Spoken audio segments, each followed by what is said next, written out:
It's the final weekend of the Predecessor Championship Circuit Fall Series, and we're looking to crown another EU and NA champion. 4 teams from each region have fought through our double elimination gauntlet to make it to the culmination of the whole tournament finals weekend. During our preliminaries, Acheron, the Demon King of Ashkarath, wasn't allowed to be played, but now the Behemoth is ready to shake up the battlefield this weekend. On the EU side, the competition is hot, with former teammates looking to take each other down in the grand finals. Notably Indecisive and Nightshade EU, with both teams having players from previous Summer Series winning team, Team Immune. Penguin and Neft are now on Nightshade EU, with ManQ, Morose, and Conte on Indecisive. Now, Nightshade still needs to even make it to the grand finals. They have to fight the winner of VVMM, Manymen's, and Ronin. Will they be able to do it? Now, sailing across the pond to the North American side, Flow State, our previous Summer Series NA winners, are sitting in the losers bracket. Will their run be shut down by Googly Goons or Professors, or will they move on to face Mach 10? It all happens this weekend. 8 teams, 2 winners, and $25,000 on the line. Who will come out on top in both EU and NA?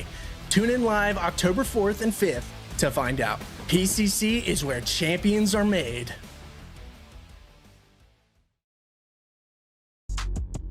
Gamers, welcome in for another day of excellent Predecessor play. We're on the desk here today. It's Ego with Tang and Frauken in the EU lower bracket. Tang, man, how you feeling today?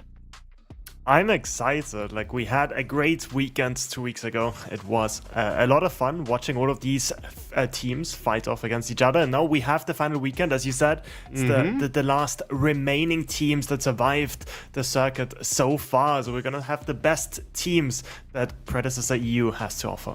Yeah, man, we've seen a couple teams survive. We've seen a couple teams thrive. Same can be said for VVMM, Manymen's, especially going into this matchup. Frauken, take a look at the bracket here. How are we feeling about our first game of the day? It's going to be interesting. Ronin has been in this position before in the Summer Series. Manymen's, they were the second seed last time around, so they're not going to be in the same position. They have to fight a bit further in to get to that grand finals. I think both of these teams are very good. Both of these teams have a lot to prove, so it's going to be quite spicy. Yes, indeed, man. And, you know, speaking of spicy, I would like to talk about how these teams are going to be turning up the heat, right? You guys know me. I'm from across the pond. I'm a little bit of an AA player. We like to get active over there. Tang, talking to you, you told me previously that these guys, these teams, they are big enjoyers of Assassins. They like to get active. They're very much so going to be looking to squabble, potentially in that solo lane as well. Is there anything playstyle-wise you feel like the players should know about? Yeah, I think for especially those 2 teams, I think they are the fastest teams that we have in Europe. I think historically we've always been a bit slower than our NA counterparts, but that's not necessarily been true for Manymen's. That with the jungle mid in particular that they have, like Vanny and Maya as well. Maya just really aggressive on lane. Venom likes to get his lead early as well, so I think they sort of have their strength in that. And then on the other side for Ronin, we have Jaroli on the off lane. He's like probably the most volatile player I've ever seen in any role, in any game, in any region. And yeah, he just plays those picks where he's either feast or famine. He just either gets the solo kill at level 2, at level 3, at level 4, or he blames the jungle and goes 0-5. I think that's, you know, that's something I like to kind of like the Appy syndrome. Like, you can either get like a 9-0 Maestro masterclass, or you can watch them become a gold buff with the name over the head. That being said, bringing up some of these players, talked about the compositions. We know that Sagu has returned as well, Frauken, with the draft coming up here now as we make our way into P's and B's. Do you think he's going to be a big difference maker for Manymen's here? So last time around we saw VVMM, they were playing with Septic, which was a sub. I think Sagu is a very good player. The big thing though is he's a controller player, so that's obviously going to, so Skylar is going to be a massive priority for VVMM. Manymen's just such a strong character with that laser beam on the controller, and overall I think Sagu has great consistency with Maya. They've played a lot together in just Juraku in ranked even before that, so I think overall it's definitely going to be a better boon to VVMM, and with the amount of scrims they have been able to do in the last 2 weeks, I think it's going to do a lot of work for that Jura lane. I normally say like 100% at times. That's a transition. Like anyone who watches the cast very much so knows that. I'm saying it now because Falcon, I couldn't agree with you anymore. First couple of bans though, gonna be coming out. Wukong, Yuri, followed up by this Kwong actually getting knocked out here. Yeah, interesting. Like I'm looking at these drafts so far. Everything has been sort of stock standard. I think now we're looking at this first pick that is gonna be important. I think for VVMM's Many-Mans, we're first off looking at the Acheron prior. I think that is gonna be important. Our team's gonna first pick it. Are gonna teams even pick it in general? Rampage though being picked up was not necessarily like in my expectations, I'm gonna be honest, but Venom historically has always loved to play this big guy, and yeah, Rampage has been a big cornerstone of EU Predecessor so far, and Secret in the support role also likes to flex it. Yeah, and knowing that, you know, within the support role on both of these teams, right, they are very comfortable with these more melee-centric supports. It could just be a safe, comfortable pick, even potentially for Venom, but in response to that, Falcon. We should have a lot of beef here getting picked up at the front at Rampage into the Richter and now Greystone as Grim gets locked in for VVMMs. Our front line is just going to always be good in this game. I think that with the Overlord change that did come into this patch, the likes of Greystone, the likes of Rampage is going to be quite important because they can build it and then they can just go that full HP build and have that extra damage on their auto attack. So that's probably what you're going to be seeing this Rampage build. You're going to see what this Greystone's probably going to build as well. But we have got the backline coming in now. We have both ADCs being locked in. The Decker does so that Rampage is going to most likely be in that jungle role. And I think both of these teams have a pretty strong first 3 picks. Oh yeah, these first 3 picks coming out of both teams can completely change the dynamic of how you take a fight, especially with the Richter. You know, I always say repositioning is the best type of CC, being able to knock somebody back or turn potentially a backliner into a frontliner, as the last of the bans are actually going to come through. A little bit of mage prio, considering we've seen the carries and some tanks get knocked down already. And in response to that, Ronin is going to be able to lock down this gadget pick tank. Yeah, not the biggest fan. Like, I love the gadget. I just think this Ronin team composition just makes no real sense in my mind. Like, we're having the Richter that doesn't really have any long-range lockdown. We have the Greystone that wants to jump in. The gadget wants to disengage the Revenant, wants to put somebody in the Shadow Realm. Meanwhile, the gadget wants everybody to be out in the open for that microwave to actually do anything. So I think for Ronin, so far, it seems a bit disjointed. Meanwhile, for VVMM's Many-Mans, it seems like a very clear identity, right? We have the long-range lockdown of that Renner, of the Decker, of that Rampage, and then with the Terror as well, being able to dive in together with the Rampage. I think VVMM's Many-Mans so far, I'm really liking the draft that they've come up with this time. Yeah, Ronin definitely coming out a little bit quirky here. Feels like their team composition is more odds than ends, but with Zarsh lock it down, we're going to see a return to standardization, right? That microwave combo between the Coliseum and that Tesla Dome. That being said, I still really do like this Many-Mans team composition, partially just because they get the Rena locked in. But with P's and B's coming to their conclusion, Falcon, I'll give you the Dalmatian treatment, brother. I'm going to put you on the spot here. Which one of these 2 team compositions are you liking more? I think it's so hard to go against the likes of Rampage, Decker on the same team. Just those 2 long-range CCs is so strong. I think Grem is in a great place at the moment. Especially, you're most likely going to be seeing the Stormbreaker first item being picked up by Sagu in this role, so just keep an eye on that. The only thing I have against Ronin is the Revenant. I know that Revenant is being picked up a lot by the ADCs in Europe at the moment. They think it's a good pick, but it does have that anti-synergy. I think Zara's being that last pick was kind of expected, I think, from VVMMs as well, and I think that it does help with the gadget, it helps with the Greystone, but I don't think it's going to be enough. All right, man, fantastic. Well, I'm asking you for your final pick here in a moment. I'll give you a chance to pick up Ronin here as maybe a little bit of a sleeper composition, but before that, Tang, I'm going to double it up for you. Which team composition are you feeling a little bit more? Who do you think came out on tops in P's and B's, and who has your vote to take this game 1? Yeah, as I said, like I really like this VVMM's many-man's composition a bit more. I think Ronan, as Fraken was saying, that Sarah's pickup sort of salvaged this comp quite a bit. I still think, I don't actually think the Revenant is the big problem for me in that composition. I think it's the Richter. Like, this guy is just gonna get ran over. I think the rest of the team wants to dive in. The Richter kind of does the opposite, right? So I think if it's a support Richter, which we can most likely expect here, then he's just gonna be so squishy. He's not gonna be able to be a frontline unless they get this lead early. So I think in general, I would give the my advantage to VVMM's many-mans, but if Ronan can find a lead, I think it's a composition that can definitely snowball. Yeah, it does feel like a little bit more of a snowbally composition, especially if, Richter, as you said, does get out ahead. Outside of that, I do, find myself just kind of agreeing with you two incredibly smart, incredibly handsome gentlemen here on this with me. VVMM's many-man's composition doesn't only just seem possibly just a little bit easier, but also like it has a straight goal. They're looking all in on some of these fights that even Ronan may want with the Coliseum, with the Tesla Dome, even with the ulti coming out of this Rev. I just like the team fight. I like the ability to stack that CC from afar. Falcon, coming back to you, big man. Are you throwing in the lot with VVMM's many-mans? I have to. I think there is conversations where you look at Ronan's team as like they have this pathway, they have that pathway to get in, they have an advantage if they get ahead early. But in the most majority of scenarios and situations, I think VVMM's have more tools. I think they have overall probably more damage as well.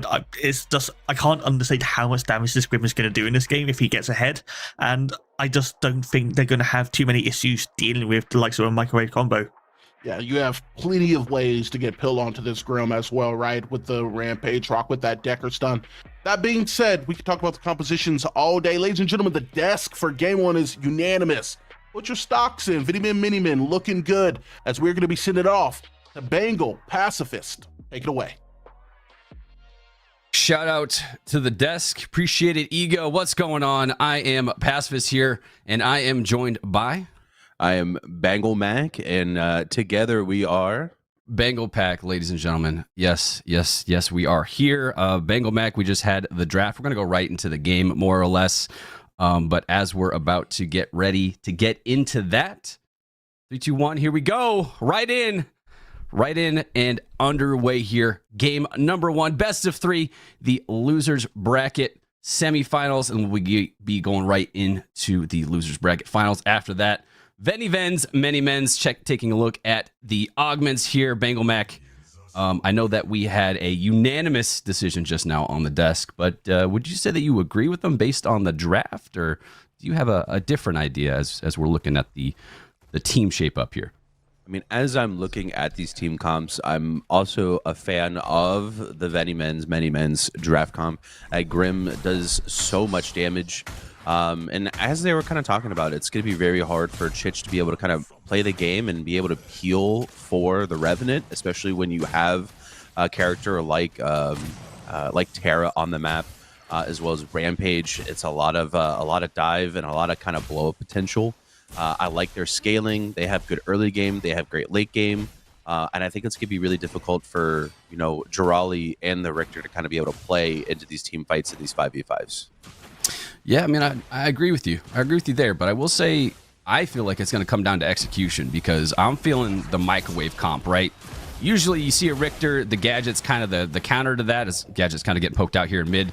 Meyer doing a good job of pressing that aggression early, but, the counter to a Richter ult is throw the Gadget microwave, but they've got the microwave comp on the side of Ronan, so it's gonna really come down to execution and, which target is their jungler Flame going to be able to pick to execute that microwave comp? Is Greystone going to be able to cause enough chaos in the background? Can they peel that Grim? Because I know that Sagu can absolutely shred on the Grim. So it's going to be a matter of how that happens. But it looks like Sagu being forced to flash out early as there is a Richter hook, I assume, landed on the side of the dual lane. And now in an awkward position over there in the dual lane. Meanwhile, flash from Meyer onto Kimbo looking for the first blood. And in a non-typical EU fashion, we've got first blood right at the 2 minutes and 40-second mark. Yeah, fireworks kind of already going off. We're seeing Meyer get the best of Kimbo there. And, You know, normally you don't want to see that out of Arena if you're on the side of Ronin. With that being a scaling chip, as we see a Rip Flash land on the Decker, Root is going to land as well. Secret is going to have to be careful. Flash is going to come out. 1 HP in a Dream, he's going to have to be able to get out, and he does. Unfortunate for the side of Ronin, they're not able to match that kill, but in the side of this mid lane here, it's going to be difficult for Kimbo to kind of keep maneuvering into this game. Gadget does pretty much outscale the Rena, but Rena can be very, very oppressive in team fights with, you know, I think people underestimate, you know, even though that Ronin has that microwave camp of that Zars and that Gadget, I think Rena almost has a better microwave because it can move and moves with her. She's very vertical, and it feels like just as much damage, but it moves with it, and it's very, very oppressive. For sure. Could not agree more. But now looking at the map, we've got the dual lane flashes. So if you're on the side of Ronin, maybe looking to play that dual lane a bit more, as the Richter looks like he's feeling a little sticky. Hitting the hooks early. Love to see that. Makes your job easier as an ADC, especially the Revenant Richter combo. If you can nail that down into a Revenant root, immediate Richter hook. Very, very easy to continue snowballing in that lane, especially if your Revenant's ahead. But now looking forward, we got the seedling pulled right away as Flame and Cheech and Kimbo trying to combo that, secure that seedling early, get that little bit of gold lead. Maybe see who this is going to go to. It's going to go to Flame. Continue to scale up for him. Looking toward mid, maybe try and secure that other seedling, try and maintain the current pace that they have, but we got Secret here in mid as well. Ven also with the rotate the rock, landing onto Kimbo. He does not have a flash. Secret might end up securing the kill, trying to give it to someone else, but no, it's going to be Secret to take out Kimbo. Meyer trying to stay alive. He's going to go down as well, and Ven now in a 2v2 with Secret in support, looking for a hook, not going to land, and that's going to be the end of that aggression. A 1-for-1 trade here in mid. Yeah, they are able to get the 1-for-1 trade. They kind of fight over the seedlings just a bit. And going on the side of Team VVMM here, so they're able to capture the seedling. So 1-for-1 trade on not just the mid laners, but also on those seedlings, which is good for both sides. Both these youngers are most likely looking to try and hit their level 6. If time will have it, maybe try and get their big hunt online. But definitely look for the Ronin to be able to get to 6. Their level 6 team fight is a bit stronger than VVMM's with that microwave comp, with the with the skewer, with everything that will be online. So look for them to kind of play this early game a bit slower before this first objective pool, so that way they're able to get those big R buttons online. A no hook here over in the dual lane as a trade here. Hook into stun ball. So a neutral lane situation. Both teams respecting each other. But yeah, more to your point, I'm curious to see how this is going to play out, as we do have a Greystone rotate from the off lane. G Raleigh here in mid. Not really much more is going to happen with that. Kimbo missing the root. Going to take some free damage for it as well. We got Flame in support. Knows that there is no wards. He's looking for an angle. Can he get off a cage as the rock is going to land? The ult coming out from Reddit as well. Microwave being utilized, but no cage just yet, as there is going to be a cage onto Meyer, securing the elim onto him. Now looking for more. We've got the Rampage Behemoth coming out. In a bit of trouble here is Flame, as he is going to be eliminated at the same time. Continuing the aggression, the rock landing on to Richter. Revenant ult coming out on to the mid laner as well. Or excuse me, that's going to be the Rampage being taken out by Remazovsky. Now in trouble, Sagu looking to chase. Does he have ult available? I think he does, but not enough damage just yet. As a 2-for-2 trade there in the mid lane, looking potentially for this Fangtooth. Yeah, in the mid lane, they kind of hit the old, call an ambulance, but not for me. And not for me. They had the exact setup ready. They were ready with their R buttons. That's, that just demonstrates good comms, good communication from the side of VVMM, understanding that, they can turn this fight and be able to fight the aggression, and able to get those picks there. The Revenant on the other side of things is able to pick up a kill and able to get out alive. So that's very good on the side of Ronin, as we see this mini prime be available, and it looks like he's going to be able to walk in and steal it. So everything kind of going the way of many men's right now. Yeah, now Flame in extreme trouble. It does not have flash available. I think G. Raleigh realizing, hey, maybe I can help you out here, but too little, too late, as it's going to be Ven to take out Flame. Now with that mini prime, absolutely no reason, no pressure for him to rush over to that Fangtooth. I know if you're an NA or if you're playing ranked, it's like spamming attack Fangtooth right now, but there's absolutely no reason for the Rampage to rush. And I think if we can get a quick tab check there, he might have the big smite available. If he doesn't, that's exactly what he's going to be farming for now. Get that big smite and then begin pressuring that dual lane as the dual lane now resetting. Mid lane also resetting, trying to time all of their backs. Pay attention, ladies and gentlemen. This is what teamwork looks like. Timing all of their backs and now positioning for that next Fangtooth. Yeah, a lot of gold in their pockets. They're looking to get the reset, get the buys in. I'm pretty sure that the Rampage for the side of VVMM is coming up on that big hunt. As we saw, we had about 74 CS, so he should be about a blue clamp clear away from that big hunt being online. On the side of Ronin, I feel like they really need to play the scaling game just a bit more. I think they should look to give up this first Fangtooth. Personally, I think they should be able to say, hey, you know what, we lost that team fight here, we should give it up, but it doesn't look like they want to give it up. They don't want to give it up. They're kind of posturing for it, but more or less not really much can be done about it. Cheech looking to land a Riplash onto Ven, does just that, but the Hemoth coming out. Coliseum utilized as well, trying to secure the Elim onto Ven. They are going to get at least a cleanup kill. So the Fangtooth, not entirely for free, and Flame is going to be able to try and secure a little bit of comeback as he's taking the blue buff and the 3 camp, but it should be able to get the seedling here in mid as well. Taking out a ward and continuing to push forward. 5-4 here. The objective side is going in favor of VVMM, but so far Ronin able to at least answer back on the kills, not allowing VVMM to continue to snowball. And yeah, pretty even match so far, all things considered.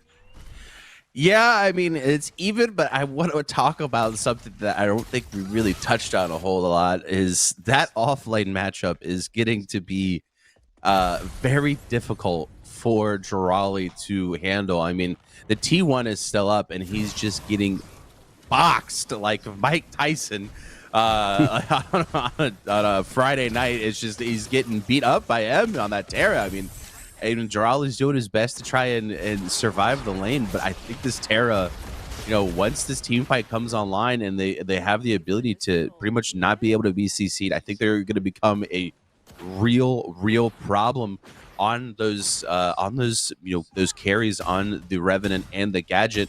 You know, being able to kind of just walk through that front line and just walk people down, and I think it's going to be difficult for them to deal with going forward. They have to be able to get some help over here for Jirali to even this lane up.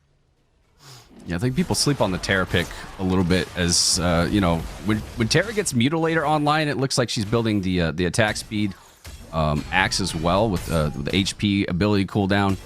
Terra is extremely difficult to deal with in that off lane. She has a lot of sustain, a lot of movement, and even though Greystone is, you know, he's got his 2 lives that he's able to utilize, he doesn't have enough damage to try and out-heal or outdo the healing of the Terra. And now 2 levels ahead on him as well. He simply can't trade into this because the shield into the continued aggression over there, extremely difficult lane that maybe you wouldn't think about, right? You kind of assume the Greystone might neutralize that. But meanwhile, over here in the side of the red side jungle, we've got an incredible aggression. I don't think that Flame was respecting what was happening in that moment, as Secret is there to secure the kill onto Flame. And now all of a sudden the dual lane not really able to step up, realizing Rampage is close. They have complete control of the vision on that side as well. So very difficult to step up. Kind of boxed in over here on the side of Ronin. But as I say that, nice hook into a root in the tower line. Also Rifties to try and pull him back. The skewer is used, but it's completely misses. He continues to step forward. I don't know if the Revenant realizes this is a fully healthy Grim and he's just going to immediately be deleted out of the game. That's also going to be a T1 secured for VVMM. Yeah, for this side of VVMM's, everything is going your way. Your side lane, every single lane is pretty much winning. You have 3 winning lanes, so you know Venom or Ven can kind of just sit back, kick back, and be like, "Man, I just got to farm and worry about objectives." With how how everything is going, I mean, it's a jungler's favorite dream is just 3 winning lanes. I mean, normally if you line up into that Revenant Richter, that's such a kill lane. That's such a high pressure lane. If you get hit by a hook or hit by anything, you kind of just get blown up. But Secret is all around the map, feeling the pressure as we see Kimbo having to blow a flash. But that's such a big kill lane, and they're navigating it perfectly. They understood that they got to play safe in the early game. Yeah, they had a flash, but now that the item's online, the crests are online. They're able to really counteract what that Revenant Richter duo is wanting to do, and as a result, they're kind of running away with that duo lane. Yeah, definitely. And, kind of touching back to what the desk was talking about and how they kind of gave the advantage to VVMM's, I'm starting to see exactly why. Because, like, on paper, the microwave comp with the Richter looks pretty good, but then you realize as the game goes on, your entire engage is based off the Richter.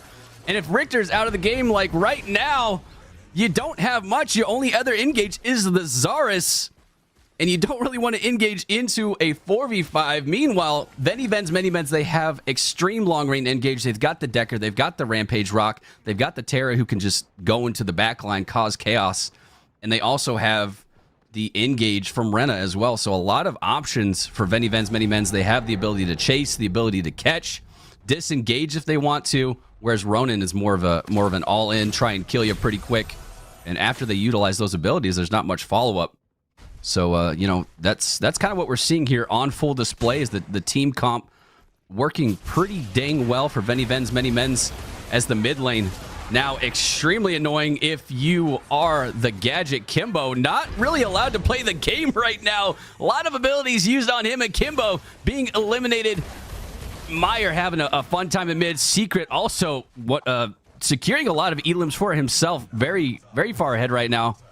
And things are starting to snowball for VVMM's. I mean, I know you're saying start to snowball, but I think the snowball has already been formed. But I think it's already halfway down this hill. It's looking very grim, unintended, for Team Ronin. I really need them to. They have to look for a pick here, and it's difficult because VVMM's team comp kind of is the best of all the team comps. In terms of what they're wanting to do. They have the Decker stun, they have the Rampage Rock, and they have the Stupor from the Rena, so they have that pick comp as well. They also have Burst as well, and they have a lot of chain. They just have a lot of chain CCs. They have big AoE abilities. But if I'm looking on the side of Ronin, maybe we can try and catch M with the gank here with the Colosseum on that Zarus. Maybe try and get some map opening up on that right side. Is this Shaper being on the map? Yes, but we need to be able to get something going here, get some gold in our pockets as we look for a fight looking here in the mid lane. Yeah, and Meyer is utilizing the Abyssal Rift. The help from the Shaper also knocking up a lot of people. The Richter, Whiplash, and Skewer utilized, but not much follow-up from the team. And this is the problem with the fact that every single lane has been winning all game for VVMM's, to the point that when the team fight does finally happen, it is incredibly one-sided. That is a 4-for-0. They didn't even get the Shaper. They turned immediately. Now they're going to get the T1. They should be able to turn around and get the Shaper if they so choose and please. And VVMM's continuing to roll the snowball on down the hill. This is going to become an unstoppable force. If you're on the side of Ronin, things are looking grim here for them. Man, you put 2 puns in that one sentence, unstoppable force and grim. That's a good one. I got to give you your props for that one. Good puns, good puns. But we were seeing what is a big level lead over here for M on this Terra. I mean, personally, I know we haven't really got a chance to really talk about what we think is meta. I think Terra is absolutely ban-worthy. I think she's a broken champ. I think she's insane. I think the only way you can kind of counter the Terra is you draft mobility and verticality. And right now, Ronin, I just don't think they drafted drafted anything to answer this. And I know we haven't really seen an impact, because they've just been kind of boxing the Grux the whole, or the Jirali on that Greystone the whole time.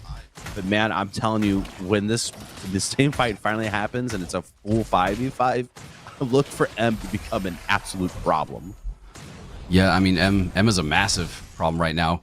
But I gotta say, I don't fully agree with the Terra. Like the Terra ban, right? If you're gonna ban Terra, it's kind of troll, I feel like, compared to all the other picks that we have right now that are extremely strong. But I hear you, because Terra is kind of slept on. And she's extremely strong, extremely hard to deal with if she's ahead. Just like any offlaner, but in the right hands of someone like M, who can make it work like this, and he's just this, again, an unstoppable force in the off lane. You can't really deal with him.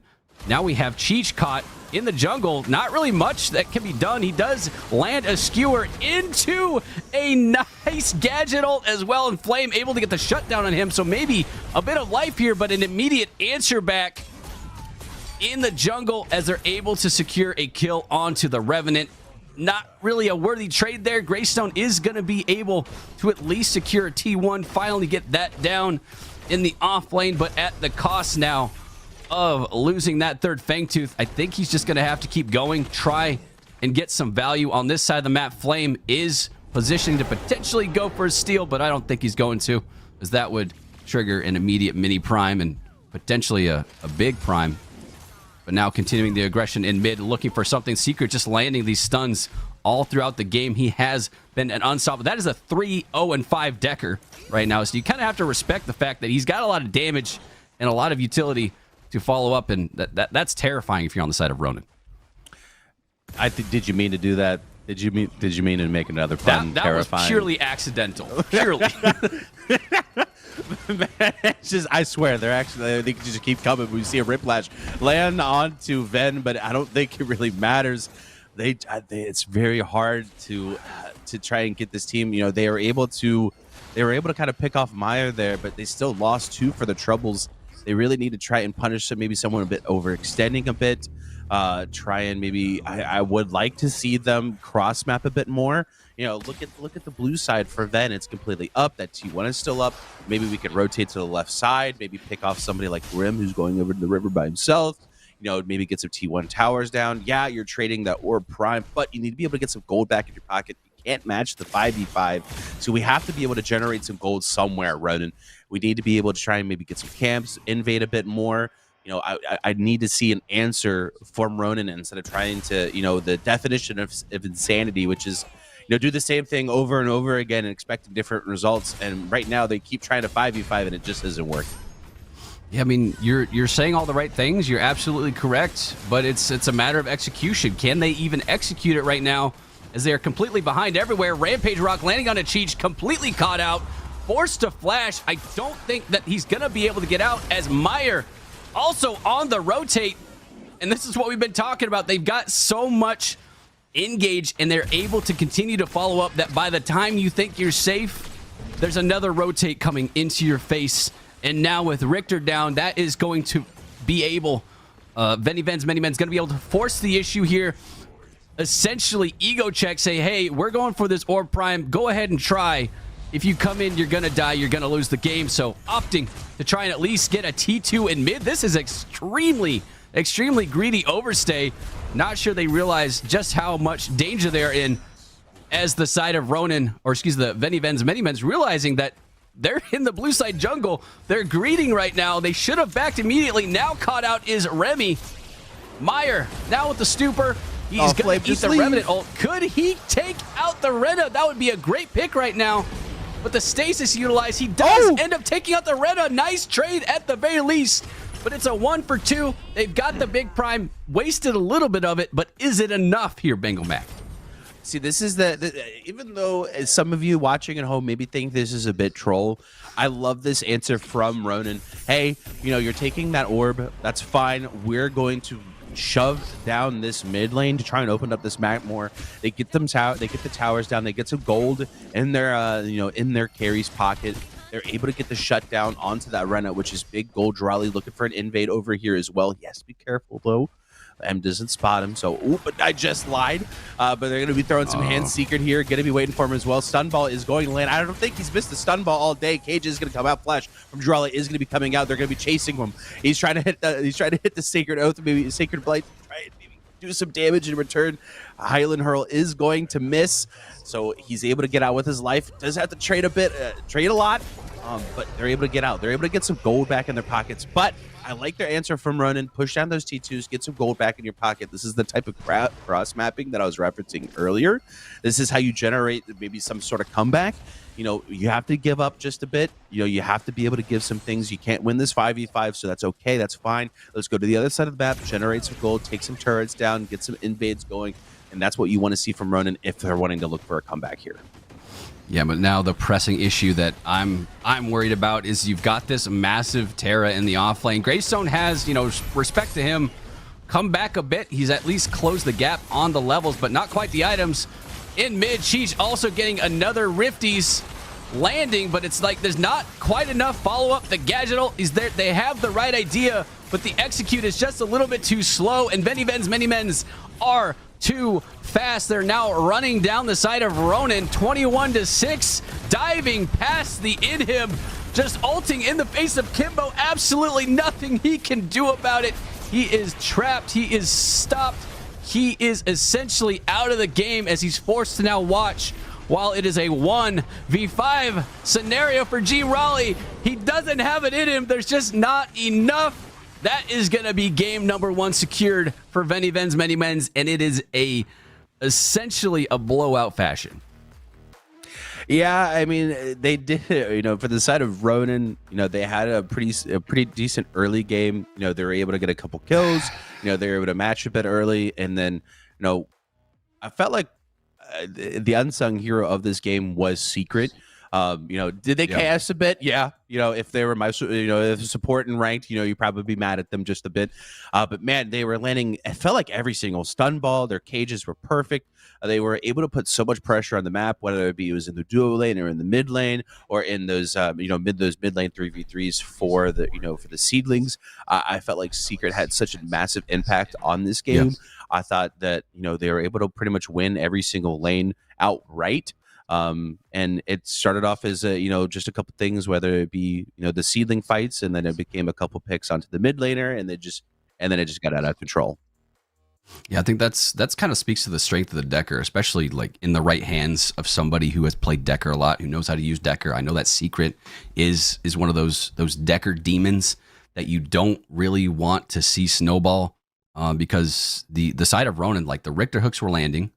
You know, initially they had both those flashes in dual lanes, so that was looking pretty good over there. He kept landing Richter hooks, but it was just like, you know, Secret had the answer. The side of VVMM's many-mens had the answer, and I think that, you know, before I continue talking here, we're going to send it off to the desk, right, to allow them to break it down, but I think they'll agree with me. Desk, go ahead and take it away. Bengal, Passy, thank you guys so very much. VVMM's mini Rins had many reasons to be able to come out on top within that game, one of which, as our beautiful casters did touch on, Tank Secret had a little bit of a come-out performance there, no? Yeah, I mean, Secret was absolutely on fire. Reminds me of that last PCC that we had in summer where he was MVP, I think, against the set versus Sin, where they ended up coming out ahead. We remember they were the 2nd seed back then. Now they are fighting for sort of the same spot as they are the 3rd seed this time around. But yeah, it's a really good point, and I think Secret not only had a pop-off performance, but the rest of them as well. I think this was such an incredibly clean game. Like, from the beginning, I was never really worried about them because they were finding those objectives, they were finding those picks, and even when the kill score was even, I'm looking at the gold play, I'm looking at the plating, I'm looking at the CS score, and they're so far ahead, and it honestly never looked losable for them. And that's something, right, the best teams do. As you said, it never looked losable because they got a lead and then they held it and expanded it throughout the entirety of that game 1. You know, it is just the beginning of the set. That being said, though, we want to see some definitive changes coming out of Ronin, right, Falcon? These guys, we know they're capable of much more, but it feels like their draft wasn't quite conducive enough to what they want to do.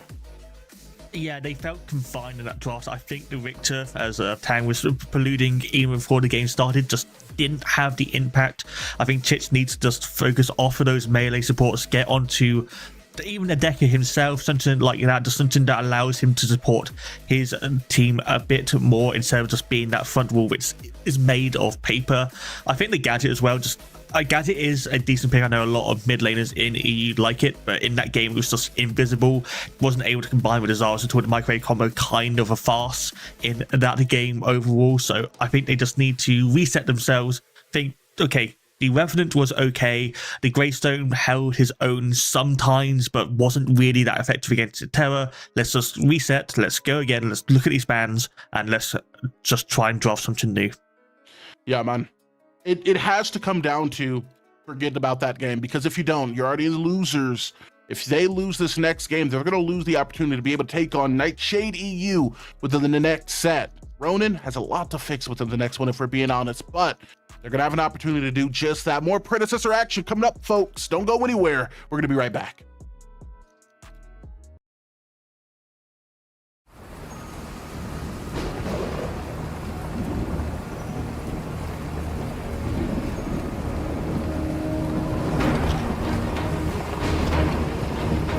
Witness my power!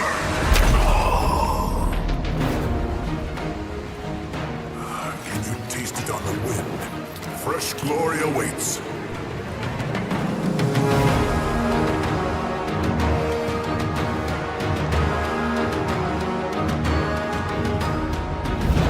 Perish amongst the weak. Leave this to me.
Gamers, welcome back and thank you for joining us for game 2 of VVMM's Mini-Mins. Not a mouthful at all, I promise. Versus Simple and Clean Ronin. We're here in the P's and B's after, hey, let's be honest, a dominating performance in game 1. Yeah, I mean, it was just VVMM's all the way. I think it started from the draft, objective gameplay, team fight, doesn't matter what we're talking about. I think they were exceptional. And for Ronin, we are going to have to see some changes. I like the Richter ban, because that means it's not going to be them picking it up. It should be the Wukong ban following up. I think the Yuri could be another good ban. I think that Steel also is another one. I don't even mean it in a BM way, right? But we did see the Richter just in terms of the composition just not work out whatsoever. I do agree. I think it wasn't quite the point. It was just the formatting of like, I love this Richter ban because it means they can't play it. That being said, VVMM's also going to be able to make sure that, you know, onto the other side, they're not going to be able to get this Wukong pickup with that first pick. Rinna, a ban I do like more, you know, pointing towards the other way of VVMM's Mini-Mins. How are you feeling about the first pick, Yuri, going in favor of Ronin? The first pick, I mean, it was banned last game. We don't know where this is going. It could be the offlane, it could be the jungle. I don't really know if Flame or Jewelry prefer it. Either side, I'm just trying to have a look at the actual scrim, see if they have it. But it does mean the Rampage is picked up by Ven again, which I think is even scarier. I think the problem with Yuri is at the moment the meta is early game focus. It's focused around that 4-minute mark with the Sapers, getting those seedlings and getting those early Fangtooths, and then going and snowboarding from there. Yuri needs time to scale up, needs 1 or 2 items to start absolutely snowboarding that level 7, level 8 moment. And Ronin needs to get there first before that Yuri can actually be online. I do agree. You know, it does kind of put them on a little bit of a time limit. That Soulstorm to Severance, the compilation of damage and mobility that this character has built into her kit. No one here is going to say, you know, it's something that you could just shrug off. You definitely do have to give a little bit of prio to it. But as I say that, we get 3 picks coming through here: Decker, Greystone, and then now the Muriel pickup here for Secret Tank. Yeah, I like both of these drafts so far. I think it's a very clear identity that both teams have, right? Both of them want to dive in, kind of. The Decker can do a lot of different things. I would have really liked the ban onto the Death Terror down. We did hear our caster say how strong she is at the moment. I think it's just a good matchup into the Greystone. We did see it in the previous game. Could still be a Greystone jungle, of course. Could be the Yuri in the offlane. Instead, it's going to be now this Howitzer being picked up. And so many power picks on our right-hand side. I was actually kind of expecting the Decker being picked instead of the Revenant beforehand, but like just looking how this draft actually turns out, I'm actually pretty impressed with what they've drafted so far. Yeah, I really do like both of these drafts, and you guys know I'm not a fan of monotony, so I'm going to switch it up. I'm going to go immediately right back to you, Tank, here with this Gideon pickup. The combination of Gideon Wraith, they're going to have some solid enough poke damage if they're looking to play the perimeter of some of these fights, but also Soulstorm, they're all in engage. It's pretty solid, as we did say. The dive is looking pretty nice. How do you feel about this Ronin composition, Tank? I think this one is like, if I gave them like a 20% chance of winning the last game, I think this turns out into a 50% at the very least. I think the Wraith makes a lot of sense, doesn't need to be super up close, like the rest of the teammates can just go in. The Decker doesn't really have to peel for the Wraith, can just go in with, jump around the team fight. And as you said, right, the Black Hole, the Stoneforged Soul together with the Soulstorm, there are just so many abilities to just throw at this VVMM's Mini-Mins roster. Falcon, brother, I promise I didn't skip you. I just know you're the strongest closer on the desk right now. These compositions finished up, man. It's going to be a Fang Mao rounded out for VVMM's Mini-Mins. We talked about how both of these teams like the Assassin, how both of them have their hands onto one. How are you feeling about these team comps? So I'll just go into Mini-Mins first, because I think Tang spoke about Ronin's graft really well. We got to remember, this is the Fang Mao offlane. Obviously, Ven is going to be piloting that Rampage in the jungle. Has always performed on Fang Mao. I can't think of the last time where I've seen him in a game on Fang Mao where he hasn't gone 8-0 by the end of the game or something like that. So I think Ronin has to have some sort of priority on that offlane, make sure he can't get ahead, make sure that he can't just free farm in that early game to get to that mid game point where he can just rotate into those Fangtooth fights and just clean up. However, as well, we didn't really talk about it too much, but I think that is just the most broken mid lane hero in the game. I think he just does way too much damage. He can escape stuff way too well, even with the landmine boop or with the make it rain extra speed with the augments. And obviously then he showed what he can do in Rampage last game. I don't expect anything different this game, so I am very scared of many men's draft. I think that individually they have very strong picks, but cohesively Ronin has the better draft. An argument of inevitability, kind of a little bit like the Thanos snap. It is coming as far as the late game goes versus the cohesion and the ease of play coming onto the other side. I think everyone here on the desk can agree Ronin made the necessary changes to possibly push us into game 3, but we can't see that here on the desk. We're sending it back to Bengal Pack for game 2. Yo, shout out to the desk. Appreciate y'all on the analysis. Now we're hopping right into the game. Game number 2 of this lower bracket semifinals. We've got Sagu, Secret Meyer, Ven, the VVMMs, many men's versus Ronin. Taking a look here at the augments. What is everyone doing? Pretty standard stuff across the board. Nothing too crazy, nothing you have not seen before. But now, hopping into the game, I want to speak to the draft a little bit. Bengal Mac. Tell me, what are your thoughts before I give you mine? I just I'm not a fan of the Greystone pick. Once again, wait a minute. You know, VVMMs has some verticality in the highway, so it's hard for Durali to be able to kind of rotate to duo lane. They have the ability to be able to CC with the Rampage as well as root with the Revenant. So it's gonna be really hard for Durali to kind of to do a lot in team fights. However, they do have big circles. So big circles are good. They have the Ure ult, which is nice. They have a lot of poke with Kimbo. They have the Decker Cage, as we see Secret getting kind of chunked out here. He's got to be careful. But they have big circles. They have the slow from Durali when he's ulting. They have the Gideon ult. They have the Decker Cage. They have the Ure ult. So big circles. And then they have the Wraith, being able to do a lot of damage. But they have Gideon ADC on it. It's time for me. I got to wake up here a little bit here. I got NA brain right now. Yep. I mean, to me, it kind of makes sense. It feels memey, feels trolly, but like, a Gideon Rock into a root, into a Decker stun. It's going to be extremely oppressive in the dual lane. If they can snowball with that, VVMMs, many men's, they're not going to be able to step up. And then the Wraith in mid also makes sense because it's a Howie, right? He's just this giant hitbox. You should be able to get free snipes on him all game. Meyer's not going to be able to dodge him. So interesting team comp, interesting decision, but it's a matter of can they snowball with it. That's going to be the kicker here because the VVMMs, many men's, they do have that dive composition. They will be able to get on that back line with that Muriel, the team fight engage. So Ronin, I think so far with the pretty interesting team comp, but again, it's going to come down to execution as this game goes on. Yeah, I mean, now that I think about it, I mean, it's a bit smart, coming out of Ronin. I know that last game, the dual lane tend to struggle just a bit, and they were able to play it safe a bit. But as we see here at Gank, Rock lining up. Will he throw it? He throws it. It will miss. Remy is able to get out safely. He does have to expend that flash as we see here a fight here in the mid lane.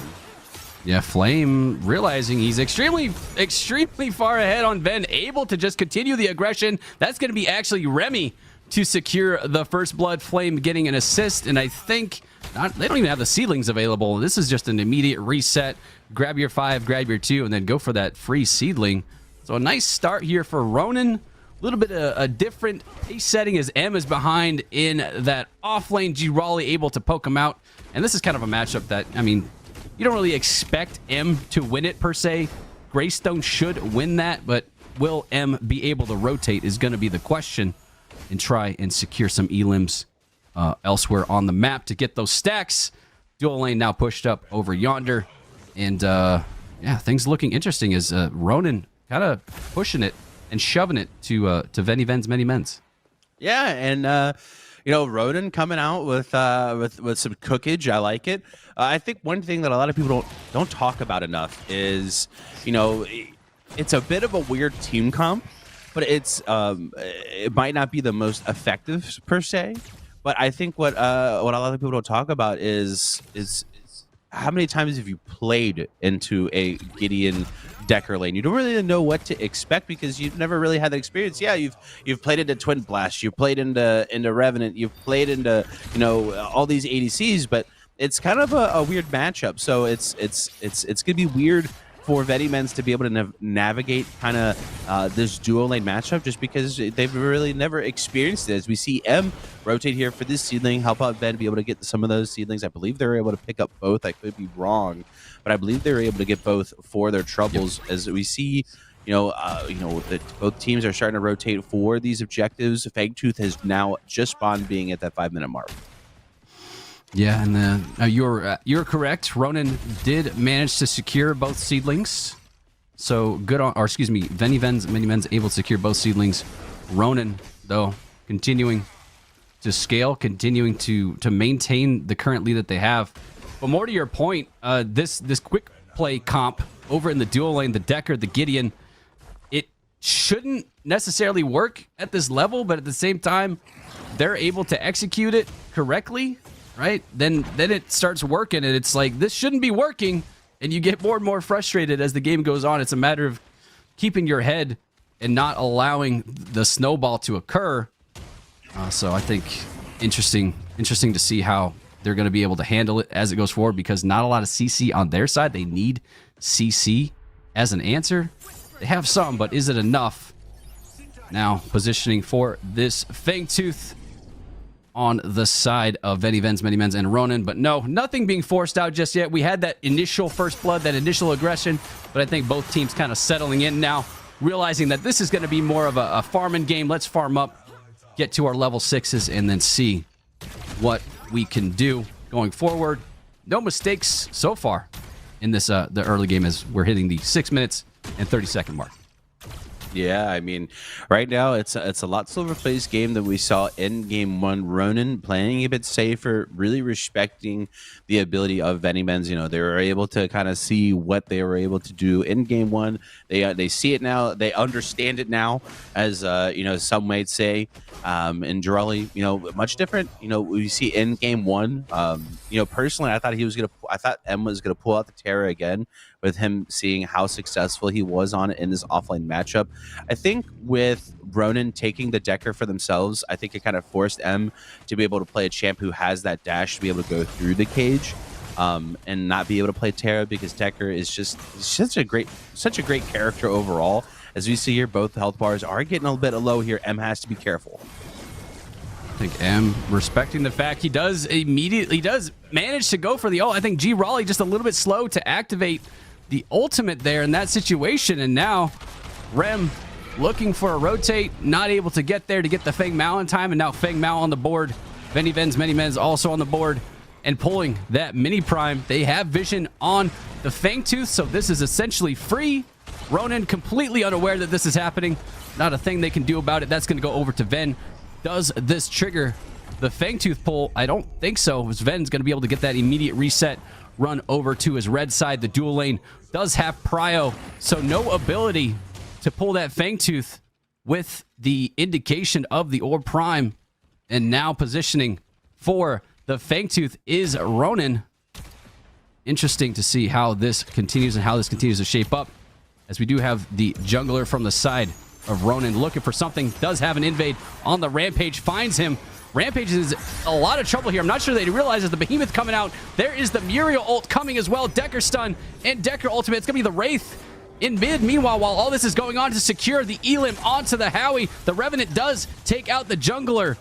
Flame does go down. Now Decker in a lot of trouble. The Gideon Black Hole is coming out, but it is a 1-3 scenario. Not enough. No follow-up. It's a triple kill for Sagu. Yeah, I'm not sure kind of what we saw. I mean, so much just happened. Sagu goes massive, but I'm not sure why my mid laner is backing in mid while we have a big giant team fight. They get the solo bolo onto Howie in the mid lane, so they're able to get that. But I'm curious as to why we're not seeing that rotate. They were able to get those river buffs and get some mana back in their pocket. I mean, the health bars were decently low. Maybe try and get a pick or something. But I'm kind of surprised we didn't see a rotate from Remy here. it was a really good looking team fight for Ronin. You know, the Muriel ult does come out. That's a reversal of fortune. I'm surprised that the duo lane and Gideon didn't rotate a bit faster. They were able to get a massive black hole. As we see, Chich here is going to fall to Myers, so maybe getting a bit aggressive. You know, it's good that we're seeing that Remy is winning kind of this lane really hard. It's becoming harder and harder for them to be in lane, but I'd like to see them, you know, be more active in the team fights instead of these 1v1s. Yeah, for sure. And Flame now, I think, realizing that the mid lane is going to be the lane he wants to play through, but now in a weird position, Flame in a 1v3. I think the Wraith kind of saw it was happening, allowed the duo to walk past him, but he didn't want to fully engage there, probably opting to spam, you know, back up. This is not going to go well, but already in that position was Flame.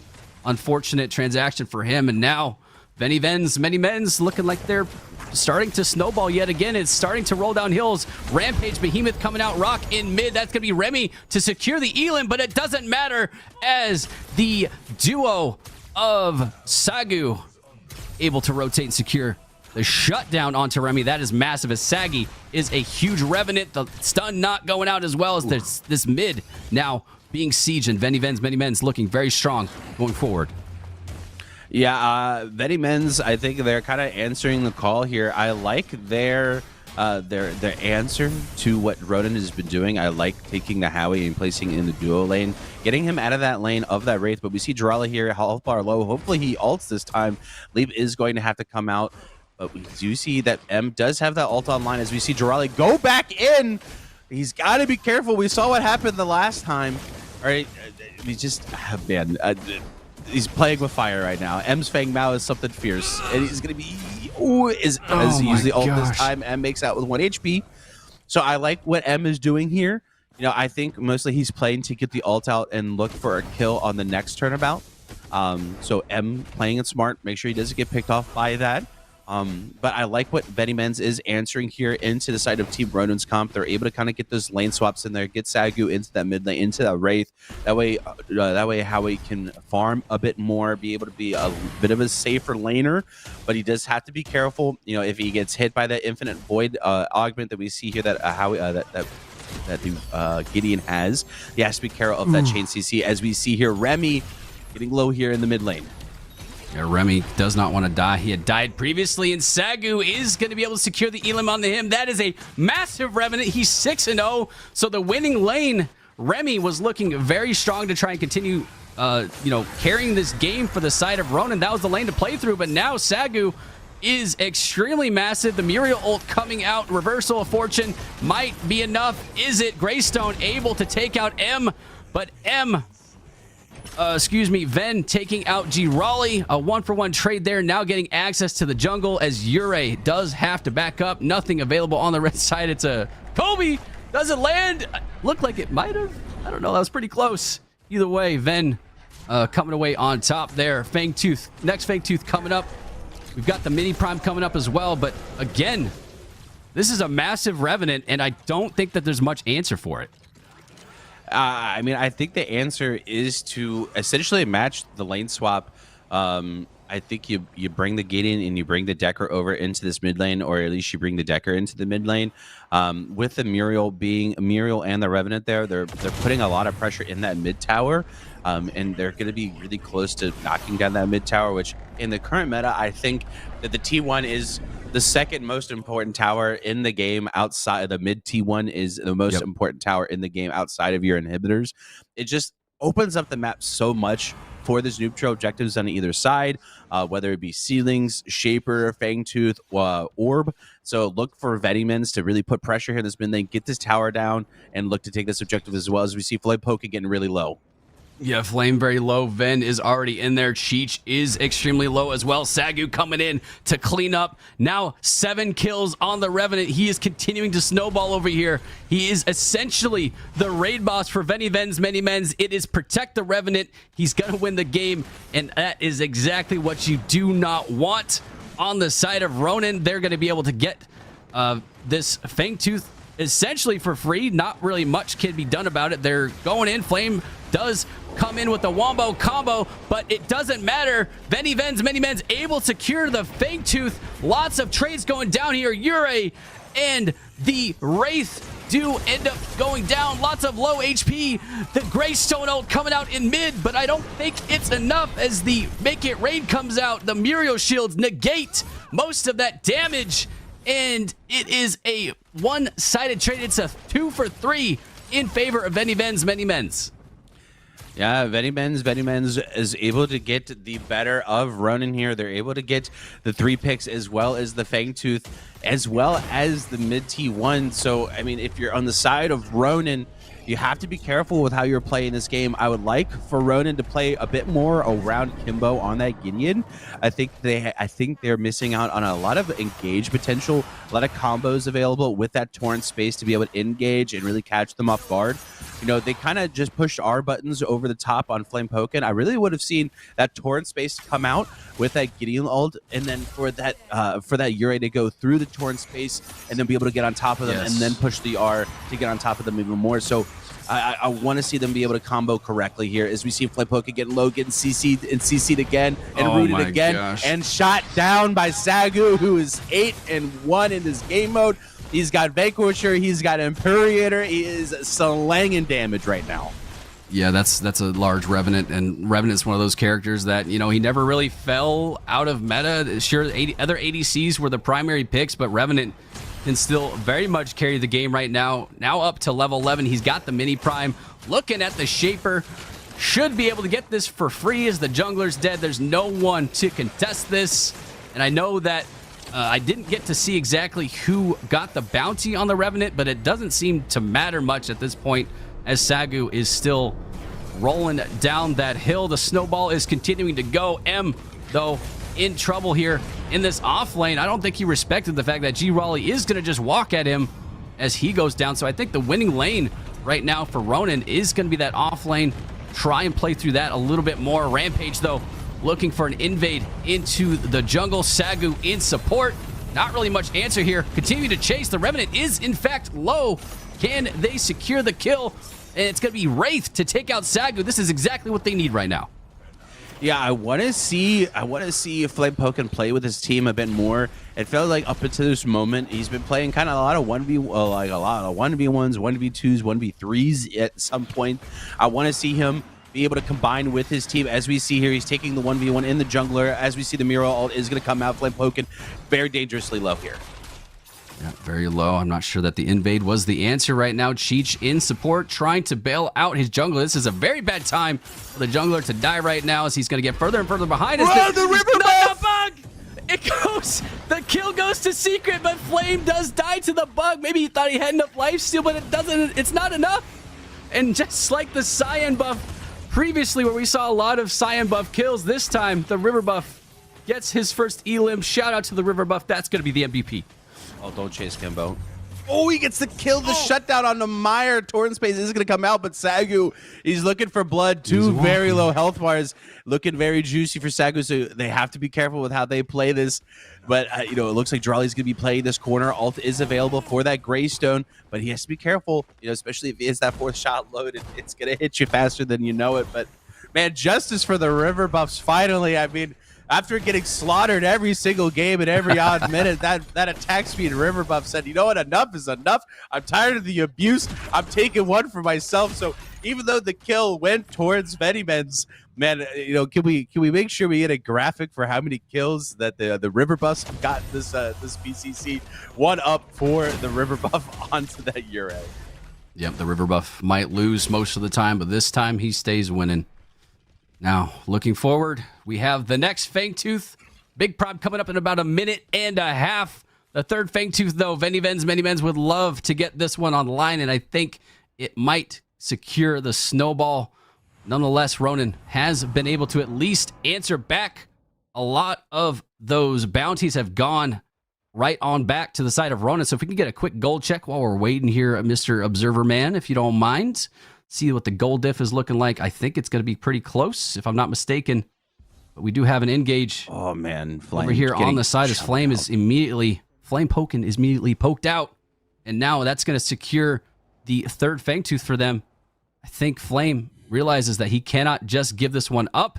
He is going to have to contest it as the side of Ronin continuing to push in here, looking for an angle. Meyer is extremely poked out, but the Fangtooth does go in favor. Flame jumps in solo, immediately gets removed. He is back to the fountain. Sagu continuing to chase. Remy is in a tough position. G. Raleigh now on the Revenant. That's what you want, but it doesn't matter as Remy now not able to do damage as Ven has been able to take him out, and a double kill coming out on to the Revenant. Cheech going down. It's only G. Raleigh here in the back.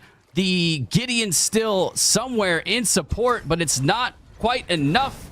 The Big Prime is spawning right now. They're going to be able to pull that right off the rip. The Howie coming back fully healthy, and this is not looking good for the side of Ronin. Yeah, I mean, like I said before, I would really like them to see the combination of their engage potential. I don't think they're using their engage potential to their fullest, you know, really using that torn space to engage onto Venimens. You know, I want to see them, you know, really fight together as a team. They were very slow to act on that Fangtooth. They really played that corner, and as a result, they kind of paid for it. I feel like, you know, as you know, my coach told me one time, you know, if you're ever going to do something, do it at 150%. Never do anything, you know, at 50%. Commit to whatever it is to do. And right now, you know, Ronin, we're failing them to see kind of commit to a play. Last time they committed to a play, you know, they had a really good team fight with the Yurei in that jungle, and we haven't really seen it since. So I want them to see them commit to whatever it is they want to do. They really need to come together as a team, dive in, and then Remy has to play his life. You know, that Fang Mao is going to dive onto him, so he has to play his life and be careful and trust that his team is going to get that big engage, the big circle comp, as I like to call this team, and get that damage onto the rest of the team. Yeah, I mean, I think the biggest problem here is that for Ronin, they don't have a lot of good targets, right? The only real target is that Howie, and the Howie can just kind of ult away. He can stasis. He can buy a lot of time. You want to target the Revenant, he's going to ult out. He's very far ahead, so you don't want to be in a solo match with him. Target the Rampage, you know, he just ults and gets away. Try and target the Feng Mao, he dashes away. So really, it's Muriel, but then Muriel can ult away. So, like, who do you target if you're on the side of Ronin?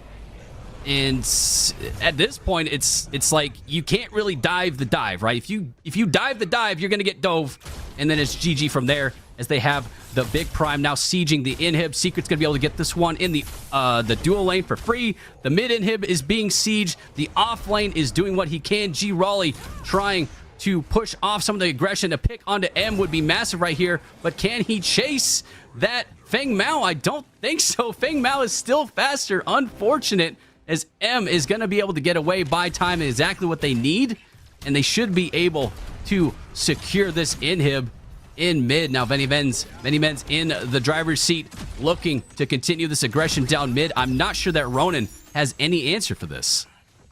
Yeah, I mean, you know, they're kind of on their back foot here. They have a full 5 members into Venimens, but they have to make sure they don't take the bait. As we see M come back with a full health bar, they're going to look to try and take the Shaper here for the side of Venimens. Both inhibs down for that dual lane and for that mid lane side of things. As we're seeing just a lot of pressure being put as Flame getting almost caught out here. Has to be careful. It's like I said, I feel like Remy's been playing, Flame Pokin has been kind of playing an individual game, and I would really love him to see him play with his team, walk with his team, and engage with his team. It just feels like Venimens has been doing that a lot more successfully as a team and playing team as a whole. So I really need to see Ronin come together in this last minute if they hope for a comeback. Yeah, I mean, they need the perfect storm, right? It needs to be G. Raleigh on the back line trying to take out the Revenant, right? Force the Revenant ult on to the Greystone. That's the perfect engage that they can get, because the Greystone can at least weather the storm in there. He can deal some damage, potentially kill the Revenant while the Wraith is doing damage. Meanwhile, you got to keep the Wraith safe. So the Decker needs to be peeling for the Wraith in this scenario, not allow the dive to dive the Wraith, and then there's some potential. But the problem is they have all the objectives on the side of Venimens. They're extremely strong. They're ahead in gold. So it's not, I don't think they're going to give them the scenario that they need in order to come back into this game. Yeah, I mean, they really need to go look for, I mean, I don't know if this is an international term that's used a lot, but in the States, we like to call it a Hail Mary for those of you that watch American football. but they need a Hail Mary here. They need to set it on something. They need to make a play. They can't just give them this double buff for free. They have to go in there as we see Chich engage. Yeah, Cheech does engage, but the Primal is going to go on the side of Venimens. Venimens, his Flame was in the back. M now forced to take out. M does take out Remy. He does take out the Ure as well. Flame in the back. Sagu also securing Elims. It is a 1v5 double kill on double kill. It's only G Raleigh to defend the core, and I'm pretty sure he doesn't have the clear to do this as the core is already extremely low. Venimens able to secure game number 2 here. They're moving on. They got Nightshade EU to play. Yeah, and this is a revenge match for Venimens. Venimens, if I remember correctly, and I would take a little peek at my cheat sheet here, Venimens was sent to the losers bracket from Nightshade EU, so this is a revenge match from the winners bracket. So I'm excited to see this next match. Pacifist, do you have any closing thoughts about this series? Closing thoughts are Venimens looking good. Sagu coming back was a great choice for them. He's looking like a Giga Chad over there in the dual lane. Very much playing the role that he needs to play. And I look forward to seeing more of him in the future. Desk, go ahead and take it away. Let's see what you guys got. Dude, thank you guys so much, Bengal Pack. We're back again after a dominating performance the entirety of this set. I'm just going to call a spade here. A lot of MVPs to be able to touch base on, but Tang, I want to touch base with you first and foremost. Going into Nightshade EU, how are you feeling about this team and Venimens mini men? I mean, to be honest, like, they have impressed me quite a bit, right? Like, I think everything that sort of could be a problem for them, they have shown that they have worked on it, right? I think the drafting was a bit of an issue there if we remember back 2 weeks ago, and then also like their mid to late game. I think they've always been good in the early game, but being able to close out games, being able to not give over those leads, I mean, they have just been looking fantastic. And of course, partly the reason is, of course, getting Soggy back on that ADC role. Like, Septic himself was also pretty good, but I mean, this is a clear upgrade in my eyes. Oh, 100%, right? I mean, you know, we have good players within the PCC, but there's also a couple of players who are good above. Sagu, definitely one of them, and we saw it on that Revenant. That being said, got out to a little bit of an early lead, but Falcon, we were, you know, doing a little bit of chatting in between the games, and it feels like it has to be said, the contributions that were made by Sagu within this game, it could be a defining key factor, correct, in how they could possibly win in this next set. It's something that they definitely need to look into. I mean, a spoiled lead is very mildly, I think, their ego, having 3 kills within the first 10 minutes on a Revenant. Obviously, you know, the bounty on his passive obviously giving him more gold compared to a normal ADC with those kills. And from there onwards, it was just a no contest. Death to Flame Token there. Let's move on from that. But I think that Revenant is in a very strong position. I think also in the first game, Sagu a little bit maybe hidden compared to this second game, but did play really well as well. So I think that into Nightshade EU, where you have got maybe the GOAT of ADCs at the moment in time left, having Sagu perform to this level is going to be a great confidence booster. Yeah, and confidence is half of the game, right? You know, there's an old term, look good, play good. Well, honestly, play good. Hopefully you're winning. And within that game 1, as you did touch on, Tang, this team looked extraordinary. That being said, you're not going against any slouches, man. Nightshade EU, we've seen them win a surplus of these games in definitive, dominating fashion. They're going to have to maybe step the game up just a little bit more, but step it into that matchup. Tang. If they win, they make it to the grand finals. If they lose, they are out. How are you feeling about the matchup between these two teams? Yeah, there's obviously a lot of pride, a lot of money as well on the line. I think if when I woke up today, I was actually thinking, so what are the probabilities of them winning, right? Prior to the set, I would have said, okay, it's like maybe 25, maybe 30% of Venimens actually bringing it to Nightshade.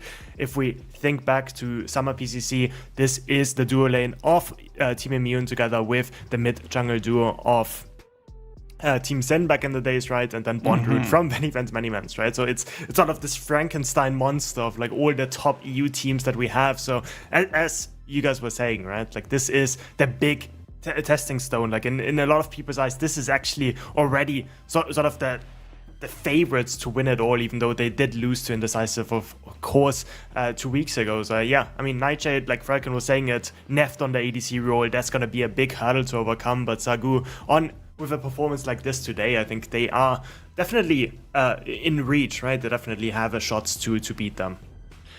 Sharp, straight to the point. So I'm going to quote our boy Lance here.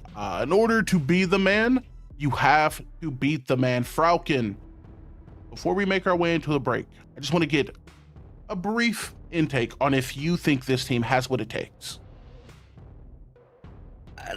I think any team has always the opportunity to beat any team in this game. However, if we look at the stats, if you look at the history, if you look at all of that, I still feel like Nightshade EU are the heavy favourites. If you look at the scrim results since the last patch, I think Nightshade EU are the heavy favourites. But anything can happen on game day. Yes, sir. And we've teased the people for long enough, and we're going to do it for a little bit more. Still, ladies and gentlemen, don't go anywhere. We're going to be right back with you with some more Predecessor action. It's Nightshade EU versus VVMM Mini-Mints coming up next. We'll see you soon.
On full frontal.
Gamers, welcome back. It's another day, same day, in fact, of excellent Predecessor play. We got a little bit of a new member on the desk, a shakeup not only for these teams, but, we try to keep pace. Philly, man, welcome to the desk, brother. How are we doing today? Oh, I am ecstatic, dude. This is a rematch of epic proportions. The last time these two teams fought, it was a 2-1 victory for Nightshade EU. Let's see if they can get it done again. It's kind of interesting, right? When you're mini-mins, there's this, I don't want to call it a glass ceiling, but there's definitely something there that keeps you from elevating to the top of the brass, right? The top 1% of the 1%. Right now, it's Nightshade EU, and you've seen, viewers, that they can make them bleed. Now, we're looking to see if they can confirm the kill. In order to be the man, you got to beat the man, Falcon. How do you feel about their odds to do so? I don't want to give a percentage because I think that's unfair. I think draft is going to be a big importance. If VVMM gets a good draft into Nightshade, they have a lot higher chance.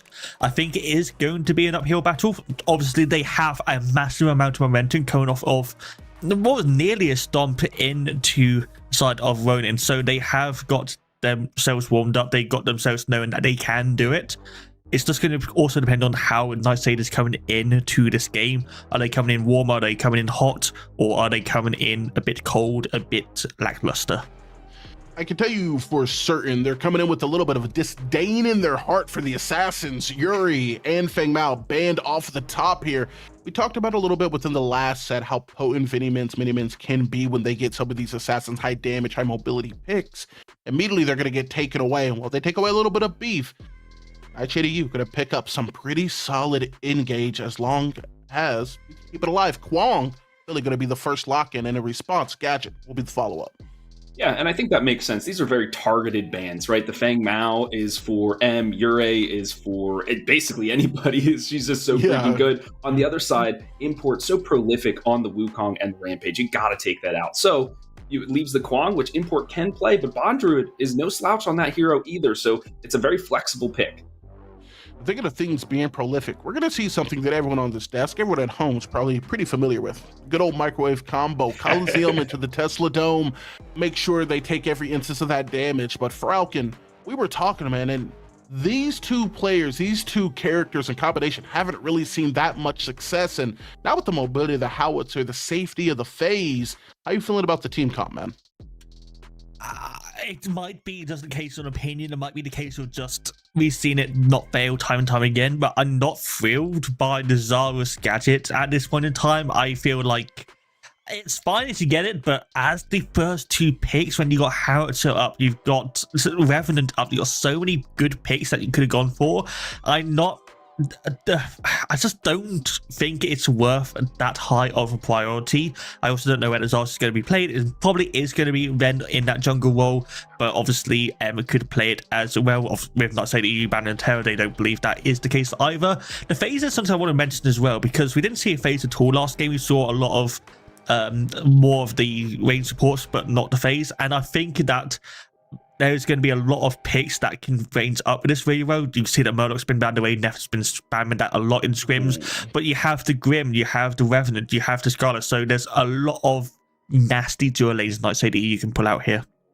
Yeah, and I'm kind of curious on what they are going to pull out in response to this Chimera lock. And I'm going to be honest here with you, Philly. I really, really, really like VVMM's first picks here. It feels like a committal to the all-in engage, a little bit of CC survivability as well as space creation in a more limited fashion with the Coliseum. It's going to be on Nightshade EU, though, the response. Going to be Revenant coming through. I mean, this guy is just so strong right now. And the resurgence of Greystone cannot be understated. And I think that's for a couple of reasons. One, Overlord got a buff. It's a very strong item now. Two, his Sacred Oath, so that your build path in terms of your abilities can be a little bit different. You can scale with HP as well if you're doing into that.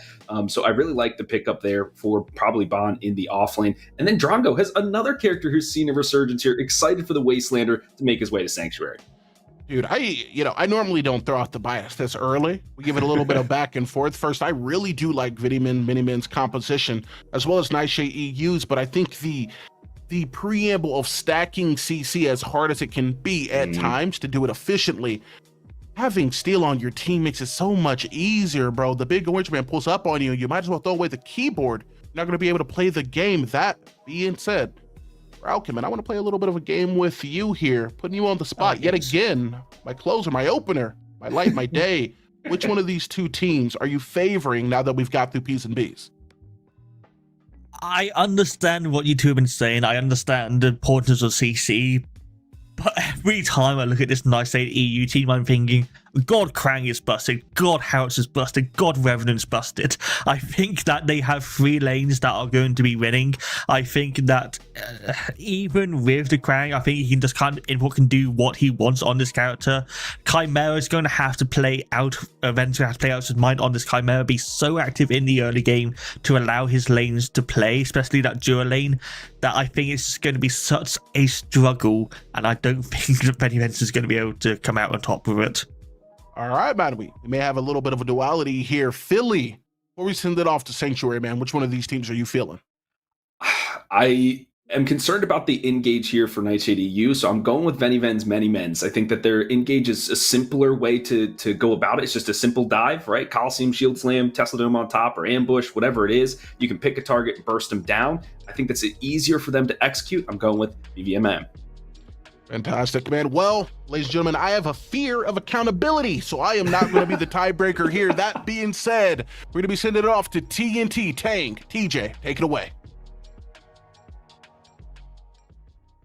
It'll be our pleasure, Ego. Thank you so much. Welcome everyone to the casting desk here for our next matchup to decide who will be facing Indecisive in the grand finals. A rematch, the winner semi-finals. Nightshade EU taking on Ready Benz and Many Men's. I'm TJ Tang alongside me as always. And Tang, we had the pleasure of watching this matchup just a few weeks ago in that winner's semi-finals. That was a 3-game banger. So I think lessons learned here, a bit of momentum. This should be another entertaining game in EU PCC. I think those players have played against each other countless times. Doesn't matter which team they were on, right? We're thinking back of the history between those teams. We know Bondroot, of course, it was part of the Benny Vance Many Men's just last PCC in summer. Now it's gonna be him together with some players from Team MU and some players from Team Sin facing off against the rest of the Many Men's that are still gonna be here. And as you said, 2-1 was what we saw in that last series 2 weeks ago. Nightshade EU managed to eke out in this one, so they are the 2nd seed coming into this tournament.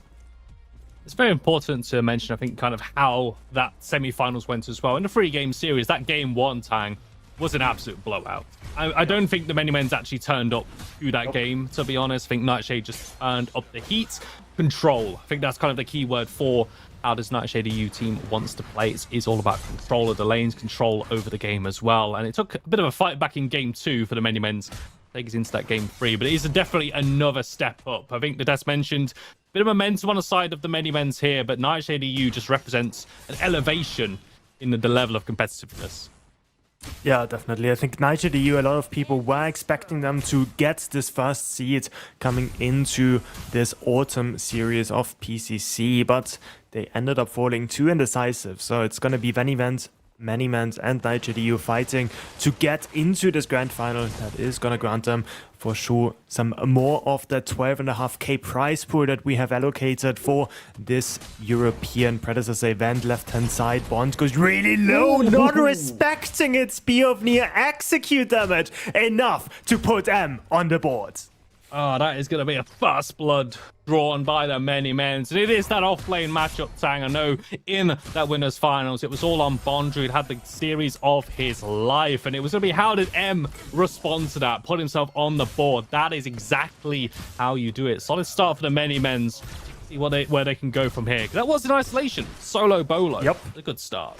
And it completely destroys the game plan coming out of Nightshade EU. Usually we always have imports go for this 3-minute gank towards that right-hand side, not necessarily to get a kill, but instead to secure the Scion for himself. With a really good wave state, was just able to take the Scion for himself, pick up that frag, and now he has a slow push into his side of the turret. So he's not going to lose anything for it. Meanwhile, Bond is struggling on that Greystone. We did see in our previous set beforehand that a Greystone that falls behind is not necessarily the most useful hero.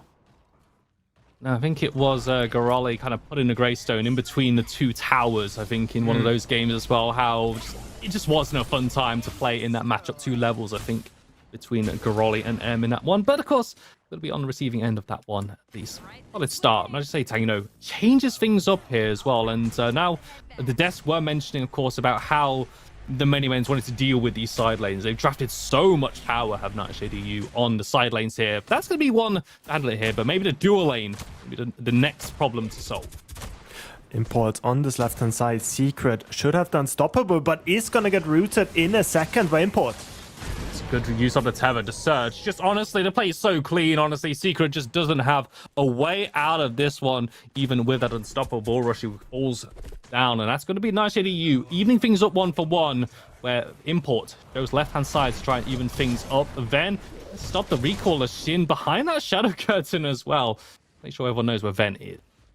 Yeah, at least making sure to stop this recoil. They know Import is on the left-hand side. Now the big question is, which seedling do they want to contest? Chimera, I like this out of Venom. First doing the left one, knows that the right one can't be started up by Import anyways. And knowing that with this mid lane advantage, there should be no reason for Import to even try to contest this. So mid lane being pushed in, Venom can easily go to the right-hand side and should be able to secure this first 2 seedlings for himself. This will be quite a big boon. I mean, the ceilings did take a little bit of a hit in some of the recent patches, but honestly, a single instance of golden XP can't be understated. Ven hits the level up of that one as Import was still in his blue side jungle looking right and farm. Bit of an advantage here. Penguin as well. Heavy trading on this dual lane. Having looked though, both junglers still in the vicinity of the mid lane for now, but neither side able to find a breakthrough just yet. It's only the action on the side of the maps here, not in the middle just yet. Yeah, in the middle. We did see Maya just in that previous game get at least one solo kill against Kimbo. He's known for being one of the most aggressive mid laners that we have in EU. On a pick like Gadget, of course, not necessarily the most kill pressure as M. Almost managing to stop the recoil there by Bonds. Import on that right-hand side. Could have been stopped from basing, right? That would have been really big since the Fangtooth has already spawned on our left-hand side. Chimera is just power farming at the moment, looking to get this level 6 and then potentially look for those objectives. I feel like with how the state of the game is going, Ven very much has been ticking off the checklist right now. He's even going to go for the gank over towards that left-hand side. Leaping forward, Penguin just immediately uses that blind, forces him away. So got to be careful in the mid lane is Shin. Potentials be pincered, but the many men's not going to go for the pick onto the howitzer. It's just a quick retreat there. But honestly, Tang, looking back at how this game's gone, honestly, Ven just kind of picking things off the checklist, honestly. So far, so good for the many men's. If they can maybe get a play here on the left-hand side, Cole lands. Not going to result in a kill just yet. Yeah, really well played by Penguin, blinking forward, getting left with him and not losing anything for it. Venom really wanted to abuse that level 6 advantage. We did see Import still on that level 5 before he did the 5 camp. And yeah, if Chimera gets the pick there, then you can transition that into the Fangtooth, but that is the strength of the phase. You can overplay on the left side, but there has to be giant missteps by Neft and Penguin to actually fall to that. So they just keep it cool, they just keep it calm, and they're able to get this ultimate out of the Chimera, and that stops this play for the Fangtooth on the left-hand side. Instead, we see those recoils being channeled. Now back to that right-hand side. This Fang play was diffused by just the face blink. One ability, just one button, and just like that, an entire play falls to the wayside. And I like how you mentioned that, Tang, about Nightshade EU just diffusing the situation. The desk highlighted a lot. There's a lot of onus on the many men to just get involved early. They've got a very aggressive draft that wants to get started here. And the Nightshade EU squad fighting a lot of control of positioning here. I really get the sense, though, that they can't be just diffusing the situation constantly. They are eventually going to need to take the fight to the many men. So what do you think that how do you think the next few minutes are going to shape up in regards to that? I mean, as long as they diffuse, I feel like they're kind of outscaling. So honestly, I think if they just keep it even like that, then I don't think they're under threat whatsoever. They, like we heard Frykon on the desk, right? They have a lot of power picks that just scale really well. Thinking of the Quang, of the Howitzer, of this Revenant, of course, as well. So I think they're not too scared of just letting it go late. As long as you're not giving up those objectives early. And 8 minutes in, no Fangtooth claimed, Mini Prime not even been looked at so far. This is shaping up to be a really long one. Bit of a slow burn. So, in the losers final, game 1, always on expectations seems to be a bit of a slower burn. Both teams just trying to just probing a little bit, seeing for a sense of weakness. We've only really seen that on the right-hand side with the solo kill. But that feels like an eternity ago now as teams grouping up towards the left-hand side, looking for an angle to start the Fang 2. Ven will be spotted on the ward here. The first real matchup of this win losers finals. It's gonna be a 3v3 on the left side. Make it a 4 versus 4 steal. Drongo hard to really walk in. Still has the level 6. You're not going to find that boot. Whatever is going to go down. Ben actually pulls away though. Kill is going to land onto 2 members, but with the blinks, able to get away. Sagu trying to connect with the rad rounds. Can't find a killing blow just yet. A lot of damage, a lot of abilities thrown. No one drops just yet. The many men's health bars not looking too good right now. They're the ones who have to back away. Import on the hunt. Can't catch onto secrets. And just like that, everyone backs away. No one dies. Nobody dies. Neft going dangerously low, but is able to survive. Importantly, we see a lot of ultimates being blown. Howitzer, they're trying to get as much damage onto Secret that is actually able to keep his shield slam through it all. Might have had a chance to connect it onto Neft. Could have sealed the deal there, but that allows them to at least keep on contesting if those Fangtooth or mini prime objectives get started up at Nightshade EU next. Talking about augments as well, Howitzer has that movement speed augment on this ultimate. We also see the Drongo with that reduced cooldown on that shrapnel cannon. So both teams really focusing on their ultimate abilities there in these team fights. Big cooldown that they're wanting to look to punish the absence of, I should say. It's all about that repositioning, not just that damage there. Ven, though, going to restart the Fangtooth on the left-hand side, whilst Nightshade EU are over on the right-hand side. So it looks like we have ourselves a classic EU handshake of the objectives. Fangtooth to be secured by the many men. The Nightshade EU squad should have the freedom to give this to whoever they want. It looks like it will be given over to Bondred on that right-hand side. Both neutrals finally going to drop at 10 minutes. Oh, falling for sure, and that's super late, right? Like this Fangtooth falling at 10 minutes means that there's not gonna be this primal Fangtooth before, at the very earliest, right, the 20-minute mark. So if you want to go late, then this is already a good outcome for yourself. I think Nightshade, you are very confident in their late game scaling. For many men's, we heard it on desk actually. It was Philly making a really good point that this engage out of many men's it's just really easy to initiate, right? Where we're looking at the shield slam out of Secret, one of his most played heroes. Then we have the Chimera, of course, with that ambush augment that gives him that extra range, with the Ceres, with the Colosseum. Just so many ways for them to engage onto Nightshade EU. So even though Nightshade EU has good scaling, if many men's can find one of those picks with those engage abilities, then it could still be in their favor, even if it's really late in the game. And when we look towards those easy engages, I think my mind naturally drifts over towards that dual lane, the support rotations. We haven't really seen that yet. Secret and Sagu have been kind of stuck together. The FaZe, Penguin and Neft, of course, naturally going to be sticking together. So they've not really been able to get as involved, I think, maybe as the mini men's would like here. Import just going to a full Secret out of his blue side jungle, still respecting it at least, but I think that's probably the reason why. But is this an advantage though for the many men? Surely though, Secret wants to roam and Penguin kind of stuck looking after Neft.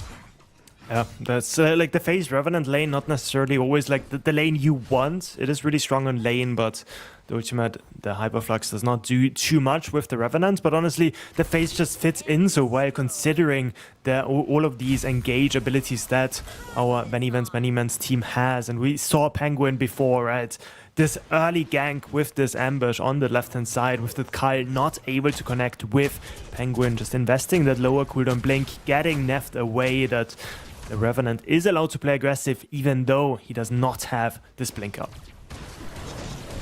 When you have a player like Neft able to play around that cooldown and play around the fact that he has got Penguin look out for him, it's a very, very dangerous play. I mean, how many times have we spoken about Neft out of that ADC role, but also Tang as well, player returning to the side. We didn't actually see him 2 weeks ago. It was Sagu coming in for the many men's as well. Definitely a big pickup. I think Septic still did a fantastic job on that ADC role. I'm thinking back to game 2 in the winners semi-finals, absolutely popping off. But Sagu, the main ADC, coming back. This should be a real good leap for the side of the many men's. Definitely expecting it. Maya mid lane is gonna escape. Good speed skates coming out.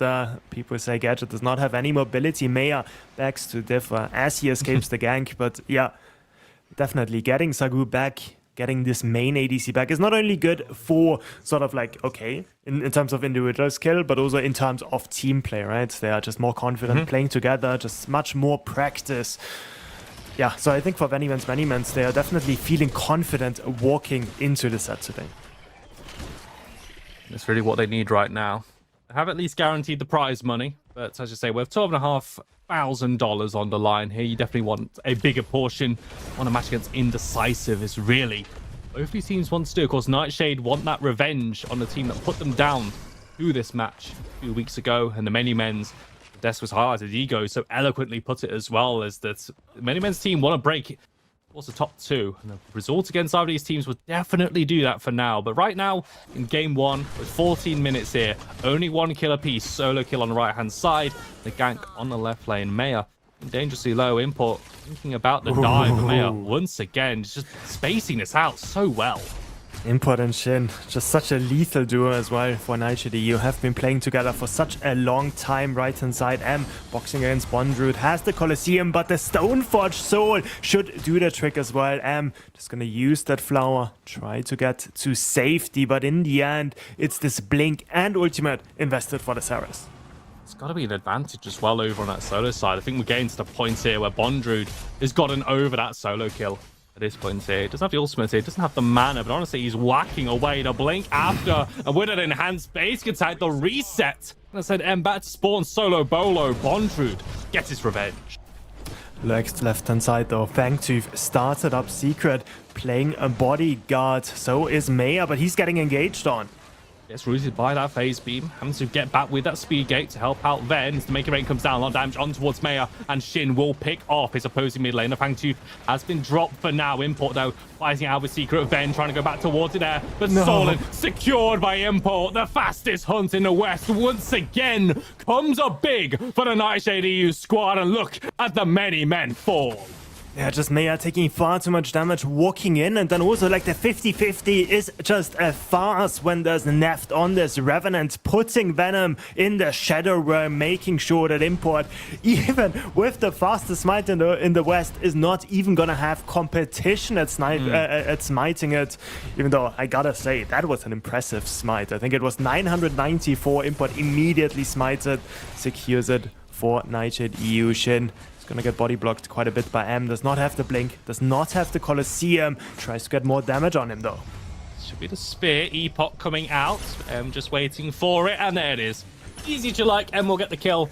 At least Ant's back in the mid lane though. Although Maya has got to deal with the rest of the team. Penguin goes for a pincer maneuver, and and Secret still around. Should be enough to dissuade us once she gets a stun. Import just backs away, but really the fight of the objective was the main play. The reset, get back to base, but the Many Men still grouping up here. Potential look on towards Neft and Penguin, but they just run to the hills, and the Many Men's destroy this game, just can't seem to catch onto any one of the Nightshade EU squad. No, and that is the strength of picking something like a phase, just making sure that everybody can escape for free. Now they were able to leverage a lot of their playmaking on the right hand side. Bond picking up the second mini prime as we see Maya and Van start to pick up this tier 1 in the mid lane. Bond, not having any hard CC, is gonna run after them, but I don't think he can catch them. Moving in towards that red side, rocking the slows. Moving forward, Ven. A simple invigorate, gets him back though. Definitely feel a bit more invigorated after he resets completely here. But in the mid lane, Shaper angle opened up. The Nightshade EU squad definitely want a bit of a change of scenery, a bit of a change of the decor, maybe a few more meteorites sprinkled around the map, and a few more pathways to open up here. Shaper, a little bit longer than that, maybe. Can't really time it myself, but should be able to be secured by the Nightshade EU squad at least. Venom is close by though. He's going to jump over the top. He's going to get the steal, honestly, Ben. How could I ever doubt you? But what about the fight afterwards, though? Tesla coming down, looking for the route up. Colosseum has got Import stuck inside, and Ben will get the kill on towards the jungle. The blink out. Ben keeps himself alive as M is able to at least answer back. Get a kill. Bondru jumping forward. Not really got much CC. Looking for another energy lands, and the Many Men do get away. But Ven with the most cinematic steal you will ever see here in PCC EU. Seedlings in favor of the Dawn side. And that's such a momentum-based team for VVMM. They gotta be screaming in their voice channels at the moment. That is such a big play by Venom. Just taking the blast flower. Is a Chimera that have no way out, doesn't need it. Just jumps in, they get the pick onto import as well. Traded out by the steal after the fights, but getting the Shaper in their pocket is just really, really important just for this mental gain, right? We're thinking, okay, is that actually gonna put them back into the game? Not necessarily, they're still 3k down, but that is sort of the proof of concept that VVMM, that they are not done with this game yet whatsoever. The momentum, Tang. Make a great point. I mean, we've seen the clips from Nightshade EU when under Sin import. Very vocal on the comms. I think we've all seen those clips from the Gazoo LAN here. But as you said, Tang, you've probably been in the VC when nada's happened. A big power play like that and look to change some fortunes for a team. But it's not quite back into the game just yet. Although showing that the many men still have some fight, a bit of moxie around them here. So looking to try and wrest back control here. This game approaches that 20-minute mark. We see the ping pong happening. Greystone using that port, so we also see the rotation in by Import and Shin. Looking for that Tether Sagu with that ultimate. On a reduced cooldown, able to get into some safety here, but the long range coming in from the R2000. Shin with the make it rain, with the movement speed, runs down Sagu. No escape, and Ben will swiftly follow just when the many men's thought they got a little momentum back. Nightshade EU clamp down, find two, and move straight over to the third Fangtooth. Like a train, they collapse on that left-hand side, leaving many vents to scramble away, running away from a tier 1 that was just barely alive and still falling. Both Venom and Sagu there falling in that fight, and Bond able to show up when his team needed him, because it was looking a bit dicey after losing the Shaper beforehand, and Bond was able to secure the first 2 mini primes for himself, and now he was able to leverage that advantage on the off lane towards the rest of his team, making sure that they're not only able to pick up this tier 1 on the left side, but also the Fangtooth and also the structure. M wasn't even able to get the structure to at least answer back as well, so Bondry's feeling pretty damn good about that rotation, all things considered. And honestly, you can see how confident he is. The box in ticks over another level as all members start to move over here. ADCs are on the left-hand side, all prime warded up. The next battleground, Shaper will be on the left-hand side of the map here. So this could still be a very crucial objective for both these teams to fight over. Honestly, I'm just loving Bondry and M just absolutely going at it at this point.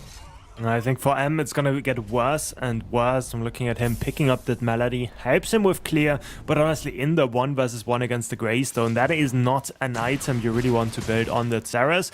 Because Bond with that Overlord is just going to keep on hacking, right? You can see it right there. Having to disengage Secret close by. Venom as well. Penguin on the rotation.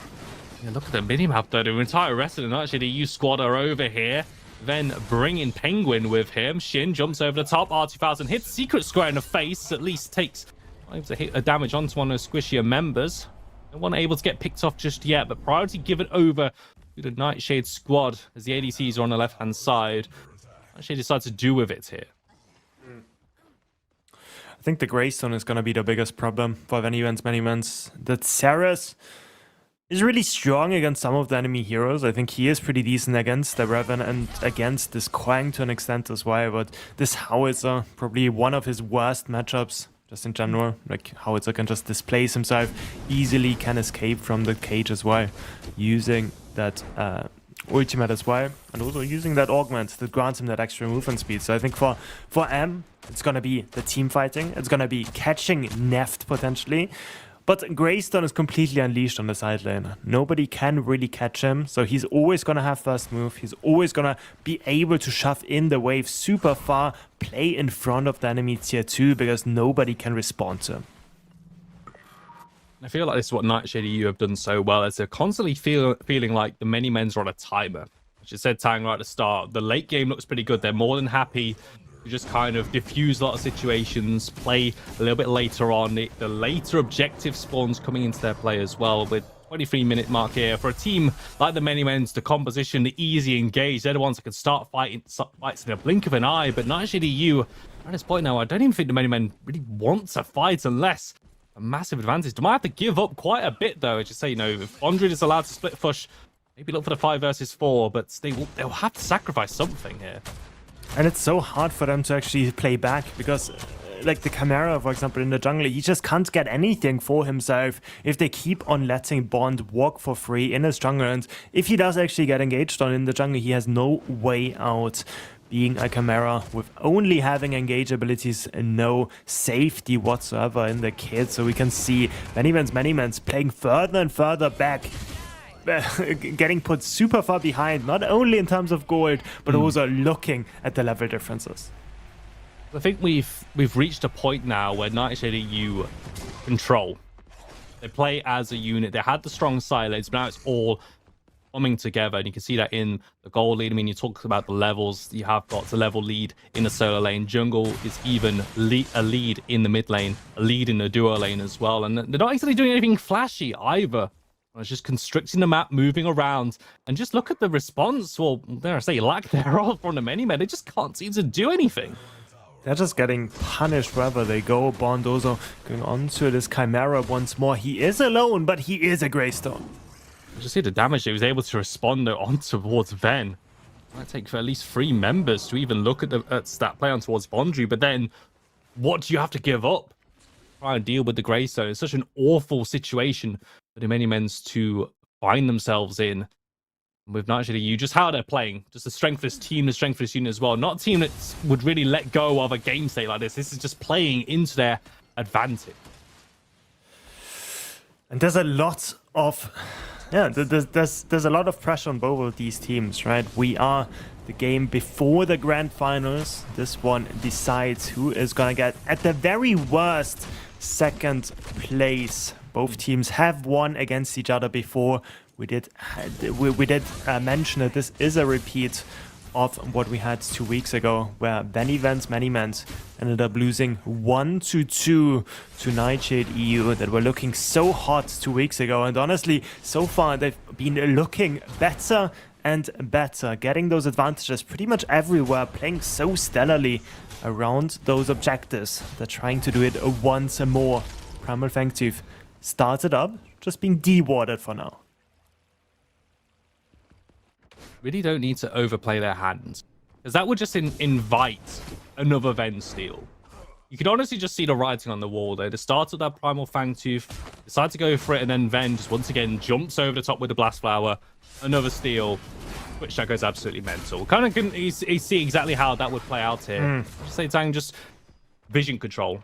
Letting down the foundations, they've got the scaling, they've already got late game sorted. It's really on the Manymen to try and look for something. There's opportunities just becoming less and less. Not actually you, just through sheer weight and numbers and positioning and control of the vision have allowed them to start up this Primal Fangtooth. See them 4 members in the pit. Bonds having first move from that right hand side. They're just biding their time still. They're waiting for this man advantage. They're waiting to get a pick potentially first as well. Bond on the back line. Good speed gate comes down from Mayer. Just stop him in his tracks. Returns a bit of damage, so at least Mayer can deal a little bit with Bondrewd. But of course, with that Stone Forward Soul, not really in any danger, truly. Able to just leap the gates back towards the rest of the team and regrouping. Bondrewd just takes kind of a bit more of a detour from the right lane tier 2 in between the inhibitors, behind the mid lane tier 2 tower, rejoins with the team, takes a river camp, doesn't need to elaborate any further. Honestly, Bondrewd having the time of his life, honestly. I mean, Bond feels like Thanos at the moment, just walking through the map, nobody can really contest him, and does whatever he wants. Granted, he's also not really able to find those picks either, as the Greystone doesn't really have any lockdown. We could see him pummel Venom beforehand, but even if you're winning those trades, Chimera can still run away since you don't have any reliable lockdown for yourselves. But we can see it once more, right? This 2-cap Venom just getting engaged on over and over again, and Nightshade EU, they use this opportunity to go for this Fangtooth.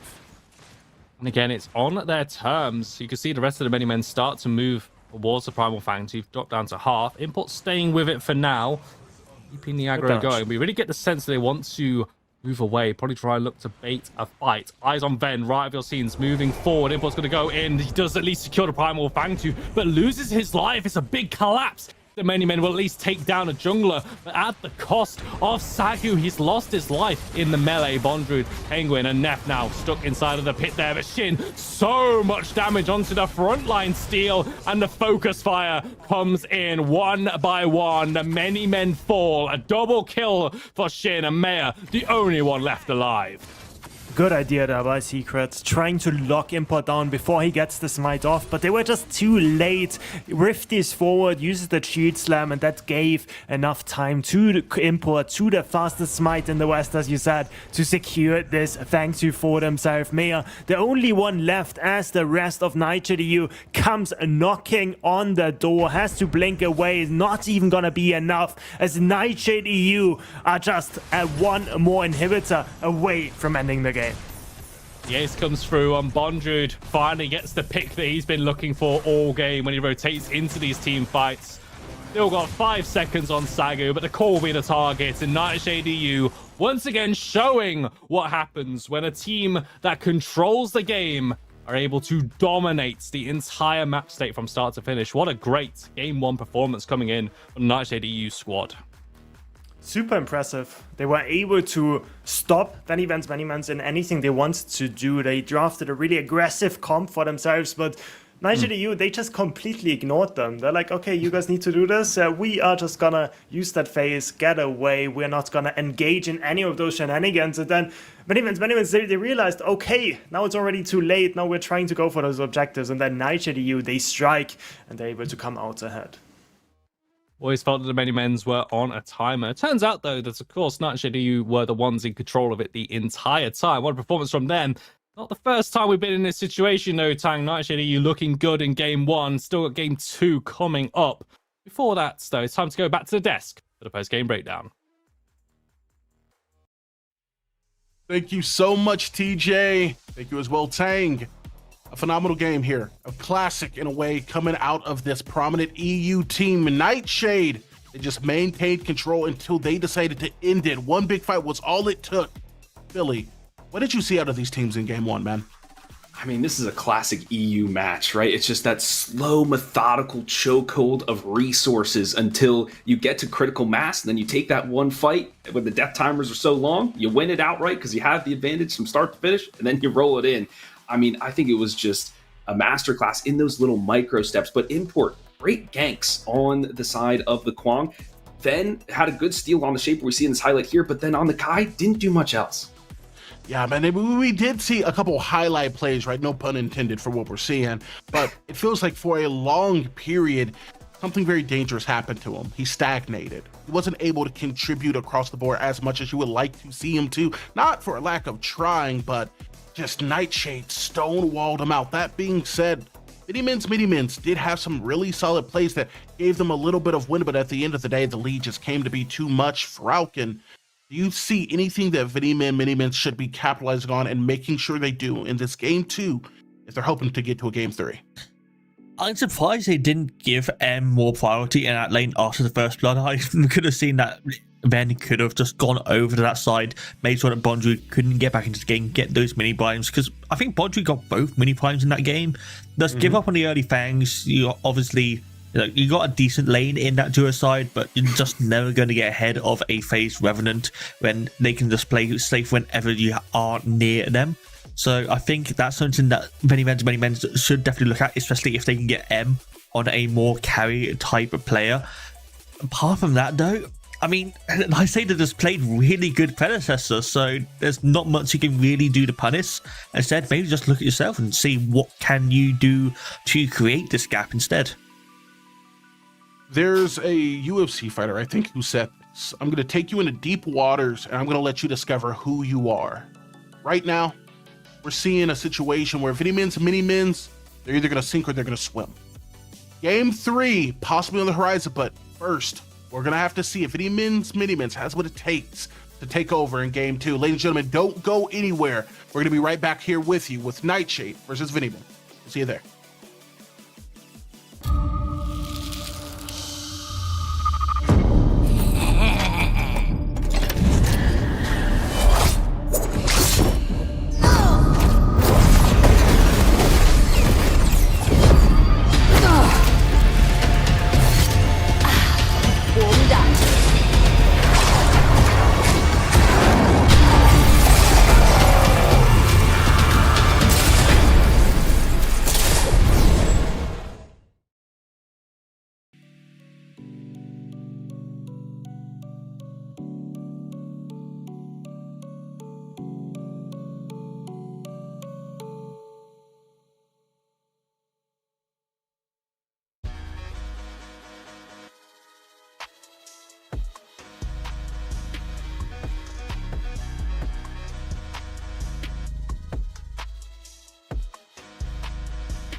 Ladies and gentlemen, welcome back.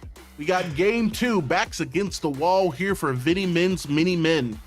If they want to shine, they're going to have to withstand the pressure and come out as diamonds on the other side. Philly, how you feeling about their odds coming into this game 2? I'm feeling pretty strong. I mean, this is a extremely good squad. They have been in this position many times before.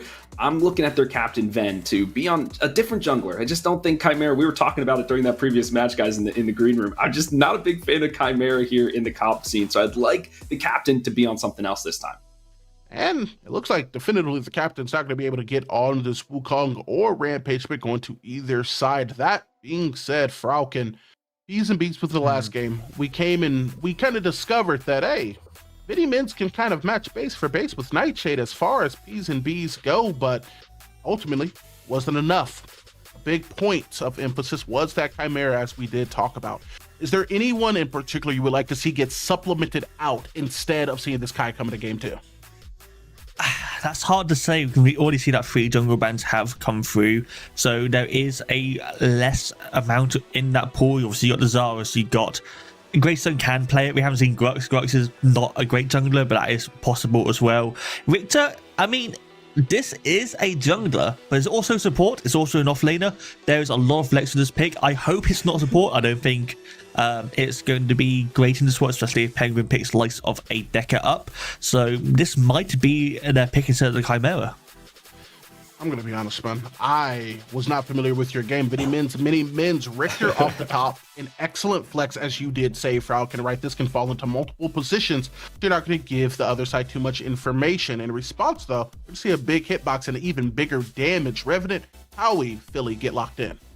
Yeah, big pumpers here for sure. I'm very curious, though, because they banned the phase, if they don't go back to the Kai. Because that's phase basically nullified the entire dive composition that VVMM's had. Okay. This is maybe a different look here with the Argus, who we've seen had a bigger resurgence because the increase to the damage from his passive, the Disintegrate. So you'll see him in the mid lane. But I mean, Nightshade EU getting the Howitzer and the Revenant, we saw just how much damage those two were pumping in the first game. They're going to do the same. And Greystone, I'm seeing deja vu. Here you go. Yeah, we're kind of going for a little bit of a tit for tat here. We're more than willing to run it back. And why wouldn't you, right? Nightshade EU, if things do change, they have a game that they can play with.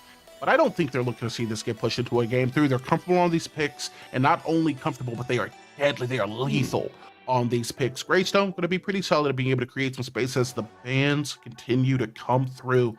Hera, Steel going to be taken out here. I just want to talk about the Sparrow pick because, I mean, this Sparrow, I feel like it's very out of the way. I mean, there's plenty of picks. I think Drongo was fine last game. It didn't really get too much, but I don't think that was due to the fact that the Drongo was there. I think the Sparrow is going to have a lot of issues in this game to just be peeled off of. Obviously, you got the Argus, you got the Richter, but that's really going to be throwing CC out towards the enemy, not trying to peel yourself away. So I think that this is a very volatile pick. I think it's a very high risk pick. I think it's something that I wouldn't expect in the first 3, so I think it is a misstep. But I mean, I'm looking at these next 3 picks, Ego, Hasty, Philly, and I think you guys got some question marks there. I have a great many questions, man. All of them into these last few picks that we have. See, the Chimera, I'll be honest, not completely out of the park. I just didn't quite see it coming, and I'm wearing glasses, so that's not a first for me. But the crunch, the Kalari, completely unforeseen, as the Zinx is actually going to round out this composition for Nightshade EU. Philly, take a look about these teams, man. Which one are you favoring after P's and B's are over? I'm liking Nightshade EU again. I've been watching a lot of games with Penguin on this Zinx, and he is just so good. And it's like a kind of a budget decker as well, especially if you now know that the Richter is going into the support role. As soon as he lays out a hook, you toss in the Ricochet, you get your bad medicine in, then you get the root, the 4th shot. It's just so much damage in this lane. These guys are just going to be blaster shot after blaster shot. And I like the tempo that they're going to be setting with this Chimera in the jungle. But you know how much I don't like Chimera, so we'll see if they can ramp him effectively to then close out the game, or if he's going to fall off, as they get to the later stages of the match. Yeah, man. And it does kind of also come down to the fact, right, of you having to be efficient in how you're able to escalate him into that mid game so you can avoid that fall off. It's not a, secret to anybody, not to the sports. that these characters, or this character particularly, Chimera, likes to play with the lead. Same can also be said for Rev. That, of course, we saw within the last set how pertinent he can be when he does get a little bit of an advantage. But as you said, the tempo Philly feels like it's going to be a lot quicker here coming out of Nightshade EU. That being said, though, Falcon Man, you're my closer. I know I can put you on the harder assignments. Break down this VVMM mini-men's composition for me. I don't like it. That's the simple thing, but I will go into a bit more than that. So I've already put my things on Sparrow. I don't think there's really enough peel for the Sparrow to play. I think that it has a good amount of downs. I think it can use that Stormbreaker new item path very effectively, but into a Chimera, into a Greystone, even into a house and make it rain, I just don't think there's a much chance for the Sparrow to play in this game. I think they've got good engage with the Argus and the Victor with the stun into the hook, but that is going to be secret on that support, so into a Rev Zinx it's going to not have a very fun time. The main thing is the Crunch and the Kalari. So Crunch, if you guys would watch in the EU play-ins, we had a lot of Crunch in those series. It lost nearly every single time, apart from basically on Morose. So Bondrude, we saw him plenty of times, didn't really ever win lane on this character, especially now that you get into a Greystone, which is going to be able to bully you 3-6 as well. I think there's a chance Bondrude can do something, but I just don't think it's going to be a great time for Bondrude. And then the Kalari. Kalari needs to get ahead, but you'll basically counterpick yourself into the Chimera. He can cleanse your death mark. He can do the clear a lot faster than you can. You have got good engage, but again, who are you engaging on? Because there's a Zinx on the other side. They're just going to use that ultimate on whoever you target, get that res off in those team fights. So unless you get a great flank, or if you're just so far ahead it doesn't matter, then you're going to have a lot of issues in this game. So, ladies and gentlemen, you have our breakdown, right? You have our analysis coming out. One thing we're going to give you as we send you on a Sanctuary is our pick. So we're going to keep it quick, guys. We're going to keep it brief. I promise. Philly, between these two teams, not just their compositions, but the players, who are you backing going into game 2? Nightshade EU. These my boys. Got to support them. Let's get it. All right, and Falcon, it kind of feels like you've already expressed where you're sitting, but for the people who may have just came through, for the people at home, who do you rock with here, Falcon?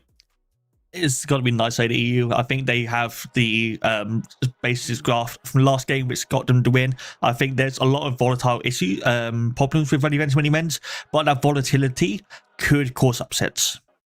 Yes, indeed, and an upset is exactly what they're going to need. They're looking for a game 3. I'm going to be a little unconventional here. Ditto, Mercy, and all the other people watching at home.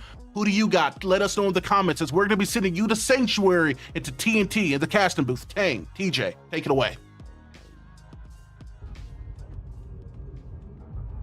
Thank you so much, Ego. Welcome, everyone, here to game number 2 of the EU Losers Finals. The Many Men taking on Nightshade EU, one core destruction away from a spot in the Grand Finals. TJ here. Got Tang alongside me, and honestly, Tang, I sat back down. I got myself a drink. If we got another slow burning game, want to make sure I've got a nice cup of tea with me. I think you made yourself a cup of coffee as well. Yep. What the heck sort of draft did I just walk back into? Well, that is a good question. You know, I'm just gonna try to explain it in terms that I think everybody can understand. Left-hand side secret, taking a bit of damage. Shouldn't be a kill, but what I'm seeing this draft is, it's like a car driving towards a drawbridge that is halfway up already, and it's like, okay, either this could be the greatest thing ever, or it's gonna be a catastrophe.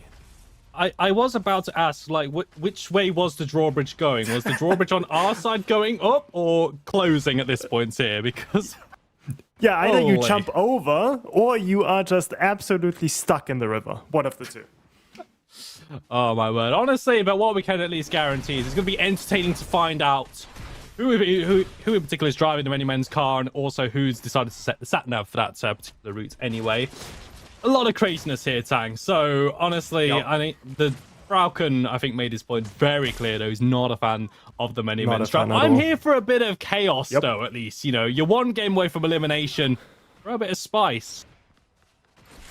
Right inside, Bond. Does not get stunned. Venom, one more dagger, one more leap could be all it takes, but has the invisibility leveled instead. It's not going to be a frag, but Bond on the right-hand side, the MVP of the Twitch chat in the first game, getting attacked over and over again by Venom. Well, at this point, he was solo killed. So he's only just been put back underneath his tier 1 tower. Should be relatively fine. Ven able to take the Cyan buff. Feeling pretty good as well on this right-hand side. So far, so good. Of course, Nightshade EU did respond on this left-hand side at least there, but not really looking for that opportunity. It's just such a crazy matchup, Kalari, in towards this Chimera in Game 2 here of the EU Losers Finals. This is not what I was expecting. Look at this already. Import looking for the invade. As you said, this is such a rough matchup, and Import might be able to take this away. It looks like it was Venom taking this one away, but yeah, now Chimera can just shadow this Kalari wherever he goes, and even the 4-camp, even the blue buff might not be safe for him to take. He can't even rely on Maya as well. Shin getting that howitzer for yet another game. Putting the Argus behind, another resets having to come through from the many men squad already. This early on, left-hand side looks the most normal, at least here for the side. So, I mean, what we saw from Nightshade EU was in control. I still get the sense that they're very happy with what they got right. It's the same kind of core as well of this team. But like adding in Zinx and taking the Chimera for themselves here. Yeah. I think that the Zinx sort of does the same as the FaZe in that last game, has that stun augment as well on her primary ability, the Ricochet, so is able to stun more people for longer, so kind of does the same, just trying to make sure that Neft is safe. Meanwhile, Kai, I think they would have gone for the Ceres if it wasn't for this Kalari pick. Shin in the mid lane, losing the trade against Maya there for a bit. It's just gonna take a bit more damage. Import close by is gonna allow Shin to escape scot-free for now, but yeah, I sort of just gotta repeat what you said, right? I think Nightshade, you are pretty happy with the draft they have for themselves. Compared to the first game though, I feel like many events, they have kind of the better scaling if we look at the late game. I mean, there is just going to be this point here where Sagu on the Sparrow is going to one-shot whoever tries to challenge the Sparrow. We're going to hit that point. I mean, Argus looking pretty good. The Kalari as well, if it's able to get ahead. I mean, how many times have we said, though, when we've watched Ven play Kalari, it's like, oh, if this Kalari can get ahead. And 9 times out of 10, he ends up, 7-0-1 by about the 10-minute mark, at least here. So he's definitely a player that can do it here, at least. But this Nightshade squad, against just how well they're looking as well for the many men, they're really... I feel like they have to really step it up in this game to try and prove us wrong, really.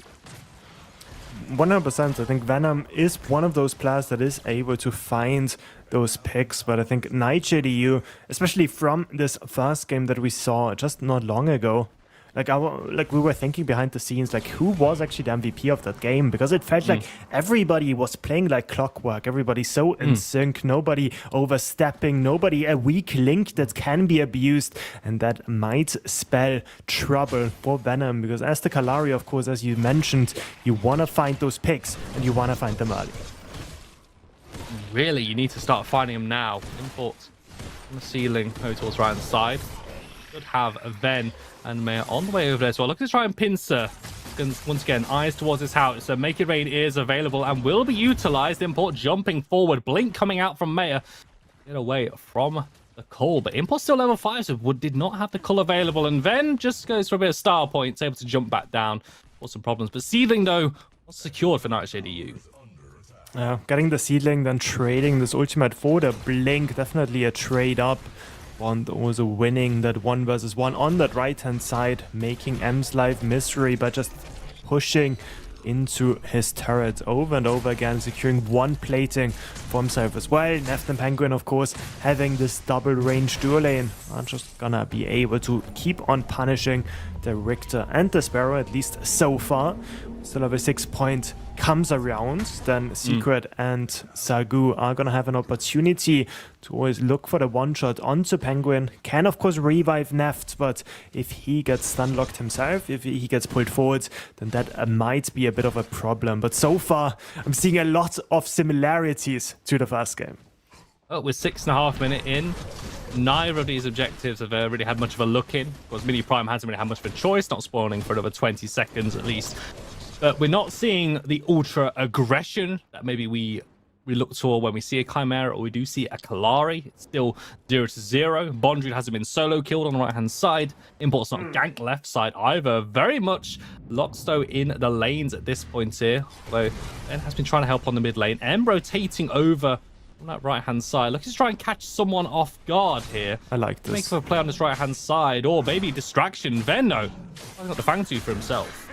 They know it for sure though. Bond is gonna rotate over to the mini prime in a second. Had the lane prior after Bond was getting vision onto Import, so they knew the Fangtooth was free. The Nightshade EU just easily inferred from that as well that they are on the Fangtooth. They're just gonna trade it for the mini prime. So it's just gonna be the exact same thing. Maya close by, just gonna try to make sure Bond can't pick it up for himself, forcing the smite out of Import. And although nearly taking down Bondred, able to get away, Stonefall Soul comes out of N over the top. It's a fine guillotine, death mark, proc, everything, and the mark explodes. First blood secured by Ven as they collapse onto that mini prime take. I could really see that M did not want Bond to pick up this mini prime once more. We did see M win the early game and then just got completely sort of saved by getting those 2 mini primes and making M's life miserable in this last game. So really important pick, not only making sure that the mini prime is not on the offlane, but also making sure to get this pick onto Bondred, make sure that Kalari can actually get some gold early on. I think M possibly saw the result in a Twitch chat and was like, what do you mean 15 votes for MVP? I was cooking that entire game. Actually, maybe the mini prime should be able to get MVP at least here. True. With that take, though, of course, Import forced to hunt it away, couldn't give it over to Bondred. So it kind of works into their favor, at least. They didn't lose the mini prime buff. It still remains on Import, still able to use that 15% damage buff to himself, but you definitely wanted it more on Bondred. Maya also having to run away, does not have this blink up, and Import is gonna start to run after him. Shin just helping out, one more connect is gonna seal the deal. Shin picks it up with that make it rain, and Maya finally falls in the mid lane. Well, Exhibit A, Your Honor, to be honest here. I mean, Import's like, yo, I've got more damage. Punish the blinkless Argus. Get the kill. Get it over on towards the mid lane as well. Try and get Shin heads in that mid lane, especially when we look towards second ceiling spawning on that left-hand side. Also, with the mini prime buff to put minions, honestly. Import hunting this. He's honestly making the best of it, to be honest here. Able to take some platings from the mid lane tier 1 tower.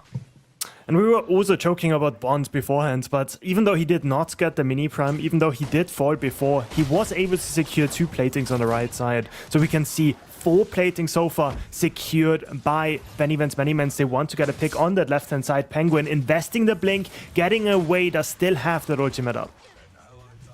Able to keep that Nora Genesis available. Not going to have to need it for now, but the Manymans. I think this is what we wanted to see after game 1, though, Tam, right? It was them having to look for something. Then looking for an opportunity on that left-hand side. Not going to find a pick just yet.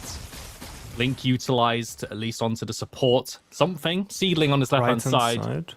Really need to look for whatever opportunities they can. They have got priority over the river, though. Drew a lane moving over from the left to the mid lanes. This should be a seedling going in their pocket. I was just looking at M and Bond. It looks like the Crunch is beating the Greystone out in the 1 versus 1, but the danger, of course, always is that the Crunch is pretty easily gankable, especially if you use that forward Crunch to actually go for those extended trades. The Chimera runs around, and that is going to be a problem. But has sort of done the most he can on that right-hand side, able to keep Bondred in check. So far, and Import not finding those ganks quite yet. We're still on a 1-1 scoreline, only in the mid lane, finding that 1 pick, and after this mini prime fight. Basically where we were from game 1, honestly. At this point in, we got late spawning objectives. Fangtooth, in about 30 seconds time at least, maybe going to get a little bit more action here. But again, it's Nightshade EU just kind of diffusing the situation as well. They really love that. They've not probably got like the late game sim that they did have in game 1, but they still feel comfortable at this point here. I don't think the many men are making them particularly sweat at any point in this game. The root is going to land. Ricochet unfortunately cancels secret recall. That's gonna hurt a little bit. I feel like they should really pull the trigger on the left side. We do have the blink on Secret, no blink on Penguin. That guy should be dead any time Venom decides to be close by to the left-hand side. Secret just blinks in, uses that skewer, silence, hook, and that would be it for Penguin there on that left side. But they don't want to invest those cooldowns yet. Fangtooth has now spawned. Did not find a pick before it actually came up. Both duo lanes have been pretty even, with Neft and Penguin getting every gold buff so far, though. Even though no kill has happened, they have the gold lead. Import now wrapping around behind them. Import Venom also close by. 3 versus 3 on the left side. As both teams jockeying for position. That recall being cancelled did give a little bit of an opportunity. That's why you did see Import move into the blue side jungle. No, he had the numbers advantage. Not really advantage in the mid lane. Mayor has first move over here towards the left-hand side. Import going to start it off. Riplash going to connect him. Immediately cleansed out by Nef, though, as Import started the Fangtooth for themselves. 4 versus 4 brewing. Secret now with the Impale on towards 2. Then jumps, Import going to try and get a hit the pull on towards Secret. Going to look to blink away, but Neff will still take him down. A lot committed as now Mayor hits 2 with that Dread Nova. That Eve Crystal does so much work. Neurogenesis comes down on towards Import. Looking to try and time it out, but Penguin's already lost his life. Mayor blinks away, but still be dropping down. But it's a fight the many men's are looking confident in, as Shadow Realm will be used. The blinks. Ben locked inside the cage, waiting for Sagu to deal a killing blow. It's a 3 for 2, a triple kill on this Sparrow, as the many men's turn their attention onto the second Fangtooth. Oh, Soggy gets all of these frags. Now 3 picks into Sparrow's pockets. That is gonna be fantastic leading up into these next few fights. We did see the turn come out of Nightshade EU in that team fight. It was already at 1.6k. Import did not want to go for the 50-50, so that ended up being the team fight that ended up losing. M on the left-hand side. Bondroot is there, so is Shin, and M, I don't think you have a way out, man, as he falls. So you're gonna send him back to spawn, first class post. He's a bit quicker than the recall at this point, although he's got 26 seconds to think that one over. But the many men's coming over. Secret, here's the jump, Riplash onto Shin. I don't think he was expecting that one.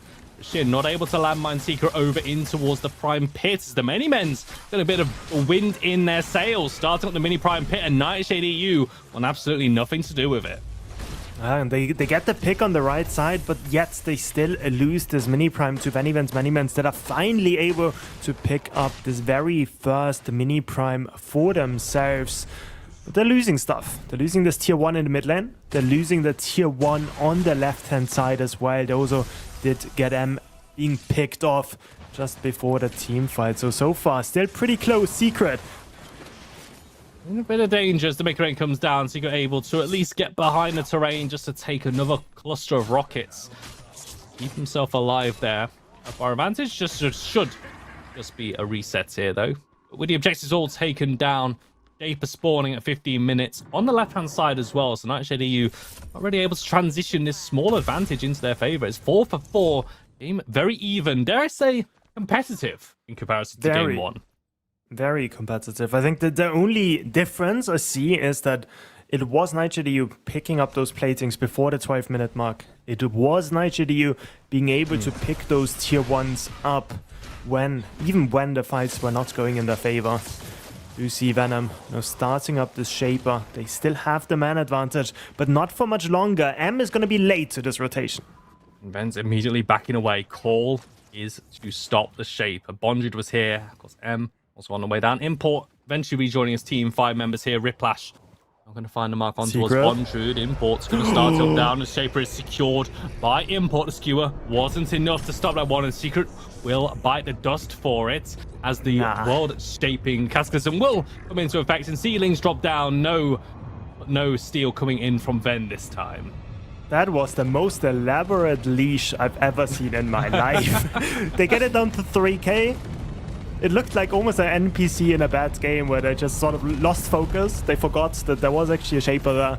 And yeah, I mean, Import just walks in and he's like, okay, I'm gonna take this one for myself. Gets the redemption after getting it stolen away from him in the first game. And suddenly we see those meteorites come down. We see the map transform, make everything easier to walk through, and also spawn those seedlings on the map. Just as this game approaches another phase. So with 4 kills to 5, now we've reached point here, of course, with the Shaper. Objectives, it just feels like it's just going to come thick and fast at this point here. All prime in 3 minutes, man. We're going to get another Fangtooth. And with that objective trade right at the start of the game, anyone's feeling pretty good about this one. 2 Fangtooths and a team fight win. Sagu, the man on our screens, 3-0-0. His triple kill, basically putting the Many-Mens onto 3 Fangtooth points. A big potential for them to look to get a bit more control of this game. This could be a very crucial few moments coming up, Tang, that could decide game 2.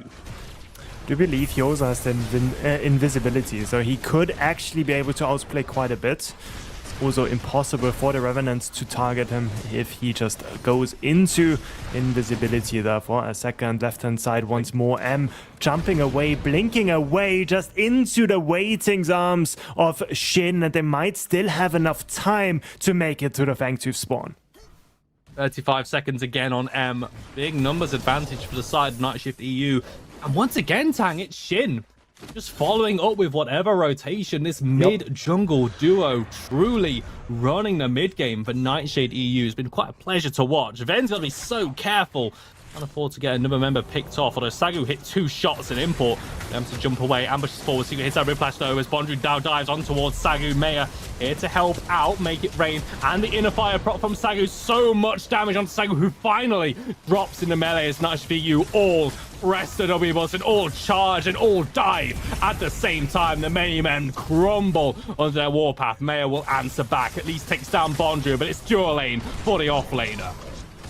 Is back on the map, but it's not enough. Koyalari has to reset. Fangtooth gets secured by Nightshade EU, and they find the overextension there in the mid lane. Import with a good cull onto Sagu, even getting cancelled there by the Richter. Does not even matter, since once the fighting starts, it's going to be so hard for the Sparrow to really disengage it. And good ultimate there over the top of everyone by Shin with the Make It Rain, having that movement speed from that augment, allowing him to space just perfectly in the team fight. And then even with Bondred falling towards the end of the fight, it just does not matter, right? They get the objective, they get the picks, and now they destroy the win condition that our Many-Mens have been playing for this entire game, denying the 3 Fangtooth Monty. Definitely a blow for the Many-Mens squad. Had the momentum, looking pretty good. Competitive, as you said, it was 4 kills to 4 at the 14-minute mark, and now 5 kills to 8. Nightshade EU taking the first real blow, I think, of this game. As in regards, it has been a lot of trading, 1-for-1, objective trades, but now Nightshade EU definitely coming out a bit ahead for the first time with a team fight win for themselves. But how do they translate that? So we're still 10 seconds away from the All Prime spawn. Shaper also spawning on that right-hand side. This is another big power play, especially if you're able to win that team fight. One objective very quickly leads into a second. And now it's going to be harder and harder for this Many-Men squad to actually walk in. Realistically, it could be the Richter, it could be the Crunch, but neither one of them really has much in the way to really escape the damage coming out of Nightshade EU. Meanwhile, Bond is once more a problem in the side lane, has been getting a lot of alone time, I'm gonna say, right? Even being a level down to M, has been getting a lot of those plates, has been getting this turret's gold as well for himself. So he should be able to fare pretty well. That being said, though, M has not been a slouch either. I think it has been those rotations by Shin that you were mentioning beforehand that has been really a pain for our Many-Men squad. Shin is always just in the right place at the right time. Just following imports, going for these plays. I mean, if you're not able to give 2 mini primes over to Bondred, how about 3 ganks though from the mid jungle? That might just do the same thing, honestly, because Bondred hasn't hit, I feel like, the breaking points. You know, when he hit critical mass in game number 1. There's still potential here for at least M to do something about it, but as this game goes on longer, Bondred will soon hit that points. Maybe we have to look to Sagu once again, although actually you have done a pretty good job of keeping Sagu under control. It was just that one fight where he got the triple kill. Not been able to find much since then. Yeah, definitely not the Sparrow. It's a really hard game to play. I think those heroes, we have a lot of dive onto him. The Chimera and this Howitzer with that extra movement speed, always able to dive on top of him wherever he goes. So it's not the easiest one to play. Same for Venom, of course, on that Kalari. Really hard to find those angles. As another tier 1 claimed on the right side. We see M in that isolated 1v1, of course, winning against Bondru. Stoneforge Soul comes out. Amount of damage though. Salvation procs from M though. Confident in this 1v1 though, but might have to back away. Forward crunch to escape. Can you just know which way the wind is blowing now? These matchups here. Bondrewd on the hunt. Scorn Talons will be proc there. Really wants his solo kill as M, just giving a ring around the rosy, trying to escape, but Import napped on the way over. M though finds the only avenue, the only timeline to keep himself alive there. And that means that everybody is on the left side. Bennyman's able to get some good wards close by to the Prime Pits, with M once more being the target of all the aggression out of Nightshade EU on the left side. They're recouping the vision though. Penguin getting some good D wards in, making sure that there's not going to be any shenanigans happening around this Prime Pits. This game could be all she wrote for Bennyman's. They had such a good run last event, our 2nd seed in summer, dropping down to the 3rd one after Nightshade EU beat them already in the winners bracket 2 weekends ago.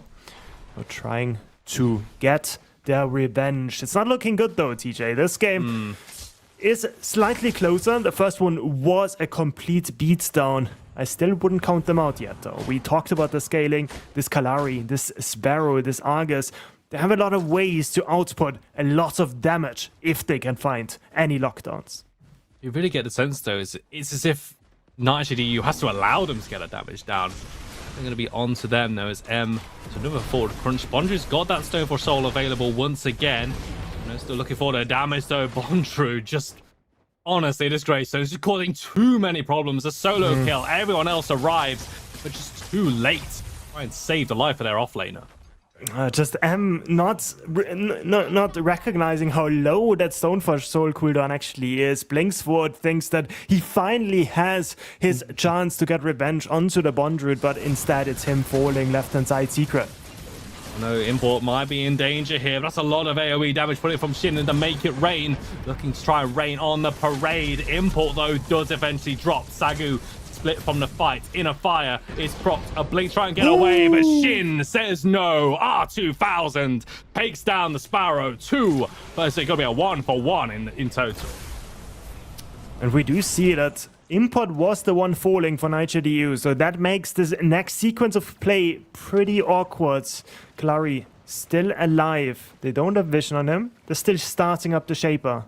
They have Bondrewd check in the mid lane. Just make sure that he is always on vision with Ven. They see him on the red buff. They're gonna be able to secure this Shaper, and that should allow them to try to look for these objectives next. That's gonna be those waves pushing against them for the foreseeable future, with those seedlings pushing down the lanes. Just forces the many-men to have to deal with them. Forces them away from trying to establish that vision control, establish their positions around those crucial points of the map. Have to deal with them here, because as you said, Tang, those ceilings just going to keep on pushing. And for the Nightshade EU squad, making the best out of a bad situation, I feel. Honestly, sometimes from the top teams, that's what you need to do.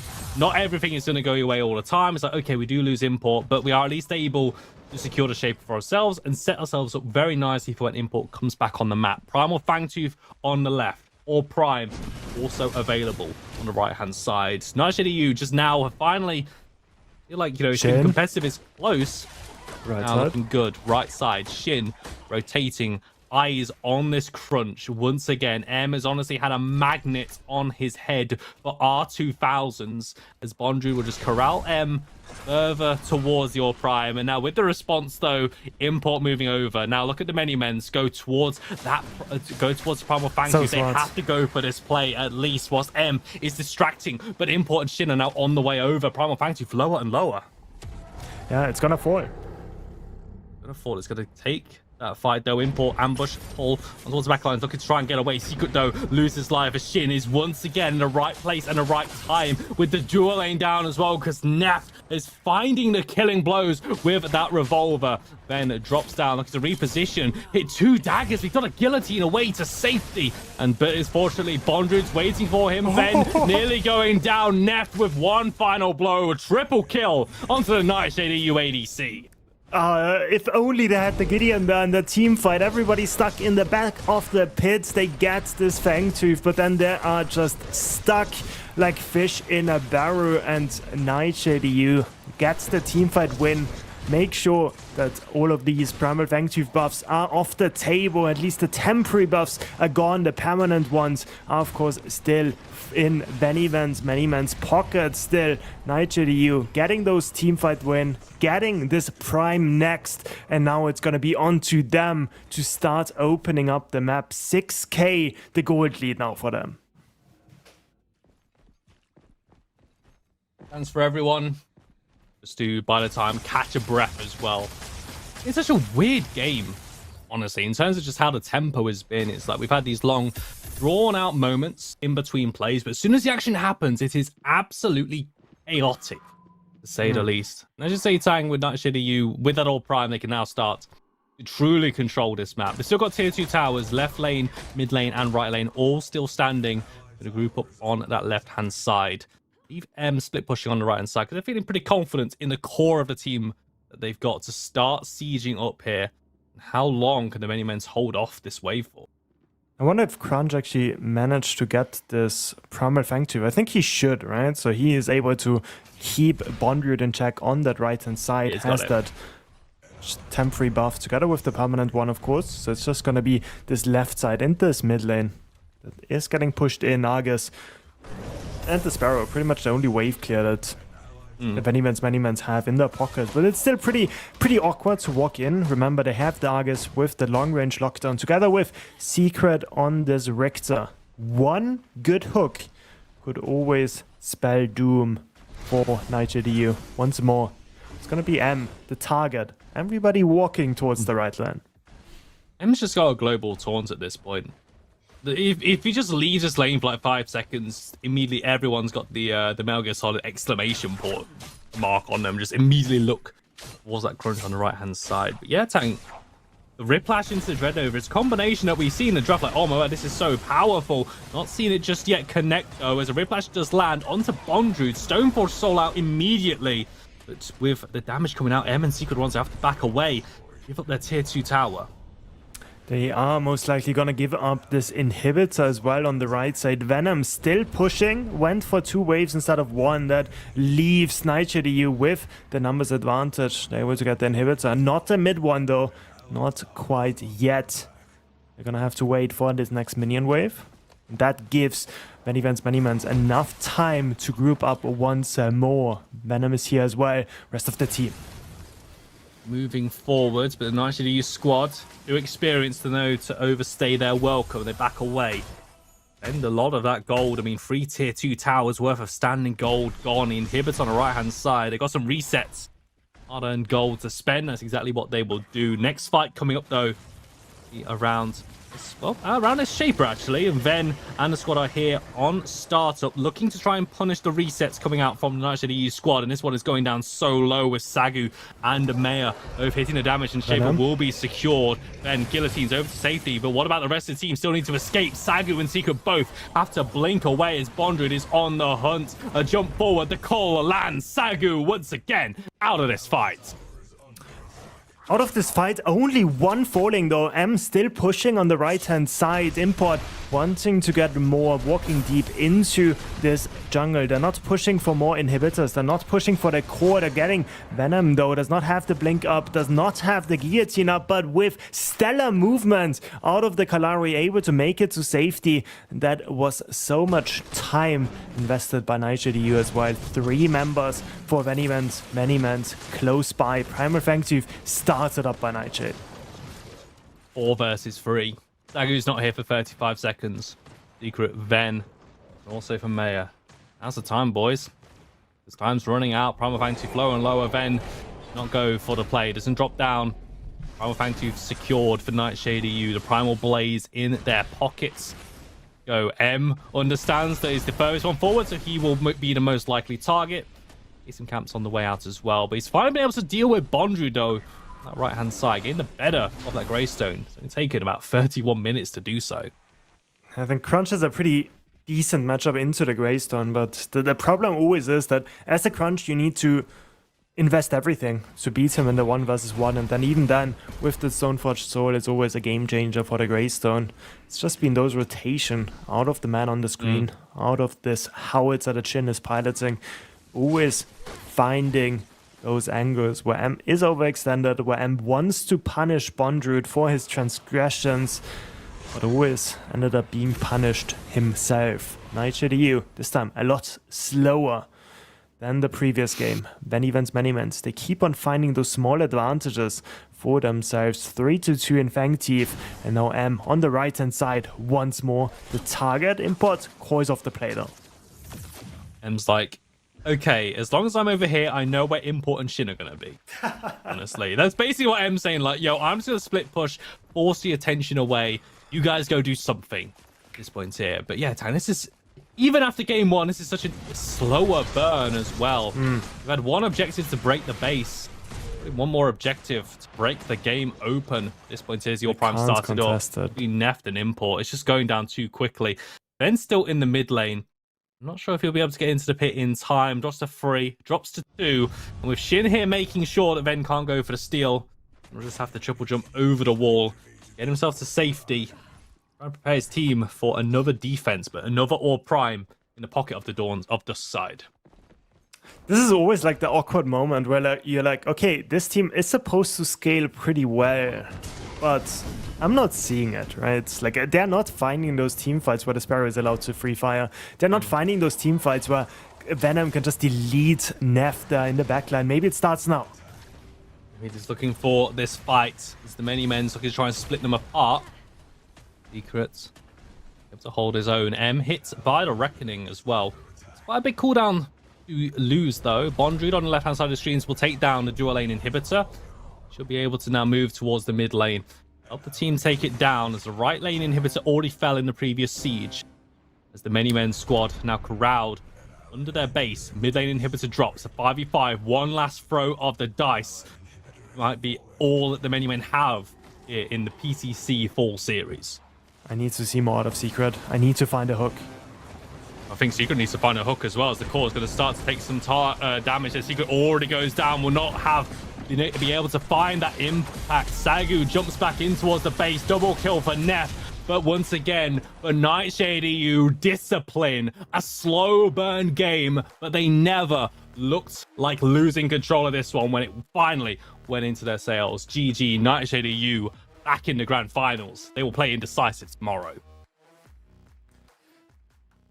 I was thinking, okay, now might be a moment where Many-Mans can strike back. Okay, maybe not now, maybe in 30 seconds, maybe in a minute, maybe in 2 minutes, maybe in 3 minutes. At some point, like, they just can't give up more, right? Like, after the core is exploded, I don't think it's then time for Many-Mans to decide to fight. So yeah, they just gave everything to Nightshade EU. We did see them counterpunch a few times, but honestly, I think in my mind, the big problem was they were never finding Shin. Shin was able to rotate left, right, center.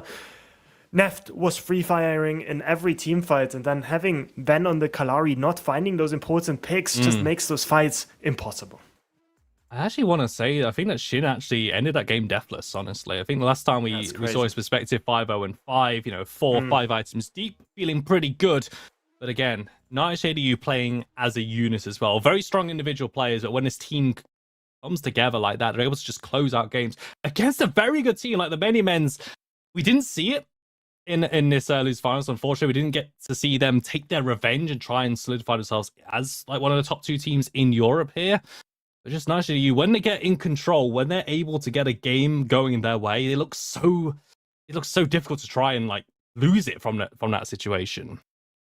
And we're gonna be able to see more of that tomorrow when they face off in the grand finals against Indecisive. It's gonna be such a banger game. But yeah, that's it for Predecessor EU for today. So yeah, I mean, it has been a banger to watch, TJ. I think this game was a bit on the slower side, but still sort of showing that EU still likes to be very methodical in the gameplay. Very methodical is how EU likes to play it here. That's going to be it from me and Tang. TNT Cast signing out. It's going to be back to the desk for the post-series breakdown. DJ Tank, thank you guys so very much. An excellent cast, man. Out of those guys, as always, but that's kind of the expectation. Though another expectation is kind of what we saw within that game. A bit of a slow burn, but inevitably, Nightshade does catch fire. All it takes is one team fight, and they can just take over these games. As we saw, Philly coming out of that game, man. Nightshade EU has climbed their way back up to be able to challenge Immune again. How are you feeling about this team? They're standing united. That's the tagline for the org. That's the tagline for this team. And you can see how they were rotating as a unit. No man left behind. But in this engagement right here on the highlight, it's that Shin rotating so effectively to all the lanes, securing those kills for his squad and remaining deathless throughout this entire 35-minute match. Guys, from the get-go in the draft, I had qualms with the VVMM's engagement tool. It was just the Richter hook and Dread Nova combination to then allow Ven to get in the back line, and it never came to fruition because Secret was always behind. They were always behind. They couldn't set up the fight that they wanted to take. Yeah, and it feels like when they were able to find those fights, occasionally we just saw a constant turn to the tide, in part because of what Tang said. Ben just wasn't able to get some of those key picks. That being said, though, I feel like it's only fair to talk about the man of the hour, Shin. I'm gonna give you guys a couple of numbers here. 5-0-7, 12.0 KDA, 75% kill participation, almost 10 CS a minute. This dude put on an absolute showing within that game, and he was the definitive reason they were able to push this series not down to a 2-0, but through whatever kind of defense Mini-Mins was trying to put up. Going into tomorrow's set, man, finals, EU, a rematch between Immune and this new Nightshade composition. Falcon, I want to get in your mind. What do you think the odds are between these two teams? And if Shin puts on a repeat performance like this, do you think Immune has what it takes to stop him? So I feel like Nightshade has shown a sizable upgrade compared to what they saw 3 weeks ago in the play-ins. I think they're playing a lot better. It might be the case that the patch benefits them more as well with how they want to play. And if we just look at scrims, because that's the only real comparison we have, considering we haven't seen Indecisive yet this weekend, Nightshade have beaten Indecisive more times than they've lost in those scrims, and if they can serve like they showed up today on game, they have that controlling type of gameplay, that mentality to take it slow, take their own pace, and not get caught up in Indecisive's plays. I think there's probably a 60 to 70% chance they can take the series, but either way, I do not believe for a second that we're going to get a 3-0. Well, you got the odds. Fresh from Falcon here, ladies and gentlemen, as we are going to be making our way across the pond back to NA. This is it for EU. Don't go anywhere, though. We're going to be right back with you with more Predecessor competitive play. We'll see you when we get back. From beyond the rift comes a force of unrelenting power, twisting the world to his will. Steel your courage, champions. Acheron, the Demon King, descends upon the battlefield. Acheron is an unholy predator who thrives in the heart of battle, sustaining through every strike as his hunger grows. He bends the fight to his will, dominating all within his reach before consuming his foes to fuel his rise to unstoppable power. Acheron's passive ability is Pact of the Devourer, feeding his relentless pursuit of power.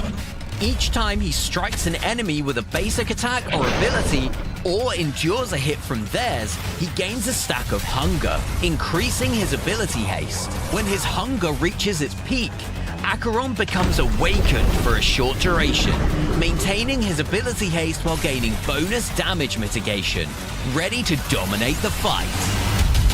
Acheron's primary ability is Hellfire, where he unleashes a nightmarish demonic eye that surges forward across the battlefield. As the eye advances, it rains down a relentless barrage of scorching fireballs, dealing magical damage and slowing enemies caught in the blast.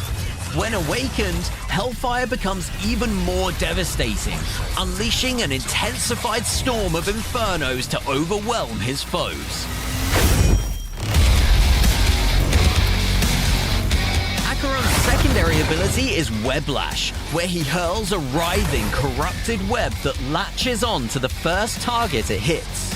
If the web strikes an enemy hero or unit, the impact roots them in place and spreads across the ground, creating a slowing field that hinders all caught within it.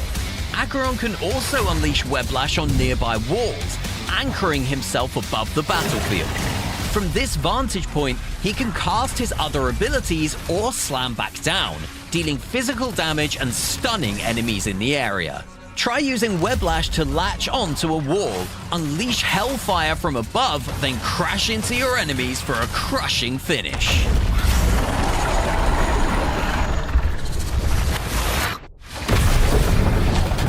Crushing Maw is Acheron's alternate ability, where he snaps his monstrous jaws shut, tearing into enemies in front of him. The closer they are to his fangs, the more damage they take, while stripping away their armor in the process. Each enemy struck heals Acheron, and if this ability kills, it reduces the cooldown of his non-ultimate ability. If the victim is an enemy hero, Acheron instantly becomes awakened or refreshes the duration if he already is. Try using Crushing Maw at point-blank range to shred defenses, maintain his sustain, and chain abilities for devastating follow-ups. Acheron's ultimate ability is Consume, where he unleashes a deadly vortex, pulling enemies into his monstrous maw. Any hero swept into his jaws suffers massive damage, healing Acheron the moment he clamps down to fuel his unholy power. If the target is below a certain health threshold while Acheron is awakened, Consume will execute them instantly, granting him permanent physical and magical power for the rest of the match and triggering his awakened state again. Whether striking down the vulnerable or throwing teamfights into disarray, Consume fuels Acheron's rise with every soul he devours. This world will feed me. Death from above lets Acheron chain a second Weblash, leaping from wall to wall for relentless pursuit. Vortex of Torment alters Consume to push enemies instead of pulling, while increasing its damage. Insatiable Hunger passively builds hunger stacks over time and extends Awaken's duration. Try building into items that match Acheron's unique scaling, focused on either physical or magical power to enhance different aspects of his kit. Magnify and Void Helm are great for sustain in the offlane, while Basilisk and Draconum help with ability haste and durability for jungling. Devour your foes with Acheron.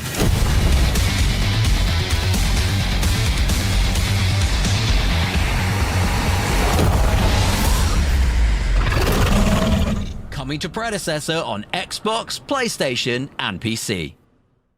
The battlefield has changed forever with update 1.8 as Predecessor enters a new era. Welcome to World Shift.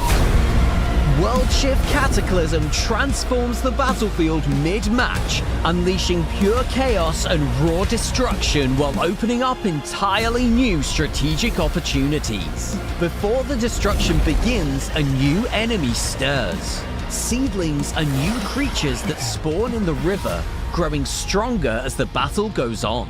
Destroying a seedling grants gold and experience to those who hunt them before they transform into the Shaper, a powerful new foe that when defeated, triggers the world shift, sending powerful seedlings down each lane while the battlefield collapses into chaos as a cataclysm tears the sky apart, unleashing a storm of meteors while reshaping the whole landscape around you.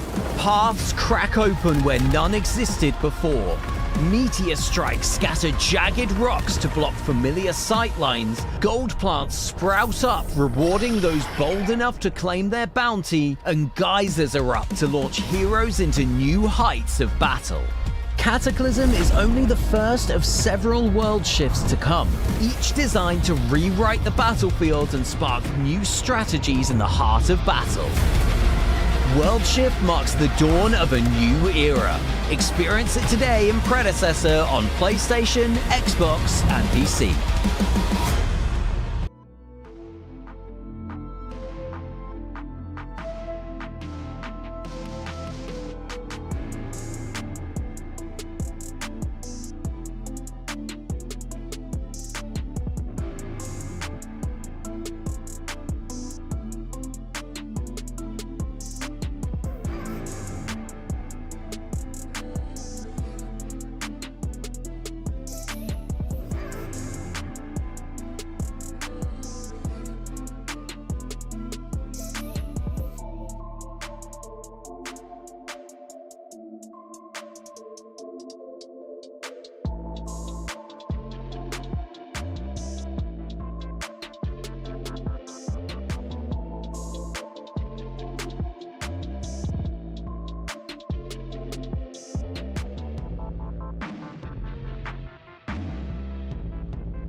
Hey, what a flippy flop though. This is Stranger or Big Moose. Guys, I never thought I'd be on desk or host, but here we are, and I'm with Lance and F6. Lance, I want to start with you. I want you to tell me about these professors. You can see I got them in the background. Tell me, who are they? Are they winning this set? What do you think? So I'm going to keep my biases to the side here, but I think that this team is pretty strong, pretty solid. We've got Appy over in the off lane, making a lane transition, but playing it very, very well. Overall, a lot of people are saying that off lane is kind of like down this event on the side of EU. So Appy slats in there very nice as one of the top mid laners. We've had Creed in the jungle, holding people accountable, getting blinks early in games, making early rotations, doing what he can to put people closer to that edge, try to put them 6 feet down. Mid lane, a little bit of a shakeup. Soul Reaper unable to make it this weekend, so we had an emergency sub. The true tested, educated mid laner Seismic is stepping in for them since he wasn't signed up for another team. They were able to nab him as an emergency sub. I can't think of a better mid lane emergency sub to have than 2-time PCC champion Seismic, right? And then, do I really need to talk about their duo lane? It's Survivor and Crazy Fool. They've been doing this since the OG version of the game. They've been getting double kills, getting triple kills, stunning people, shooting people in the head. I like this Professor's roster. Personally, I expect them to win this set, but Googly Goons is no joke. Yeah, I think it's crazy with the Seismic pickup. That's like when LeBron James goes to free agency and you just show up and say, okay, we're taking him in. Like, he's that good. And what's really funny about this is usually when he does participate in these tournaments, he would be on the team of Googly Goons. So F6, tell me about Googly Goons and with this Seismic pickup, how's it working? Oh man, I mean, Seismic being picked up there for the Professors is just absolutely wild. So I mean, but when it comes down to Googly Goons, right? I mean, if you think about this team, it's kind of like the leftovers when they showed up. You kind of just like, what is this team? How are they going to do it? And they kind of just show up and happen. And that's what I'm kind of hoping. I mean, the big story that's going on here is going to be going on there with Mercy. We know there's a curse. If he gets dropped, he gets picked up on another team. He's coming back to win it. He's at 100% win rate when he gets dropped. So I don't know. It's something that to look out for. I know a lot of people don't believe in curses, but it is something statistically we have to look out for. But for the rest of them, I mean, they have kind of like 3/5 of the chefs there. I mean, you have Sneaks, you have Cold, right? And you have Zihi, right? You're coming in. They're going to be able to play a part together. They already know how to play well with each other. And they added Maguli on top of that. So, I mean, Maguli, we've seen him play. He goes out there, he dominates. Still is really the question, though, is how they're going to be able to come together and keep this going. Yeah, and I think you mentioning Mercy is perfect. Usually when I think of GG or the chefs, I always think of Sneaks as the X Factor, but I think that changes when Mercy joins the team. He is always the X Factor. You never count out Mercy. He's proven it back-to-back times. He's going for the 3-peat this time. And yeah, I think they're just going to be a gamer team. And Cold, guys, listen, I'm a lover of Cold. I think he's amazing. I think he's underrated. I think it's his turn to win a PCC. That would be pretty neat, but I just want to put out here, for my money, the X Factor on that team was always Seismic, who is now playing for Professors. We're going to get a Kai ban right away. Kai, if you guys didn't know, Giga strong this patch. Yeah, Kai is he's pretty strong, and we just saw in that last game, right? We saw Import pick up the Kai in the EU tournament, and right away they're learning their lessons. They're getting rid of it off the board, and we see Rena coming out. Rena kind of the better gadget, in my opinion. F6, what do you think about these two bans? The better gadget's a little bit wild there, Stranger, especially with Lance right next to you. I mean, you hurt his feelings. You already see the tear dropping down his eyes a little bit. But, I mean, you kind of do have that point with how they work as a character, right? They're looking to scale into that late game. They're looking to build stacks to increase their power throughout it. Rena, though, has a little bit of nuance to it with her abilities. But all around, I mean, I think these are two good bans. I mean, Rena being out of there kind of prevents any of that inside the mid lane from becoming a nuisance later on. We know how either Soul Reaper or Seismic, they like to play those scaling characters, and they like that big damage, and a lot of AoE that this character has is just immensely. And we got a Seraph. Gosh, that's the Mercy target ban right there. It really is. You see the two jungle bans out of Professors there on the left. Lance. All right. So is Mercy the true X? don't get me started on this. I want to talk about these bans from Googly Goons really quick. They're getting rid of the 2 hyper late scaling mid laners here, which makes me think that Googly Goons is going to try to go for like a more early game team comp, try to find something where, you know, it can survive into the later portions, but they want to make sure that they can either, you know, finish the game super early, or they're looking to scale themselves and they don't want Professors to have an answer. Got to talk about the catch up really quick here. Yin picked up for Professors. We don't necessarily see this in jungle when it's Professors that picks us up. This is typically a survivor pick. Over on the other side, they've got Morn, they've got Zaris, 2 pretty decent answers, I would say, into the Yin in this early. And the meta for this draft and for this series is going to develop quickly, I would say. Jeez, I have yet to see a Yin ADC. I know it's been picked, but I really want to see people take advantage of it. I've seen it ranked a little bit. I know a few people have picked it in the EU and NA PCC, but I've never seen someone fully dominate with it from my perspective. F6, and then we see a lot of tank picks coming out right after that. Is that to counterbalance this Yin, or what do you think? Yeah, it's something to put in front of the Yin so she doesn't have to worry about it too much, right? You need somebody to peel for her. That's going to be the Richter. You're going to need somebody for a hard engage to kind of create some separation between the front and back line of this Googly Goons team. So that's why that Rampage is there. When he's the big behemoth, he's going to be something to be watching out for. But you, like Lance said, you're seeing on the opposite end of Googly Goons, they're taking everything that they need to lock down this Yin, even if she gets to a point in that match. You got the tether, you got the mez, and just in case you need anything else, here's a cage if you already use your leaping dash there. But like you said, though, we haven't really seen somebody really take the full threshold of Yin and kind of dominate on live yet on this match. I've seen it, but not on live just quite yet. Usually it's the surrounding factors of the team creating a good lead in all the other lanes, good jungler being able to kind of kite them through out of it, and the Yin's kind of farming. She gets that spot to the late game where it's just a little bit too late, because she does scale well into that late game and she starts to become a menace by that time. And you got the 4 mid lane bans this draft. That is insane. And Gideon, of course, gets picked up in the process to make sure that we don't get left with nothing. and the Decker. Lance, why the Decker pick? So the Decker is here. First of all, I did get word Soul Reaper has entered the arena, so he will be here for this. That is a Soul Reaper pick. Seismic also plays a lot of Decker mid, but I know, like, with the whispering from my eye in the sky, that is Soul Reaper. Soul Reaper loves Decker mid. It can do a bunch of damage. It also has 2 ways to knock Gideon out of Black Hole. Can provide some peel for this Yin as well, which now we are seeing is definitely going to be an off-lane Yin here. That will be Grim ADC for Survivor here, but this comp from the side of Googly Goons, I actually really prefer over what we're seeing out of Professors here, especially rounded off with the Skylar, which is typically what you see into this Yin pick.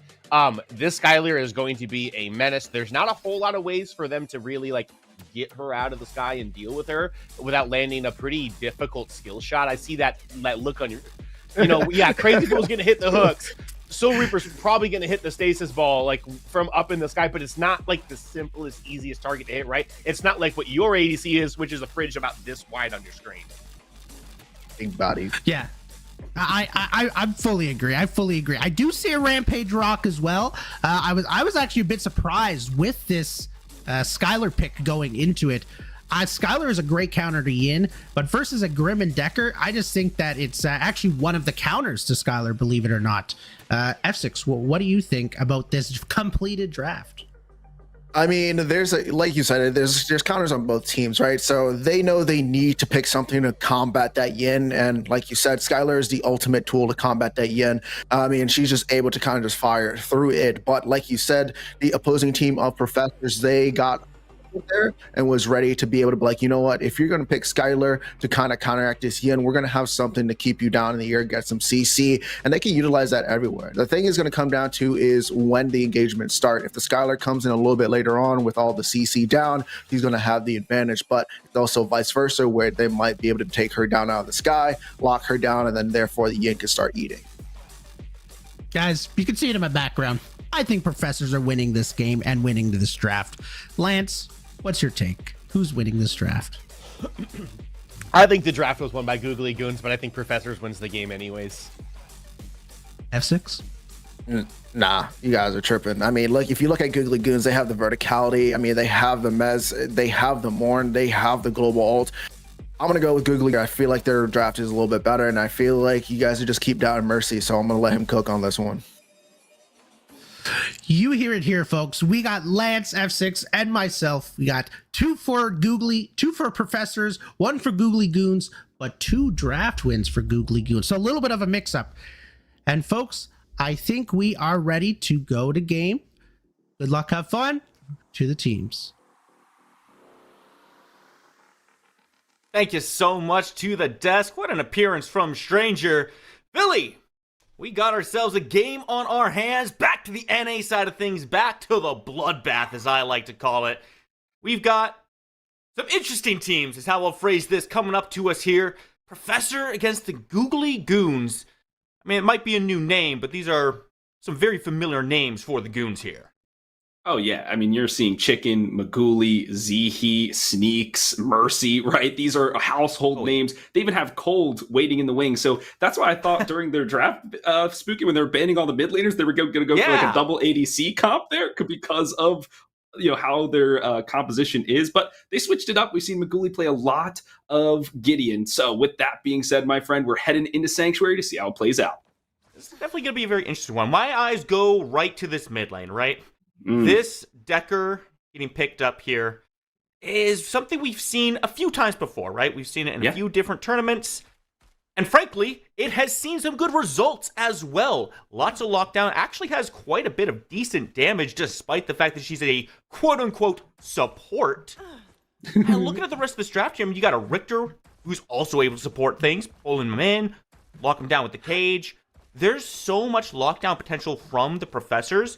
It really feels like the Googly Goons gonna have to be very careful on where they position and how they engage things, because it feels like a draft that can turn things around very quickly.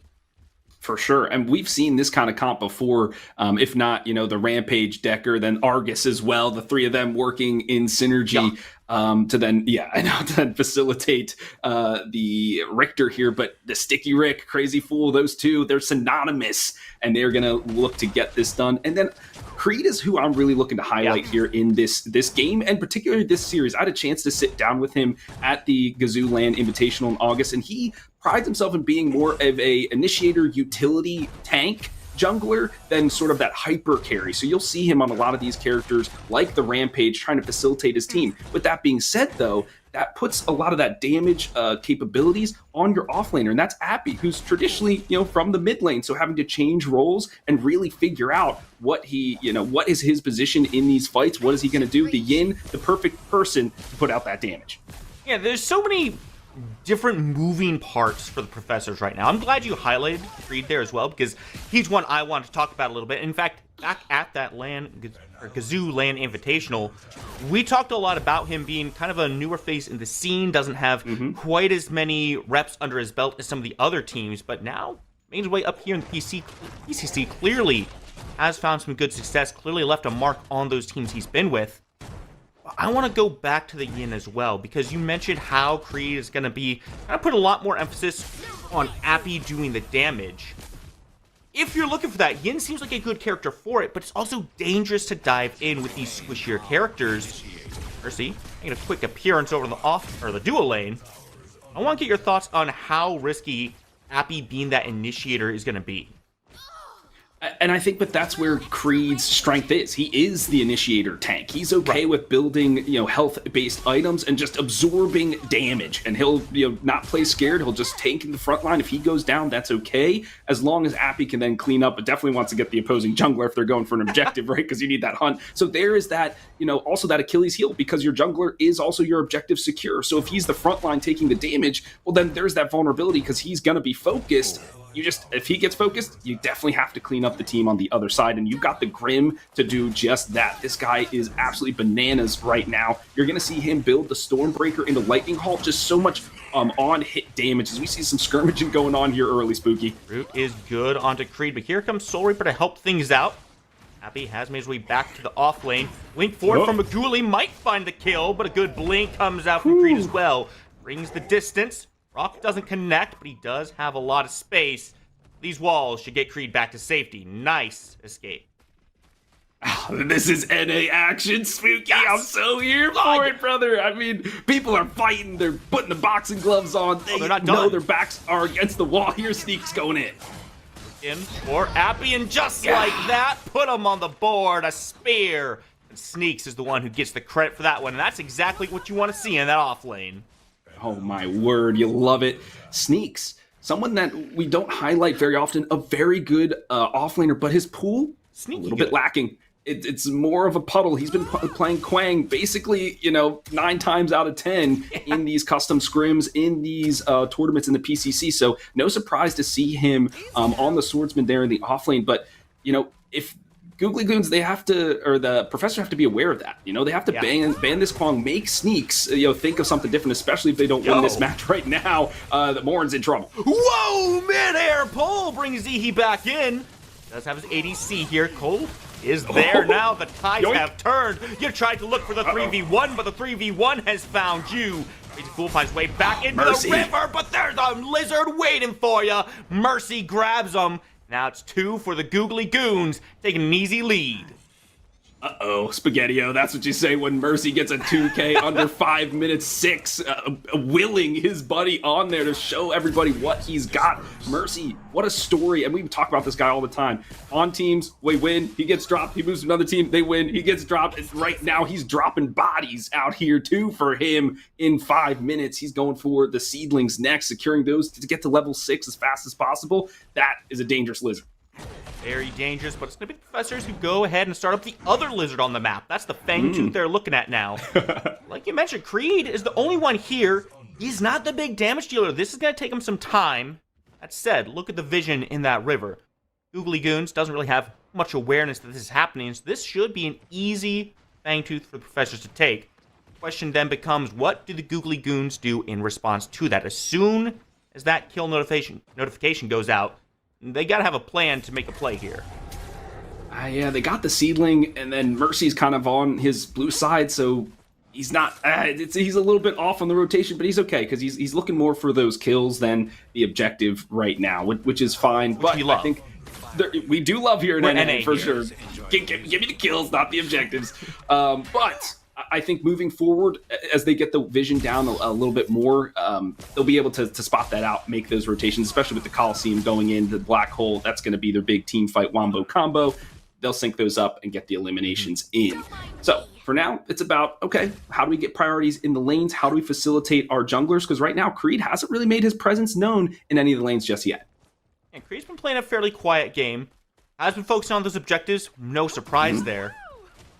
But it is Googly Goons taking a little bit of a lead there, right? They've got the kill advantage. They're looking to pressure things out here. And I do keep my eyes on this right side because we talked about how important it is for Appy to be able to be the damage dealer in these fights. Yeah. I would almost expect the Googly Goons to bring some additional rotations over to Appy. Try to put him behind so that he can't fill that role as easily. Because yes, you can have Creed going in as Rampage and saying, haha, look at me. But if Appy goes in too deep, it's a quick turnaround for Googly Goons to say, hey, blow that guy up. And then they can turn their attention back.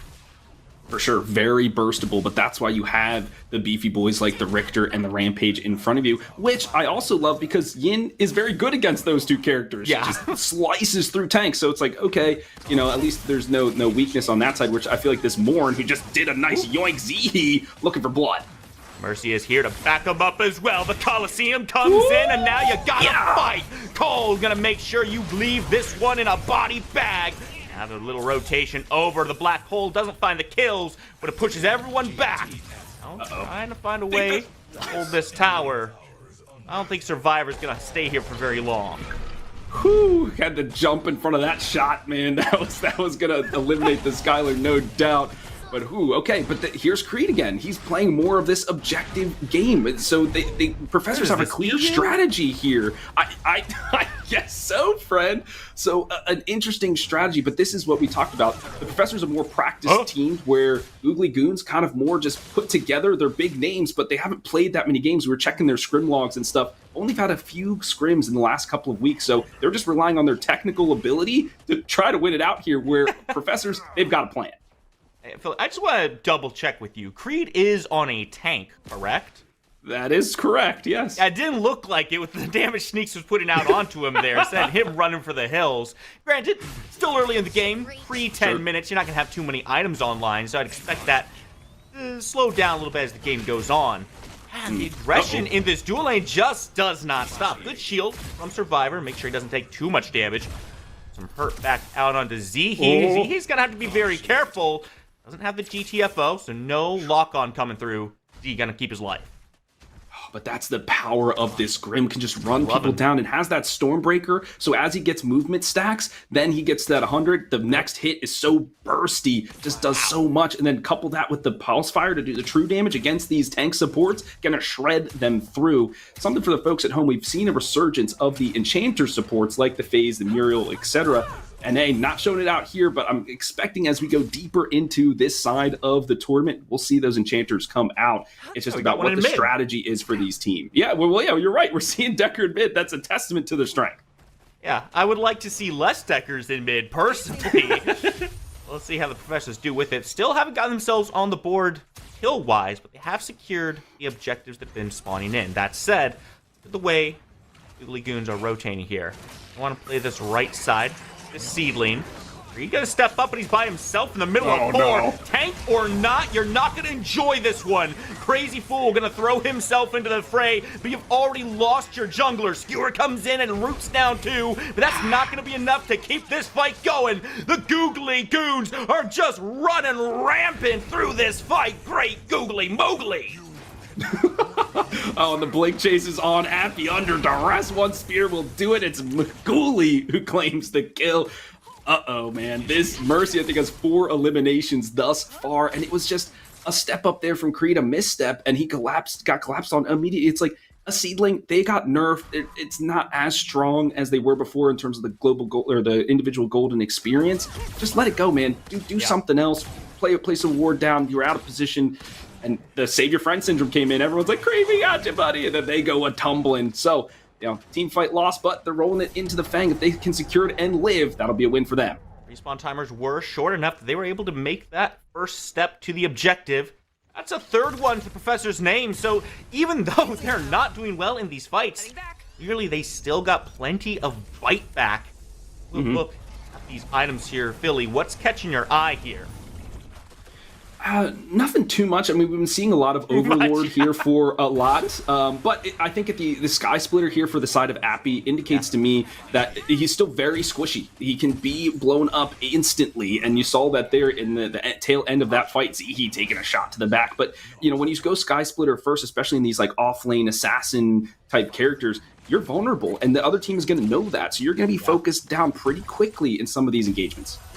You see, and this aggression started to come through from Professors as well. And you were just talking about being squishy. Appy is certainly feeling it. Sneaks gonna pick up a nice solo kill there. And Appy back to base. That's so strange because all the aggression looked like it was happening on the left side, and Crazy Fool wants to keep it going. Creed comes in. The shield is good though, and Magooly somehow survives it all. Now the rest of the Googly Goons want to run on forward. Z, he is here. Mercy is looking for a little bit more damage. We don't have a lot of backup. Hold on the way in. The health bar is getting real low. Going to Behemoth and finally take Zihi out of the fight. Old not going to get there in time to finish off the damage. And Survivor going to make sure his team does the namesake. Good stun comes in from Mercy to slow down the aggression. And the Coliseum going to be dropped. But it's just buying time. It's just creating space. It's a double kill for the Soul Reaper. Oh, yeah, and he's collecting the souls here in this one. But this is all on the back of Crazy Fool. How many hooks did he connect in that fight, Spooky? At least 2 or 3. And that is how they play. So Creed doesn't have to always be the facilitator, the initiator. It's always on the back of Crazy Fool. I've been in some of their comms and their scrims. It's play through Crazy, play through Crazy, play through Crazy. And when they do, him and Reaper are connected so like mind melded that they just layer their ultimates so effectively they can find those eliminations. They do so. They're a nice single dingle here for Appy, finally trying to clap back. Apparently that gave some inspiration to Appy. Magooly, though, not too happy with what he saw there. Root down Appy. Able to find the last bit of damage that he needs. What's going on? Magooly's set for the hills. That's not exactly what he was expecting when he came into that fight. Yeah, no chance. I mean, but that's why the Yin is scary. She has a sneaky amount of damage. It just starts whipping you with the wind burn. You're like, ow, wait, where'd my HP bar go? I was waiting for when you were going to get me with the pun, Spooky. That was all right, one for you, Fred. But that is the power of this Yin that we've been seeing a lot in NA. I would not be surprised to see her on the carry role moving forward, especially with Mach 10 and the likes of Lakeinator. Definitely very proficient on that character. Right now, though, the teams are grouping up here for the Mini Prime. I'm going to be looked at. This is an important one for Googly Goons. They haven't gotten themselves an objective yet, and Sneak says, let's go ahead and start the fight up. Try to burn away Creed's health bar, and they did a great job of it, but the Skewer going to lock it down, slow this fight down. Make sure the Googly Goons have to take a step back. Not dead just yet, but certainly worse for wear. Health bars, not great for the Googly Goons. Yeah, and there was no Coliseum to follow up there, and that's kind of their main engage tool, and the Black Holes expended that previous fight, so they didn't really have a big wombo combo, but their spells and abilities, once again, these guys very technical, were able to get the damage done, but I love that the Gale Force winds were put right on top of Crazy Fool to protect him in the Skewer, and he was able to hit a couple. They give up the space, however, Mercy gets the Mini Prime. You can see Survivor on the other side there, took down that first tier 1. As soon as he showed up there, Googly said, all right, we've got the numbers advantage. If they try to step in, we turn and fight. Professors wisely chose to just give that one up, play it quietly. It's not something for nothing, though, right? Professors are playing this objective game extremely well, making sure anything that Googly Goons does, there is a price for it. Sure, they don't get the objective, but opening up this left side of the map is a big boon to them, especially with the gold it puts in their pockets. I mean, dude, Survivor with 7K, he's got the Lightning Hawk online. But on the other side, I mean, Mercy has... Yeah, he's doing well. Mercy has the scaling augment. He's got 2 items too, so he's feeling pretty beefy. He's gonna look to take some of those fights. We know how aggressive he can be. Oh, but he gets the yoink. He's able to survive the brutal axe coming in clutch. Very careful here. Sneaks wants to fight, and Mercy drops the Coliseum. Maguli gonna come in, but it's not a great Black Hole. Does catch Creed though, and that's the only target they need. Cold rips his life away. Now Survivor trying to put some shots down range, but he's got a lot coming right back to him. Goons have to be very careful because Appy has a big flank here. Sneaks dodging out of the way, trying to get back, but see, he is left behind. First he throws the spears, but they don't have the damage. The health bars are 2 stacked. Crazy Fool with a big skewer locks down 2, and it's going to seal the fate of Zihi. And Appy says, all right, let's take a couple more. Double kill for the Yin. Oh, and that is when you are an offlaner assassin and you are able to enter the fight like that on a flanking angle, the other team doesn't recognize. Oh, you are like, hell yeah, it's brother. So it is, and he's just nom everybody up. And now they're able to get the Skull and Crossbones here, the 3rd Fang, so they get that extra boon to offenses and defenses. Every single objective really going the way of the Professors. They're playing their game through and through. They're scaling into this. I really liked how Googly Goons was approaching this early game, right? Be aggressive, find those kills, try to establish yourself a lead. But the way the Professors responded to that, just consistently saying, all right, Mercy's trying to be aggressive on the right side. Let's make a play on this left side, get the objectives. We don't need kills, we just need to stack these buffs. And it's paid off so extremely well for them to the point where now that we're starting to group up, yeah, Creed is getting melted by Googly Goons. They've got a lot of damage. But they're putting all of it into one target, whereas the Professors are able to spread it around and extend these fights so that those disparate health bars are really not working for the Goons. Yeah, and that's exactly what we were talking about at the beginning of this program. Creed, it's going to be okay if he dies as long as the Professors clean it up at the end, and they did exactly that, right? He is a sponge for resources. It's a economical battle of abilities here, and he's just absorbed so much that at the end, they have nothing left in the tank, and then they just get whipped, right? And then they're dead. So that's exactly what they're looking to do here each and every time. It's about... call me a feeder. Same. But it's, okay, how can they kill or separate Creed faster so that they have something left in the tank, or do they just ignore him and go for somebody else? That's also, double-edged sword, because he is a rampage after all, has the CC, can put in some damage. So very difficult decision making. The target priority has to be clean here for Googly Goons. It really feels like they need to start focusing on trying to catch somebody out. Find a pick. You can't take these 5-on-5, so they're not working in your favor. Now you do see that tier 1 go down in the mid lane. Can you find a way back out of it? It's looking a little tough. Decker Cage comes up, and Zihi left all by himself. Creed coming in through the back. Maguli trying to run away, and it's again a split fright. Zihi drops down. It's right in front. Survivor says, ooh, that's a freebie. Don't mind if I do. Yum, yum, yum, yum. And this robot, he definitely had his Wheaties this morning before the series because he is just beefed up. He's going for the tainted rounds next, which I love to see it. After a couple of picks there in the mid lane, I believe the Prime is now. Prime's not up, sorry. The image was blurred for a little bit, but they're going to go for the Shaper here instead, which I think is Prime positioning to do so. You get that extra push in lane, you get the Global Golden experience. Just got to get it safely here, buddy. That's the question. It's going to be tough. 2 members from Googly Goons are here. Immediate rock to Mercy's face. Going to send him packing. Nice comes in, trying to help out. But now you've stranded yourself in the middle of 5. Maguli will show up. But again, it's the conveyor belt effect. You got caught in the vortex. And that vortex leads straight to hell. And there it is, ball comp to perfection. It's like one stun, follow it up, then you're hooked, and then you can't play the game no more. So it's just really tough. And now Z, what you doing, buddy? Too far forward. Oh, but Cole does have some damage to put out. Crazy is taken off the board, but Creed comes dropping down from the skies right on his head. Contest against 2 members. Good root comes out. The tether might save Cole's life if he can just find his way back into the tower. But Creed wants to blink forward. He says, nah, you're not getting out of this one. I'm here for the damage. And Survivor, make sure there are no survivors. Sneaks, put in a coffin. Oh my lord, if that turnaround rock hit, somebody choice clip that, because that was gnarly.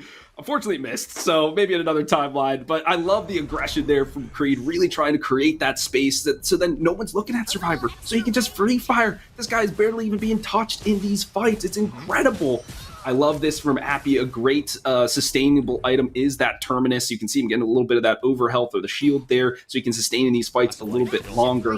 And he's just running through the map, taking the jungle away. Now they're winning the economical advantage to boot. They're getting the towers, they're getting the jungle camps. They're just far ahead now here, Professors.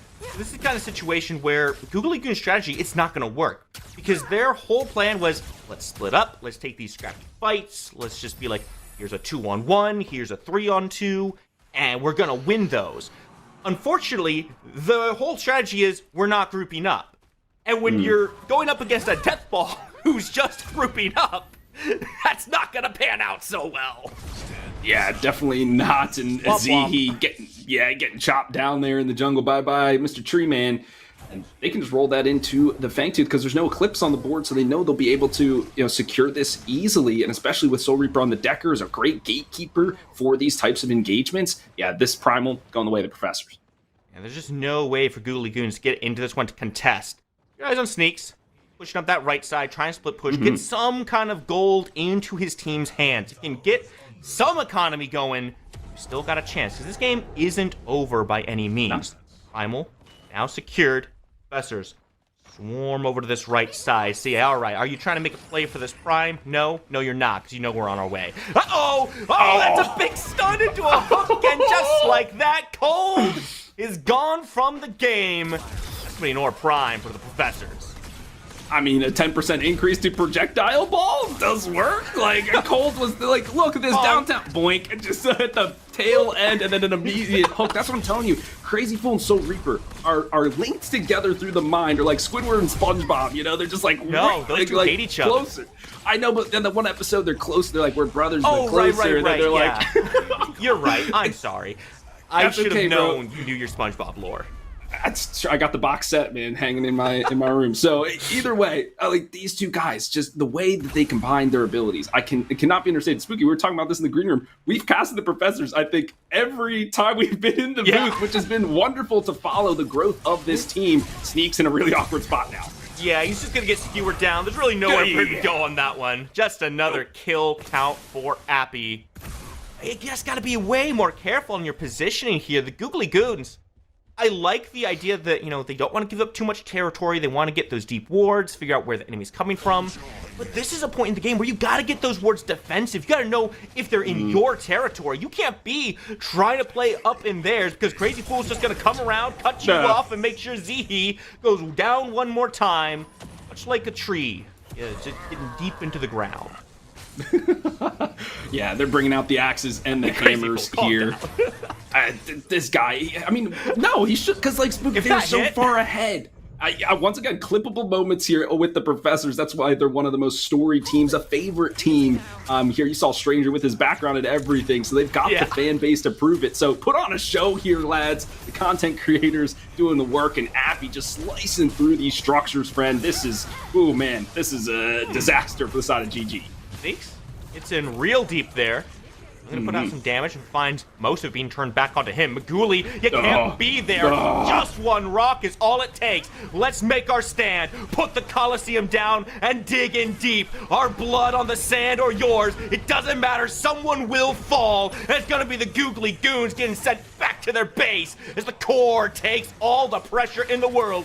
Minions walking in. Crazy Fool not going to find that hook, but he doesn't need it because the minions are right there, putting the damage out. And game number 1 goes to the Professors.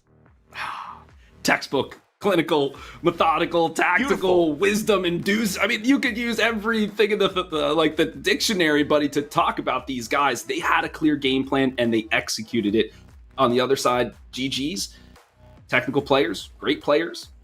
Didn't necessarily see the game plan. It was, okay, let's try to go for this dive composition, but it never really worked out for them. And Cold, unfortunately, couldn't find their footing in the fight because they were constantly CC'd. And if they were looking at a CC, they just got hooked from the blind side and they were donezo. So, you know, they had a good early game. They got a couple of picks, but they weren't able to get any objectives, weren't able to scale up effectively, and then just got out of hand. They lost every fight after that.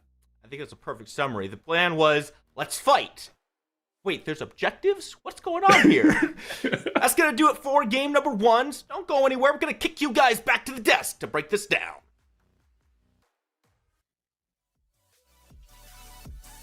Hey, what up, Flippin' Flop, though? This is Stranger or Big Moose back with Lance and F6. F6, we're going to start with you because you were on the side of Googly Goons winning.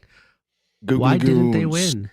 Why did they win? Because they had a lead and they threw it and they completely just said, nah, we just did not want to keep this lead at all. It came down to the Fang fight for Fang 2. They kind of had an opportunity. They got the pick. Just got a little too aggressive. They played the map entirely perfectly for the entire beginning of the map and then just kind of choked it. I mean, they had everything they needed to do, but they just pressed a little bit too hard, and that kind of made their downfall. And then once the Yin was able to pick up 2 to 3 kills there, Survivor was left on his side onto the dual lane, nothing there. They couldn't pick up a kill on him every time they rotated, so they just could not get the value that they needed, and they just got too aggressive, and Professors were able to capitalize on it. Lance, you were telling me while we were watching the game, the Mercy special, I guess is what I'm going to call it there now.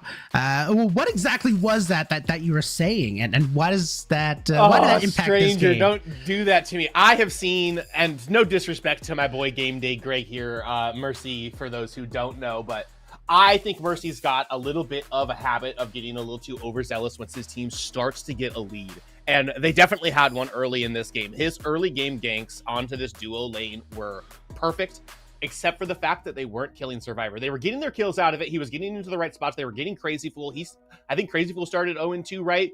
But they're not denying the farm from Survivor. They're not focusing on Appy, and they're letting the main characters of Professors get away with getting large, right? Getting to the point where Appy can run and use that Eviscerator and like 1v3 basically. So I think that Mercy just gets a little over aggressive, doesn't necessarily know how to press those leads into the right spots in conjunction with the way that his lanes are playing and the state of his lanes. And I think that is one of the big turning points that we saw in this. It felt like Googly Goons got a little bit of a lead and went, okay, we can do whatever we want. And they're realizing that they can't do whatever they want into the composition that Professors picked there. I 100% agree with you, and I really, really, really think the MVP of the game, for me personally, was Survivor. Even though his team was down and out, he was never down and out, per se. Crazy Fool did a great job of dying when he needed to die, so Survivor could keep doing what he needs to do to scale. And he just played incredible, and he got ganked a lot, and I mean a lot. And there was times he even 1v2'd, and he almost killed Zehe that one time as well. F6, do you think that's why Professors won? I think they won because of a lot of things. I mean, I think they won because, obviously, like you said, Survivor was able to kind of get his free farm. I wouldn't give Survivor the MVP. I would actually kind of give it towards Crazy Fool. I felt like he was in all the right positions, all the right places. like, yeah, you have the damage to also follow up, but you also need somebody to be able to set yourself up. So that's why I would give it towards him for that game number 1. He's really the kind of the anchor towards what everything was going on in that game. Perfect. And you said Crazy Fool. Guys, if you guys don't know, you should always be banning the Richter versus Crazy Fool. He is amazing with that character. Lance F6, anything more from you guys, or are we ready to go to break? I'm always ready for a break. Okay, Choice, we'll send it to you. Send us to the screen. Up next is game 2, everyone.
Hey, what a flip flop though. I'm with content creator Lance and PCC eliminated F6, and we are going into draft of game number 2.